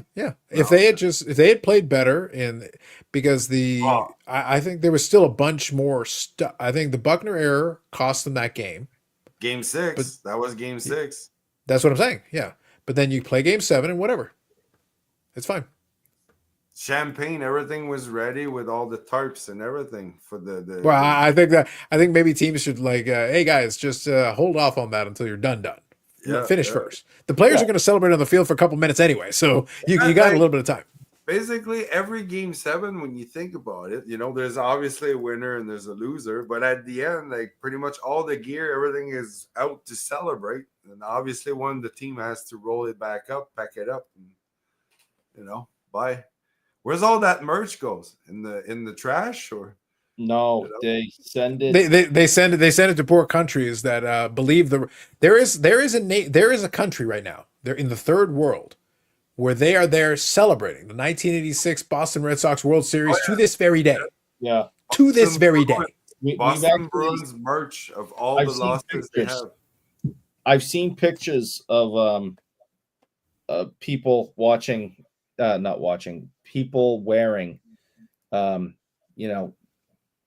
alternate jerseys, in poorer countries, because they just get donated. So they're walking around with Bruins Stanley Cup champions against Edmonton, Patriots. The one I remember seeing was Patriots world champs beating the Bears. So yeah, that's what happens. I think what would be great, Yannick, and this would be a great reality TV series. It'd be great if we had a reality TV series where we flew over a bunch of folks from these countries who had these jerseys or these shirts, who genuinely believe with every fiber of their being this is the outcome that happened, and then we just get him to slap Eric for his slander of the '86 Red Sox. They were a great team, World Series champions. Boom, slap them. Lamine has already taken this and turned it into something. And outside of the fact that you're screenshotting it, saving it for your personal thing, is there a reason why you felt the need to share that with everybody? Yeah, why do you have to go check that out? Hey, if I had to see it, everyone's got to see it. No one else has to see it. We're sparing the rest of you. Don't worry, Yannick, I already took care of it. Eric can go back to looking at that and his manual in space and alternating back and forth between it. He can decide for himself which one excites him more. It's a manual in space. But it's close. It's closer than people think. It's closer than people think. I already saw him screenshotting the Mike Tyson thing. He literally is saving. He's like, can I get this on a real card? That's gonna be his wallpaper screensaver. Oh my god, yeah. It's literally gonna be like, I'm replacing my family pictures with this. That's what the first thing. Guess the first thing they're talking in the shop tomorrow morning. Mm-hmm. And they'll be like, can I get this in poster size? Not even like the end of the fight. They're just gonna talk about Mike Tyson's ass. No, Eric's gonna talk about Mike Tyson's ass. Everybody else is gonna be trying to talk about the fight. Eric is like, you don't understand. No, you don't understand. Look, I paused the manual in space for this. Focus, people. Focus. I'm looking up the rules of this stupid fight.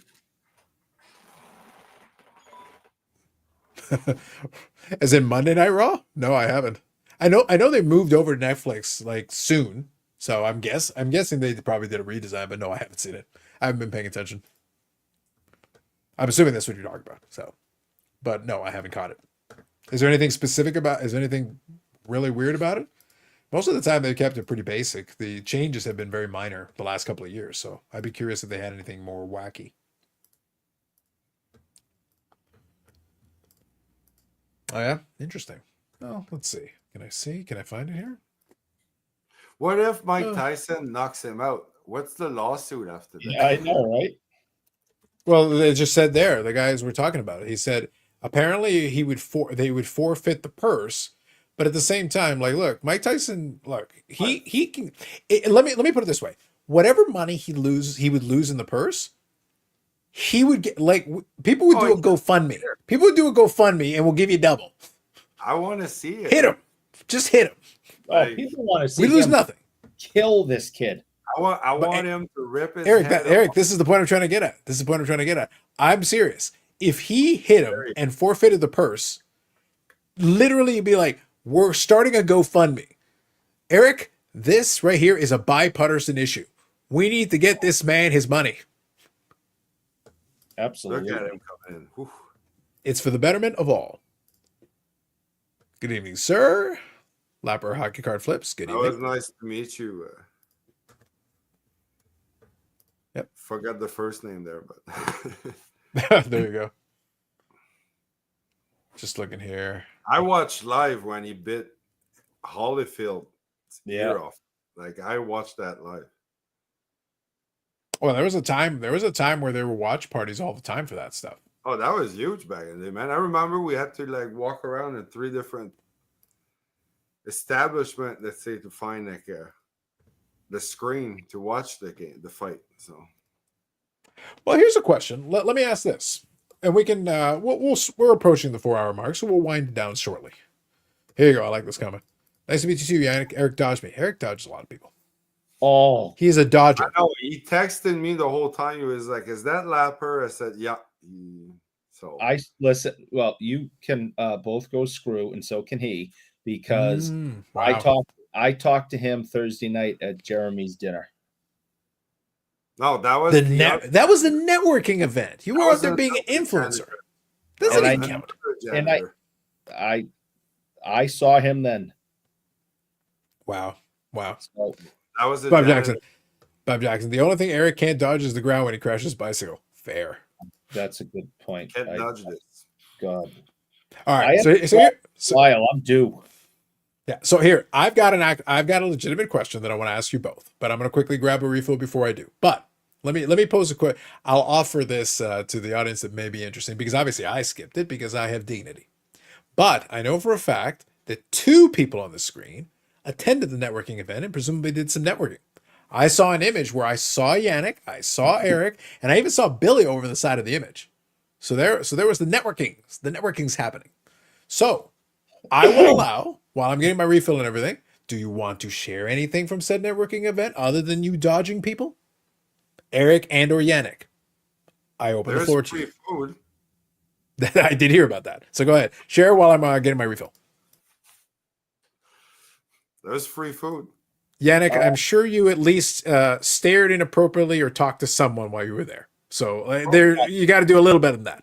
He stared inappropriately at me, and he had to be asked to leave the restaurant. Did I? I don't remember that. Yeah, it was packed. It was lots of people. It was hard for me to hear everything because of my hearing issue because there was so many people. So I sat at a table with myself, my wife, Amanda, Billy, Yannick, Bobby. Who is the gentleman across from Amanda? So that is Chuck, and we met that night, and nice guy, super nice guy, unbelievable collection of modern cards of legendary players, patch cards, autos, that whole thing. Incredible. And actually Chuck was at the shop today because Steve Angel and Chuck did a deal after Chuck went home. He lives in New Hampshire. And they asked me to kind of be the mule to bring the cards back over the border and bring them to Boston. So people trust you? I thought it was ridiculous myself, but yes. So Chuck and a friend of his stopped by the shop today. They, spent an hour or so looking around and hanging out, gave them the cards. They bought some stuff they found at the shop, and off they went. So it was great to meet him. His collection is remarkable. Yeah. He's a super nice guy. And, it was cool. Yeah. He bought some booby or stuff at the shop today. So, so it was really great to meet him. So it was a networking event. And I got to meet someone new from the area that I live. And I was hanging out with him today. So, yeah, it was, I'm glad I went to it and, got a chance to meet someone new in the hobby. Look at these guys in their networking ways. Wheeling and dealing, hobnobbing, rubbing elbows with the hobby elite. Let's see what's going on. Amanda. We're all talking about Carlos. No, actually, his name didn't come up at all. But anyway, Amanda, Chuck says hello. You got to block the screen because I told Amanda that Chuck said hello. I was actually going to cut you halfway off. I thought there'd be more to it. I was a little disappointed. Simple. Hey, Amanda, Chuck said hello. That's it. Let's see here. Of all the bicycles, Eric, you have, how come you don't BMX? I did when I was a kid, but then as I grew taller, I didn't find it to be comfortable to be on a little teeny tiny bike. Some people can do it. I can't.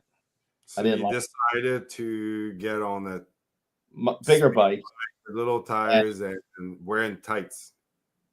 No, I don't do that often. When I mountain bike, I'm wearing baggy shorts and a t-shirt. When I road cycle, sometimes you crash all the time. when I road cycle, sometimes I'm wearing the traditional attire. Tights. Yeah. The traditional attire. Explain, please. No, I'd rather you didn't. I have a feeling the traditional attire is not. I think when he saw Mike Tyson, he's like, "Wait a minute, that's what I use when I'm riding a bike. That's crazy, Mike. We got something in common, bro." Anyway, back to mocking the network. There it is. So it all makes sense now. I think the funniest thing about it was just amusing to me. So the reason I posed the question to ask, it was like I was wondering if there'd be more to it than that. I laugh because it is a networking event where some people take advantage of that to literally to network, but it's also like, oh, you meet this person, do all that, yeah. And I have always I in addition to being involved in the floating head, which automatically means I'm out.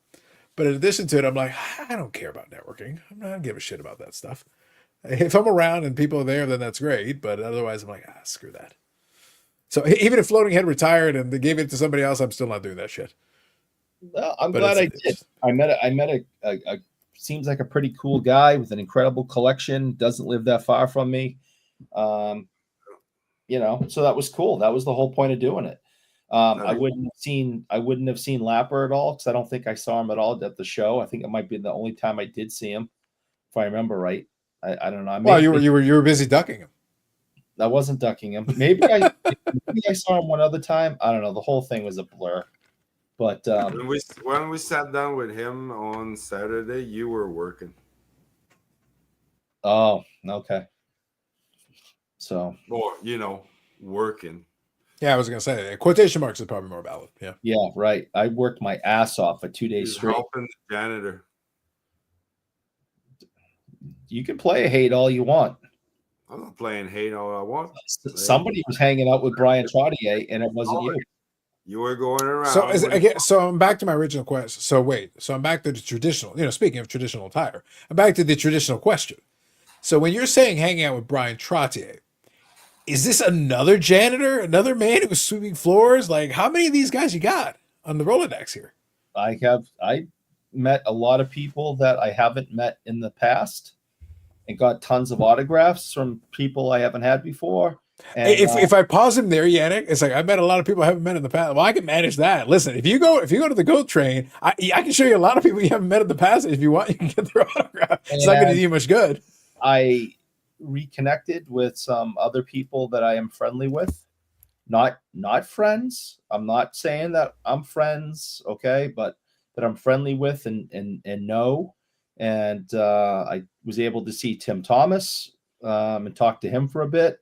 He and I know each other. I know Grant Fuhr pretty well, on a business relationship.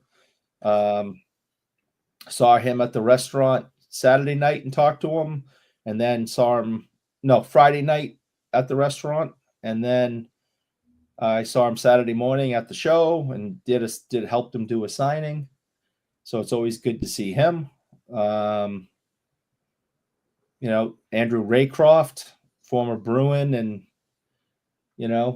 I got his information, so maybe we could have him come to the shop and do a signing. Met Haley Wickenshire. I think it's Haley Wickenshire. It's Wickenheiser. She's awesome. She's so nice. She's like the Wayne Gretzky of women's hockey. It was great to hang out with her. Totally down to earth. Very nice. It went on and on and on. Serge Savad, who I've worked with before, got a chance to catch up with him. Hockey legend. He's getting up there too. And then, Pete Mahovlich, I've worked with in the past, so it was good to see him again. I've never met his brother Frank, so I had the opportunity to meet Frank. This fight has started. All right, this fight has started.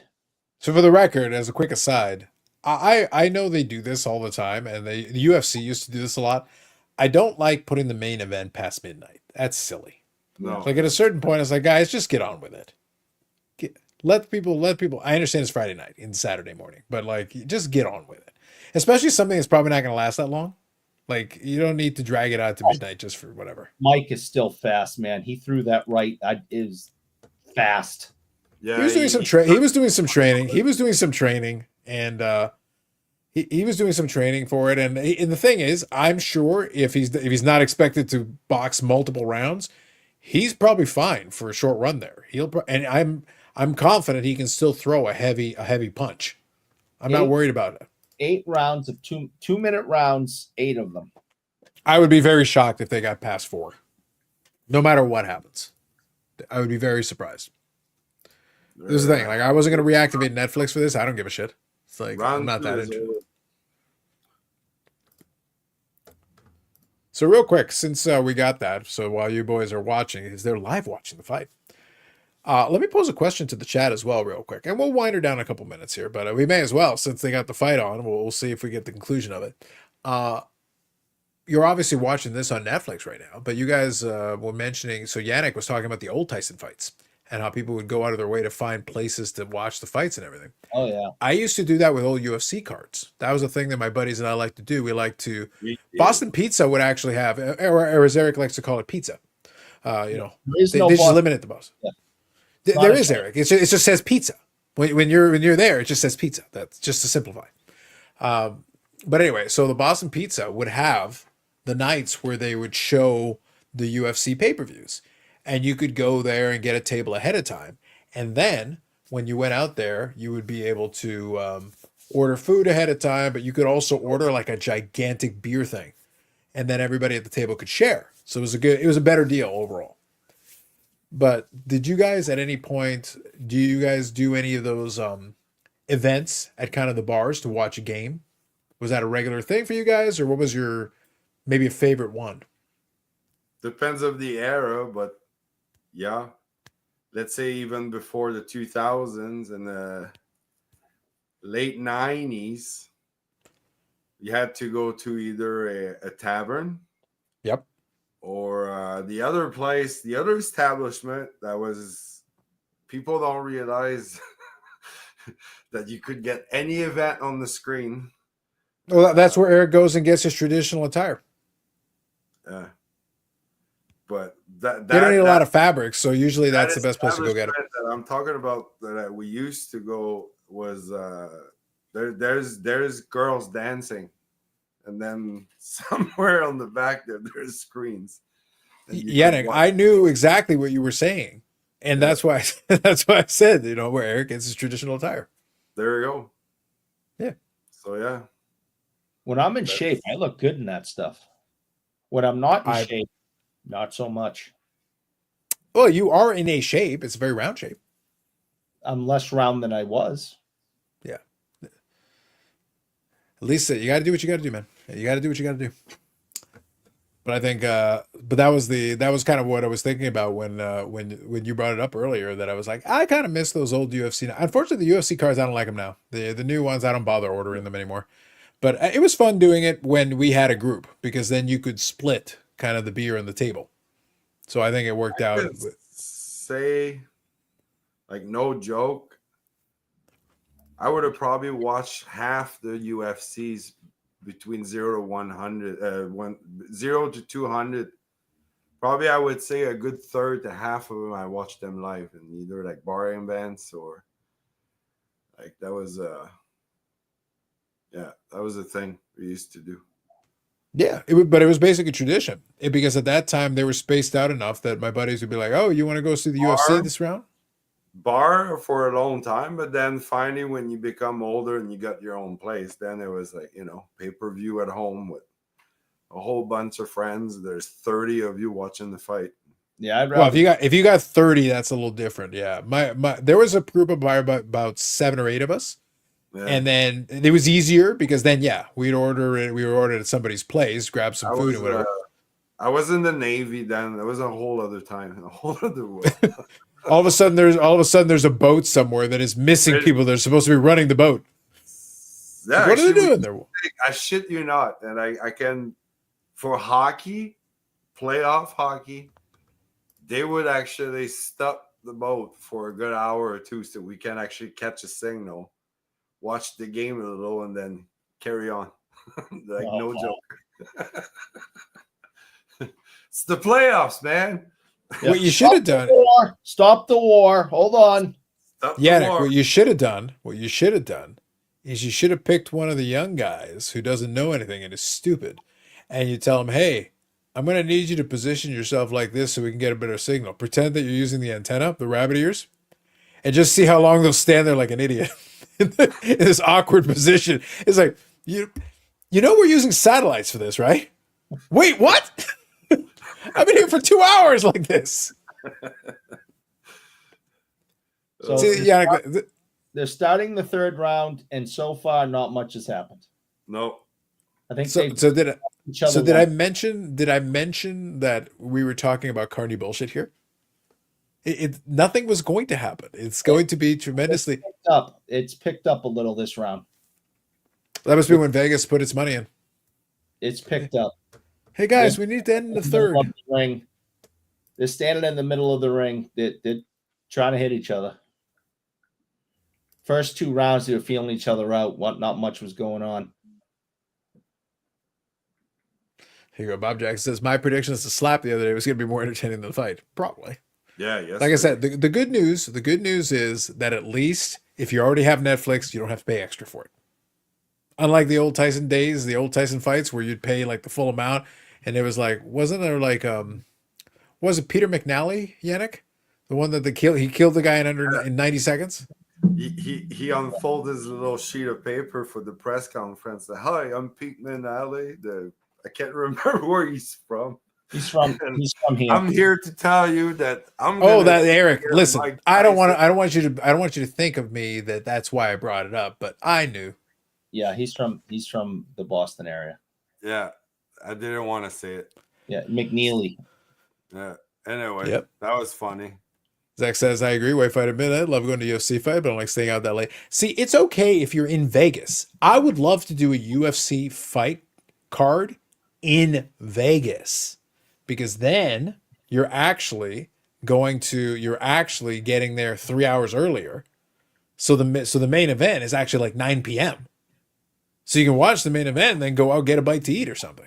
The night's still young. Go hang out, whatever. Well, it's midnight here, right? But it's 9 on the West Coast, right? That's what I'm getting at, Yannick. What I'm saying is that if you're in the West Coast, the midnight Eastern start is fine. It's 9 p.m. You have the main event, whatever, it finishes, and then go get yourself a bite to eat. Enjoy the rest of your night. Tyson is tired already. He's almost 60, or he's over 60. He's old. I know. He's 58 tonight. 58. Yeah. So like that was the reason why when we were saying like fill out in the first round. Why? If you're Tyson, you basically throw yourself at the guy in the first round and a half. Otherwise, you're done. You're gassed. So JW here says UFC, Winghouse and Hooters. Been to over 10 years since I've done it. Used to be like a tradition, like you said. Like Tyson fights in the 80s was always watched at family members' house. Yeah, fair. Strip joints. It was just like so much fun. Yep.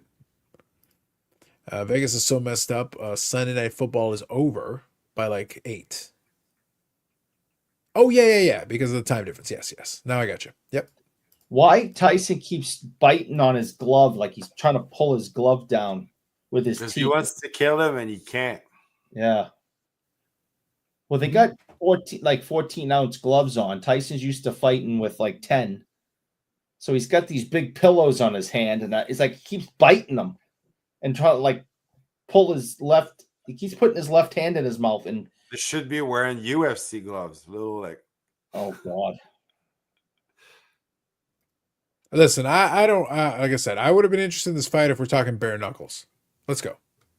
Let's do them bare knuckles. Chalk line on the floor. Listen, that is what I want. That is what I demand. That was bare knuckle fighting. Like, like they go to 272 rounds or something. That's ridiculous. I don't want Tyson hitting me with a mattress on his hand. Never mind 14-ounce gloves. But well, Eric, this is where I don't even want him to look at me. No, look, Eric, we're about to. Let's bring another Massachusetts thing into this. What we needed these guys to fight under the same rules as John L. Sullivan. Let's go, John L. Sullivan. If we insist on Marcus of Queensberry rules, I suppose we could, but only if we must. There you go. Eric, did you find a Vinnie Vincent rookie at the expo? No doubt. Come on. Saturday Night Football should be done today. Listen, man, I would love, Yannick, this is not even a joke, man. If I won the lottery, well, unfortunately, I think they'll be dead in the Civil War shortly. But before that, if I won the lottery, I would love to go move in Vegas because I love the West Coast time zone. I'd be into it, man. It'd be awesome for I me. live there, man. It's a whole other. The air is sweeter, you know. Like it's 9 p.m. It's the land of 9 milk and p.m. honey. It's the land of milk and honey. Every game is done. It's 9 p.m. and you can carry on with your evening. The opposite here, like the second hockey game, it's like 10:30 at night, and you're just Yannick, what you're describing is what happened to Paul. It like messed with his mind. He was trying to figure out like, why is the game still on? Yeah. What sorcery is this? It's like, dude, it's time zones. It's time zones. It's like your whole Alberta thing, time zone ain't gonna work here. You're in the Eastern time zone now, buddy. These games on the West Coast, I miss it. Yeah. Well, the other thing, Yannick, if I'm being completely honest, given the time zone that I exist in, it's like the place doesn't close, so I'm like, oh, this is great. It's like after I'm done watching the games, it's like, all right, I'm gonna go grab a pint, go grab a bite to eat, and go hang out and do whatever. It's like, yep, still open. Mm-hmm. Now ESPN is saying Paul isn't hurting Tyson, but Tyson doesn't have anything in the tank. Well, yeah, at this point, there's not a lot of gas in the tank. It sounds to me like, yeah, they're 2-minute rounds from what I understand. That is correct. And like I said, given that Tyson's old, that's basically to give it kind of that weird exhibition thing. So I think it works out. Yeah, so here Zach says, the whole state of California is trying to move to Vegas, real estate. So it's funny. This is a full circle thing. The whole state of California is not trying to move to Vegas. A bunch of people are, yes. But the funny thing is, like I said, I challenge. I want to see the entire state of California move out because then I will buy the state of California. Because people don't seem to get it. It's like, oh, so expensive. If enough people move out, it will not be. Supply and demand. Someone occupies the supply that makes prices go up. If everyone actually moves, then there's plenty of supply and no demand. Then you could literally buy the state for what the change in Eric's pocket. But since that is not occurring, that it means there is still plenty of people eating the supply. Tyson just keeps mowing on his glove. Something must not be right with it. He's hungry. It was dinner time, and you started the fight. Yeah. Here you go. Paul says bullshit. The 8 o'clock holder game ended like 1 a.m. Yep, pretty much. Yeah, it's a 20-something versus someone old enough to be a grandparent. Yes, pretty much. Pretty much. Yeah, Andrew's Hale of ESPN is giving Paul every round through 5. I don't think it really matters. Like, if you're going to do it on points, I don't think anyone's going to give a crap. Means fuck all. Yeah, that's not an entertain. That kind of fight is not entertaining. That's why I said, like, you should go to gun the other way. Give them steel chairs. Give them a rattlesnake to throw at each other. That'd be fun. That'd be fun. Like, look, if you're going to go with circus, make it a circus. Go for it. I think there should be like mystery boxes of weapons. I think there should have been mystery boxes. Both fighter gets a mystery box. You don't know what's inside of it. It could be anything, even a boat. Just let them open the box and see what happens. Yeah. Well, if he had been exerting himself in the first couple rounds, he wouldn't be able to last more than a couple rounds. 2-minute rounds or not. He can't recover fast enough. That's why I say, like, if you're Tyson and you actually want it to win, you need to throw go look at Rocky Balboa. Go watch the movie where Stallone's old. They're literally like, you've got to throw hurting bombs. Do it early. Just throw bombs. That's it. But he's not allowed to throw hurting bombs. Again, if he's willing to sacrifice the purse, look, it's like he's like a $20 million payday. He'll make at least $80 million in Patreon and GoFundMe's if he kills this man. Easy. I Vegas, but I've never been there where it's like 130 degrees. I go in December usually. Dude, I did it in July. It was fine. As long as you stay inside.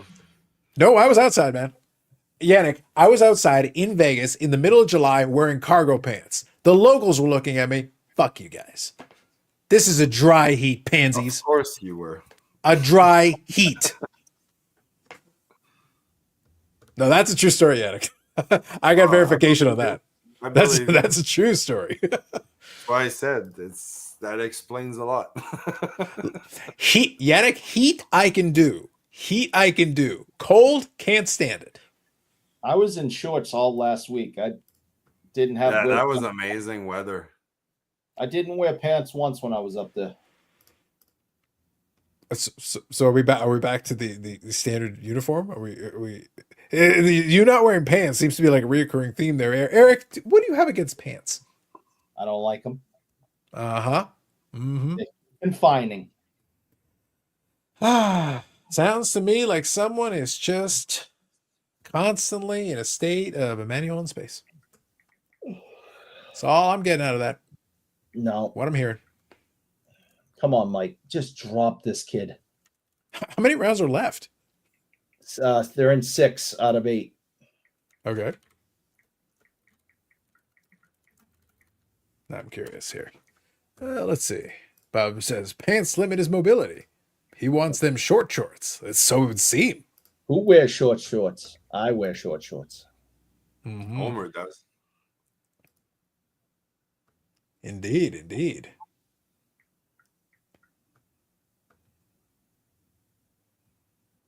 Let's see here. So, Mike, just slip one in and just drop them. For activities. That's right. Eric's just Donald ducking it. Man, they got references today. You ready to wrap things up in this damn fight? I know. Listen, here's the thing. I'm kind of enjoying not seeing the fight. They're watching. I can ask them and kind of interact with you guys, and I'm fine with that. That's fine by me. That's done. They're in between 6 and 7 now.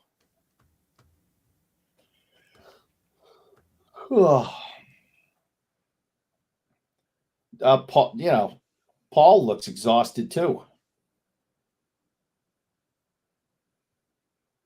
Dude, I never boxed. I did some training and just move and punch for 3 minutes. I've done that. Yeah, well, that's the thing. Like, look, even shadow boxing is actually pretty good for calorie burning because you're moving. You're doing a lot of moving. Shadow boxing, that's not getting hit in the head either.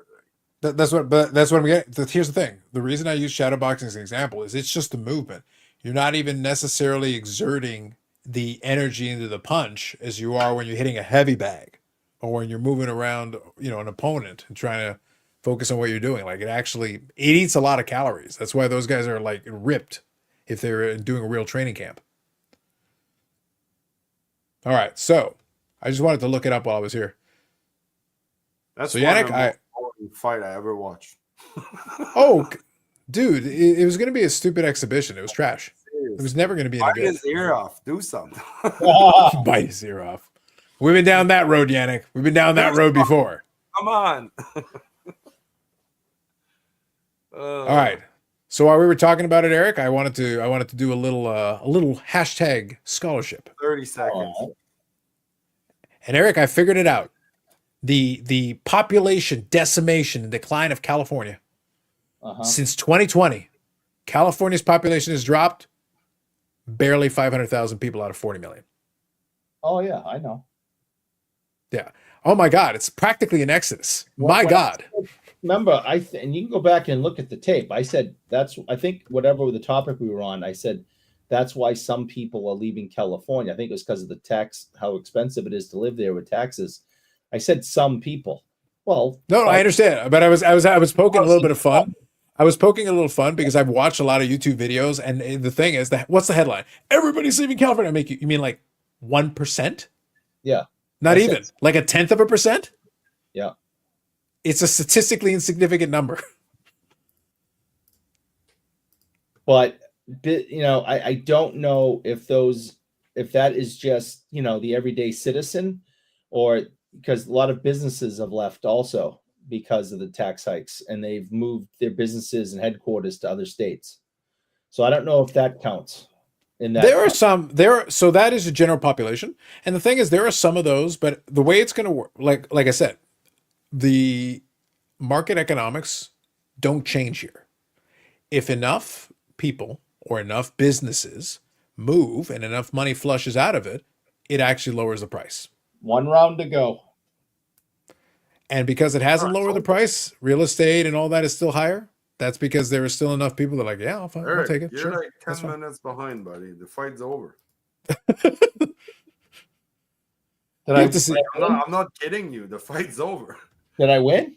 Are you on live or are you in delay? Carlisle here says, if this follows the Rocky doctrine, Tyson, having lost every round, will finish with a flurry, reach the last round, and knock Paul down, and Paul will get up just in time because the Rocky doctrine requires sequel. That is true.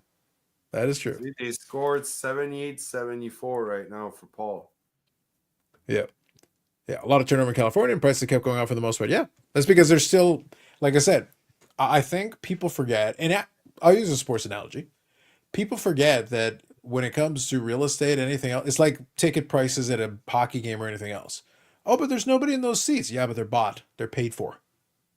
For the purposes of that market, it doesn't matter. They could be unoccupied. If somebody bought it and paid for it, that's why real estate prices go up. If they're abandoned and no one is in them, then it becomes like, all right, we just need to get rid of it. Who wants to buy this for whatever price you can get for it? And there you go. But the prices don't go up. The prices go up when they're still bought and paid for, as long as someone's paying for it. So is the fight actually over yet or no? Yeah. You finally caught up, Eric? Yeah. I don't. Hey, man, I hit play. What do you want me to do? Technology's a bitch. Yeah, exactly. So that's the thing, Bob Jackson. It's like unoccupied, occupied, doesn't matter. It pays the same. Sold is the key word. As long as it's sold, that's why. If it stayed unsold, then that's where it forces the price down. But until then, doesn't matter. And for that purpose of it, it's irrelevant. But then, if that, I've always thought it was funny. For me, I would love to see 30 million people move out of California, because then wherever they move, then the real estate price will start going up over there, and they'll start bitching and moaning about that, which will be hilarious. I would enjoy it. That would be legitimately funny. Pick the cheapest place, whatever the cheapest place is, move 20 million people there and see what happens. ESPN analyst thinks Paul won every round. He was like, well, if Tyson's not being that active, sure. All the other guy has to do is just throw jabs. If you're doing it on points, there's not much you need to do. Just jabs. Recently, I read an article about people in Idaho complaining about their housing pricing going up. Everybody. Yeah. Zach here says, we just meet a lot of people in California and Oklahoma, from California and Oklahoma and Texas saying they left because of taxes and real estate. I understand it's probably not a significant, but yeah, it's literally irrelevant. They're the peasants who couldn't afford to live there. It just means the rich guy bought more real estate. I call bullshit on this whole thing. Which parts? Be more He's specific. are they pumping a new like body spray or something? Like him and his brother are just Probably. It wouldn't shock me. Right now, Prime Pull him. has been like losing a little bit of money lately. The last little while, they've actually been losing a little bit of money on it. you have no idea how many kids I saw sucking on that thing this summer. Prime bottles. Like it's like wow. Well, around these parts, that stuff is sitting and they literally have to discount it. Nobody's buying it. Those shelves are full and they're like, how are we going to get rid of this crap? Good. Yeah, it's because it's trash. Like it's nothing. Like if you actually look at what it is, I'm like, that's overpriced. Like Sugar. it's nothing. Yeah. Paul's here still intact. So it would seem. Yeah, that's disappointing. Eric just realized this all money grab. Where's my meme? I'll get my Garth meme. It's like people do things because they get paid, and that's really sad. I could have bet on the ending, the fight, without Eric even knowing. Yeah, Prime is an overpriced Gatorade knockoff that tastes terrible. I don't even think it has like enough electrolytes to be as good as Gatorade. I didn't even want to try it. Fuck. Yeah, I wouldn't pay it. Yeah, what is a hobby rule? People are stupid. Rule number one, Bob. Rule number one. Rule number one. Well, I almost feel like being a jerk, Yannick, and putting a timestamp here. It says, Tyson Jake Paul fight watch along. The last segment of the live is just the watch along. Yeah. Yeah, and two of you are watching, and I'm not, because I'm not subjecting my retinas to that. I Oh, refuse to fair enough. disrespect my retinas that way. There you go. Plus, I'm buying us more time so that Eric can watch Amanda's live stream. No. Yeah, it appears to be Logan Paul's brand of body spray. It can be purchased by discerning customers at Walmart. Really? That's just filthy. I'm very displeased, and I need to go to bed because I got to get up and go to work at like 8 a.m. So Yeah, because Eric gets cranky in the morning. It's true. Look, I already told you the easiest way to avoid this. All day long. You are. But I already told you the easiest way to avoid this is just don't sleep. Ever. Again. I'm not watching Amanda. No. Give it up cold turkey. No. There will be no Amanda watching. That's utterly ridiculous. Shame on you. All right, so I'm going to finish reading the last couple of comments. We'll end her. So Carlos says, I heard the big money was on Paul and tons of little bets. Why would anyone bet? Paul, it would make sense because, he is the younger guy. And but people who were thinking this would be like a knockout anywhere, no, there's no knockout. Why would you even bet on that fight? It is basically like betting on a match at WrestleMania. Why are you doing it? Yeah. The outcome is virtually predetermined. That is more people bet on Tyson, but more money bet on Paul. Yeah, probably. Betting on anyone versus Paul is the suckers bet in these goofy exhibition funds. Yeah, the rules are structured to benefit the Paul brothers. I saw a short this week of a Macho Man in late 80s, maybe early 90s, but he actually cared enough to do a promo in Spanish. Oh, really? Yeah, I saw it. I was like, it's actually pretty. Hola! Yeah, he had the whole thing, but he had enough basic Spanish to do the promo thing, right? So I was like, I will have you know, Eric, that shit would sell. That shit would sell right now. Right now. Hogan is muy malo. Yeah. Yeah, Nick, I didn't have Eric. Hold on. I did not have Eric doing a Macho Man Randy Savage in Spanish on the bingo card. In Espanol. In Espanol. Yeah. No less. You're in welcome. Espanol. That was a very. Yeah, Yannick, that shit's getting a clip. That shit's getting clipped. Whatever it was that just happened, that shit's getting clipped. November. All right, I'm gonna read the last couple of comments here. 12:38 a.m. I was gonna say, Jesus. All right, that's all right. Last couple of comments. I'll read these. JW says the two fights before the Tyson fight were great. Well, it's good. Remember now why main events are just so. This is something back in the day that UFC did right. They had enough fights in the undercard that if something bad happened in the main event, you weren't screwed. If you book the rest of the card and actually fill it in with a couple of decent fights, people would forget if there were a couple of decent fights in the rest of the card. The main event could be a clunker. It didn't happen all the time, but once in a while, the main event would end really fast or be a clunker. But you'd have like 2 or 3 really good fights before, and if you were watching the whole card, you felt like you got your money's worth. You felt like you got your money's worth still. Yeah. That was better than that. The boxing ones, you're like, maybe 1 or 2 undercard fights, and then if the main event sucks, you basically wasted your money. Jake Paul has defeated Mike Tyson on TSN, but whatever. Shocking. Bob Jackson says, snap into an enchilada. That's right. This is like betting on the NBA All-Star Game. Facts. The 2 inboxers left it all out there. Well, that's good. As long as they put in the effort. Hopefully they get a decent payday. I hope for their sake they got a decent payday for it, at least as part of the undercard. Eric should get into the ring with Mike. I'd pay to see that. There you go. Oh, how about this? Because the age difference is probably the same. Why don't your skinny ass come to Toronto? We will set up a ring with a couple of traffic cones. Oh, yeah. Real quick, hold on. I want him to finish this. I want I want Macho Amigo Eric Sanderson de Oro over there to finish his thing in a second. But before we do, just for the record, Yannick, again with the asses between Tyson's and now Nate, this man is a wee bit obsessed. And again, after we found out about his cycling attire, Eric, I think you like all butts and you cannot lie. All I'm saying is, get him to Toronto. We will set up a ring, and I will go toe to toe with Name. 100%. We'll make that. Are you going to stare at his? Are you going to stare at his ass and get distracted? What's going to happen? 2 men will enter. 1 will leave. Okay, name will be there. Who's the second man? Are you talking about like the referee or like what are we talking about? The janitor.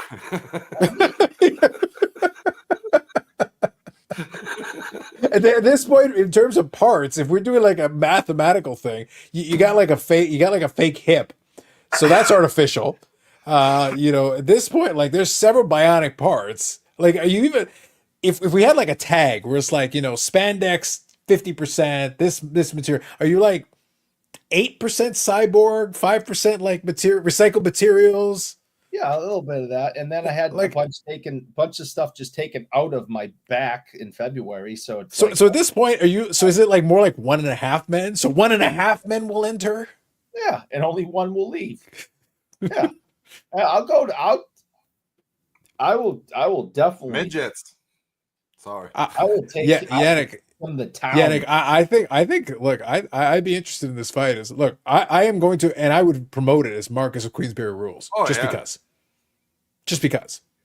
and we got to get him to fight in the old timey thing. I think if Oh, Eric yeah. can't grow up by then, we'll just put a curly mustache on him. Oh, I will have the mustache. It's gonna curl like crazy.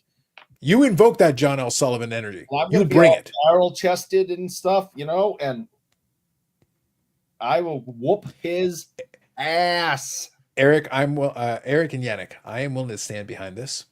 Number one, I could promote the hell out of this shit, and number two, our rigged garbage exhibition fight would still be better than Jake Paul and Mike Tyson. Oh yeah.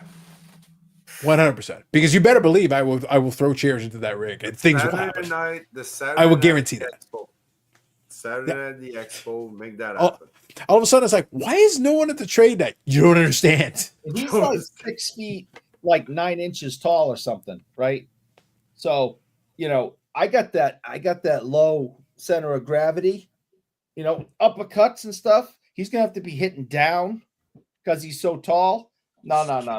Kick you right in the hip, you're done. No, I don't feel anything when I hit my hip. I got no feeling in it. I'm good. So many jokes. All right, that's it. In this very interesting conclusion to tonight. Yannick, on that bombshell, this has been a very interesting conclusion to tonight's episode. It started off a little slow. I'm a little slow. 4:30 a.m. That's the clip. Mhm. It was a special moment. All right, folks in the chat, thank you for participating as always in the longest running episodic, whatever the hell this is. Yannick, I got to tell you, this episode is one of those episodes that truly earns the moniker of whatever the hell this is because I don't know what it was. And it became more confusing as we went along, and I lost track of what it was, and then it became even more confusing as we went along. We had Quebecicans and Macho Man Mexicans. That's right. I actually think, look, I got to be honest, I think that was Eric's finest moment. I got to be honest. Like a Macho Man Randy Savage impersonation in Espanol I'm glad, from the bougie bastard down there. I'm glad that we can add to the 2024 recap of the end of the year. Oh, that shit's going in the recap. And I'm mean, not even explaining how it happened. I'm just going to play it out of context. Technically, you got like 6 weeks left. I'm putting that shit in there out of context. We're not even going to explain it. It's there. I just say Spring Expo parking lot name. Whoa. Spring Expo, that means you got to bring your ass up here. I was going to say. Fight him, I'll do it.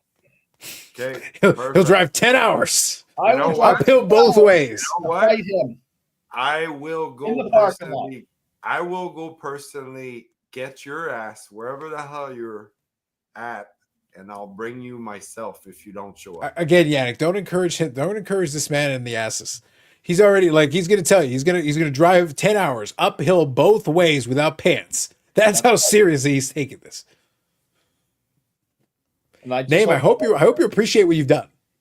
You have taken us to a very strange place. Into the same the exact same New York State trooper that wanted to say hi to me on the way home. Do you think it'll help that you're not wearing pants? He didn't seem to Whoa. mind. See, now we're up in the antes here. It says right here, put your Reggie limited collection up That's against what I'm it. saying. Ooh, We're raising the antes up here. Like. I'm in. Okay, that's serious Reggie- business, man. Reggie's in. I'm in. Mhm. It's going to be the Battle of the Ages. The Thunderdome? It's going to be Total Thunderdome. Indigenous Listen, man. cards versus Sanderson Orr. 2025. Buy your tickets now. I cannot wait. Shocking. Truly shocking. If you all enjoyed watching a young man fight an old man tonight, stay tuned. You get to see it again in the spring. Sally O'Malley. That's right there. That right there is. So we have the Rumble in the Jungle. So yeah, we had the Rumble in the Jungle. We had the Thriller in Manila. And now we have the We got the Clunker with the Junker. We got the Clunker with the Junker down there. The Mistake in Mississauga. That doesn't rhyme. It literally has to rhyme. That's terrible. You keep this up. I'm getting AI Eric to come up with it. I need a rhyming scheme, people. Rhyming scheme. Jerks. God. All right. That's it. We're going to leave before we become even 5% less mature. And we're already scraping the bottom of the barrel as we speak. As we speak, we're getting there. All right. So for Dr. Yannick and whatever the hell this thing down here is, that's it. East Coast, it is now Saturday. Enjoy the rest of your weekend. West Coast, name, you still got hours left. Enjoy the rest of your Friday. Amanda's turn now. That's right, exactly. And Eric will be there. Eric is already committed. He will personally be in the chat of A Man His Thing at 1:30 p.m. and 1:30 a.m. Eastern because he's got nothing better to do. Oh, hurt his shoulder now. I'm tired. End the show. I'm tired. Yeah, I almost want to drink it longer just to torture him. All right, that's it. We're done. Have yourselves a good night. We'll catch you in the next one. Take it easy. Yeah.